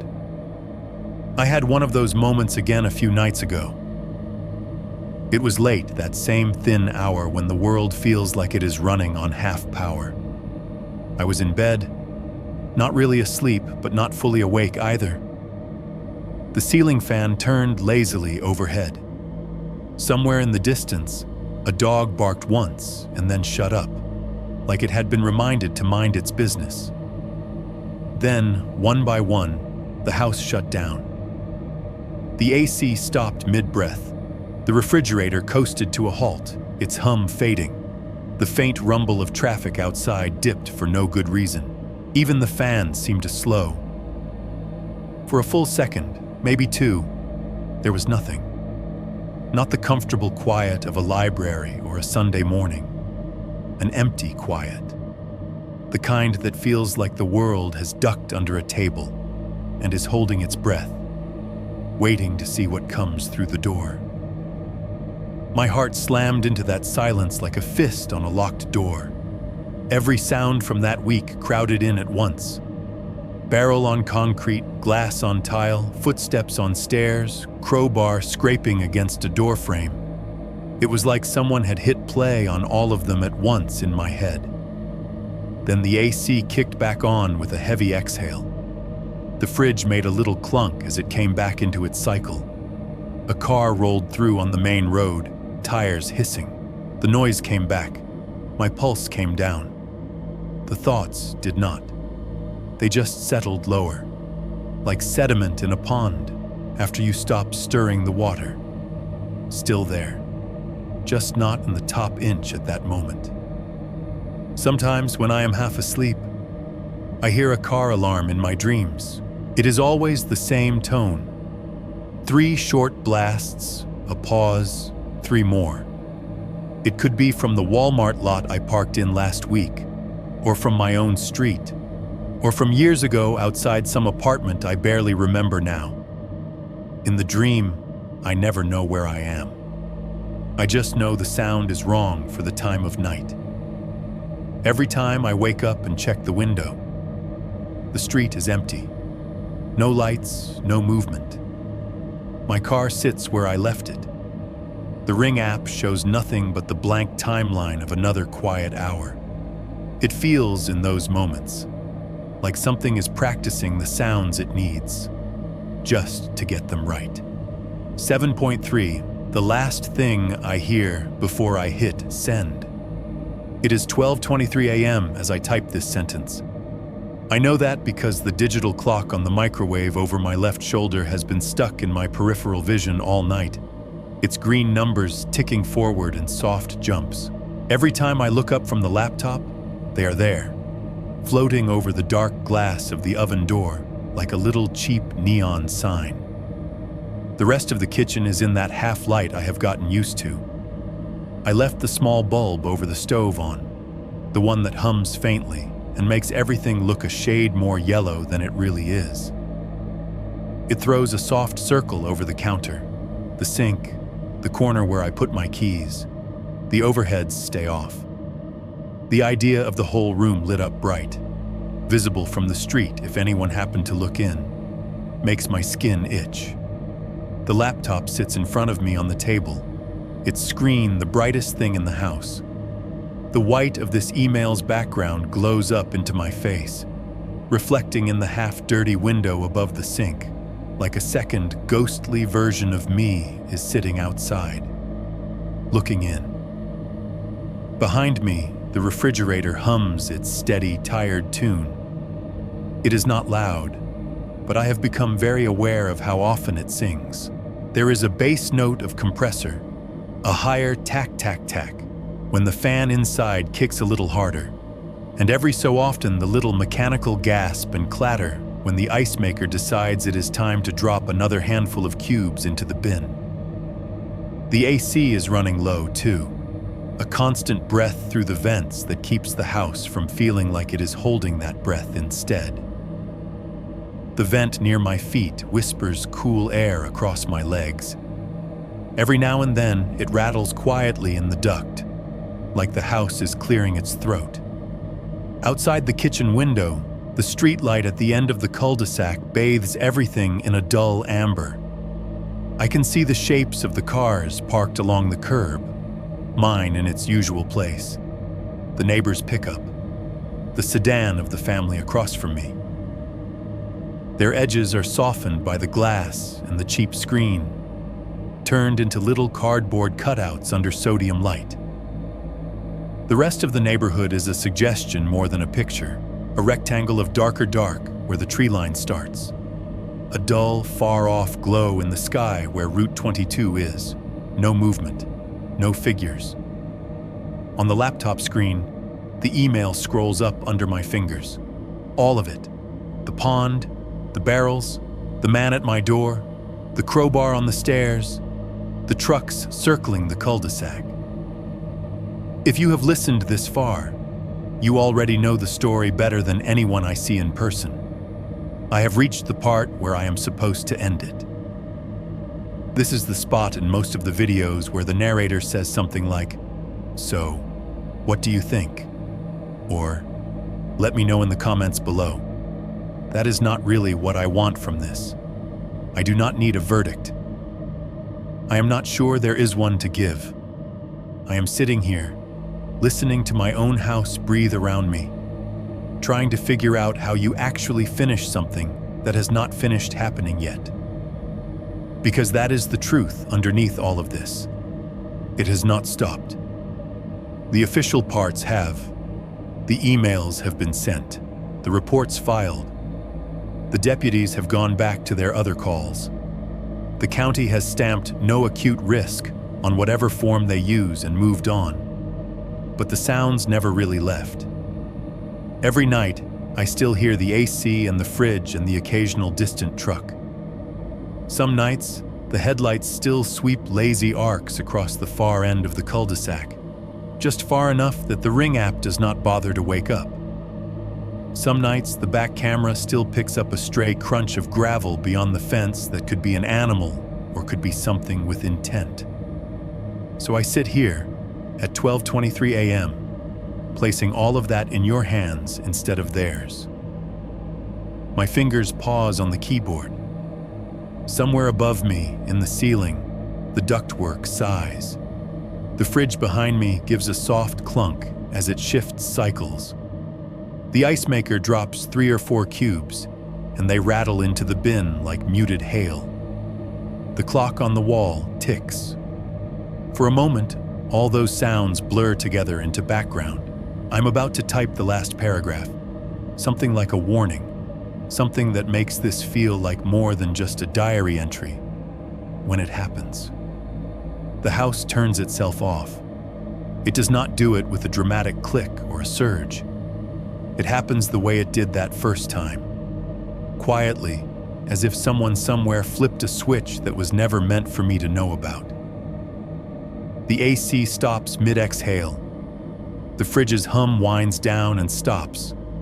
The little buzz from the stove light snips out like a cut wire. The clock on the wall still ticks, tiny and nervous, but for 1 full second, maybe 2, everything else goes still. It is the second of silence again. Same flavor, same weight. The air in the kitchen suddenly feels thicker, like the room has inhaled and is waiting to see what comes next, before it decides whether to let the breath out. In that pocket of quiet, something reaches across the yard. At first, I think I am imagining it. Just my pulse in my ears, or the settling of the house. But then it comes again, clearer. A small, dry crunch from beyond the back fence. Not loud, not theatrical. Just the sound of something moving over gravel and stone at a slow, deliberate pace. A footstep, maybe 2. Then a brief pause, then another. Exactly like the audio my cheap back camera caught that rainy night. Same texture, same spacing. The sound of someone, or something, using the narrow strip behind my property like a hallway. My fingers freeze above the keys. I do not turn my head. I keep my eyes on the laptop screen, on the lines of text already written, because looking toward the window feels like an invitation. I do not get up to check the back door. I do not grab the gun from the lockbox in the pantry. I do not open the Ring app to see if the front camera has picked up anything. I just sit there, breathing as shallowly as I can, listening. The gravel quiets. For a second, there is nothing. Then, from the front of the house, through the slightly open window above the sink, another sound slips in. Tires on asphalt, slow and careful. You can tell a lot by the way a vehicle moves through a neighborhood at night. People who live there glide. People who are lost crawl, then speed up when they realize they are on the wrong street. People who are just using the cul-de-sac to turn around barely touch their brakes. This one eases into the circle. I hear the rubber hiss gently as it rolls over worn pavement. The pattern of the sound bends as the vehicle makes the loop. There is a soft squeak as the wheel hits the rough patch at the far end, the one I have driven over 1,000 times without thinking about it. The engine barely rises above idle. It is not in a hurry. It hums a low, steady note that vibrates in my chest more than in my ears. The tires slow.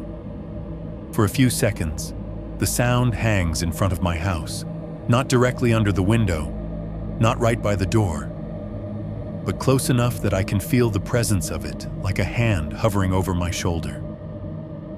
I imagine, because I cannot help myself, a windshield with someone behind it.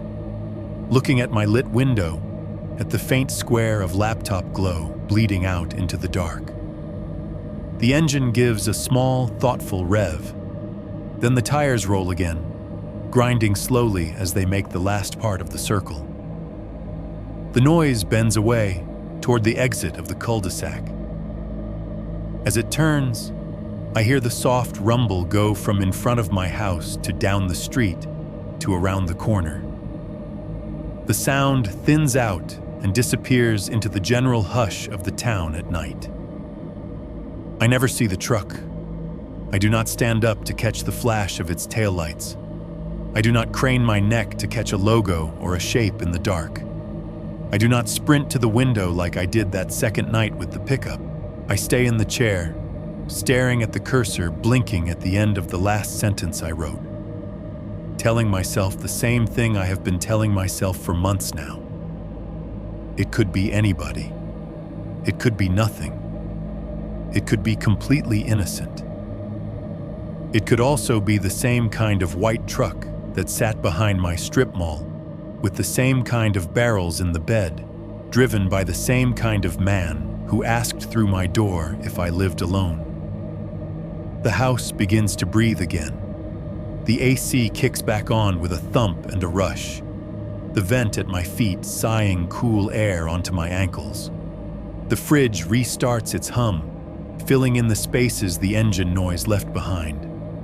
The stove light resumes its insect buzz. Somewhere, a car on Route 22 downshifts with a lazy growl. Normal sounds. The kind everyone else in town sleeps through without hearing. I let out a breath I had not realized I was holding. The gravel is quiet again. The cul-de-sac has gone back to being just a circle of asphalt with some parked cars and a streetlight. The moment where everything could have become another story. The moment where I get up, grab a flashlight, and go see what that was, passes without me moving. I am not going down there to check. That is the point of this, I think. Not to invite you into my fear so you can share it, but to say this out loud in a way I wish someone had said it to me the first night I saw something that did not fit. I rest my hands on the laptop for a second, watching the cursor blink. Then I type the last thing I want you to hear from me. If your house backs up to a pond, or a creek, or an alley behind a strip mall, and you ever see a truck where it should not be, do yourself a favor. Do not go down there to get a closer look. I did, and I have been listening for it ever since. I read that line twice. The truck, if there was one, is long gone now. Or it never mattered in the first place. My cameras might have caught a smear of light. The county will never see it. The sheriff will never hear the gravel the way I did. None of that changes what my ears have decided to remember. I move the cursor down one more line. When the house goes quiet tonight, listen to whatever breaks that silence first. Just hope it is your fridge and not tires on gravel. My finger hovers over the trackpad. In the reflection on the dark kitchen window, I can see my own hand suspended. Behind that ghost hand, the streetlight glows, and the faint outline of the trees at the back of the yard is a darker smudge against the sky. I click send. The whoosh sound the email program makes as it goes out into the world is too soft to compete with the hum of the fridge and the hiss of the AC. But I hear it anyway.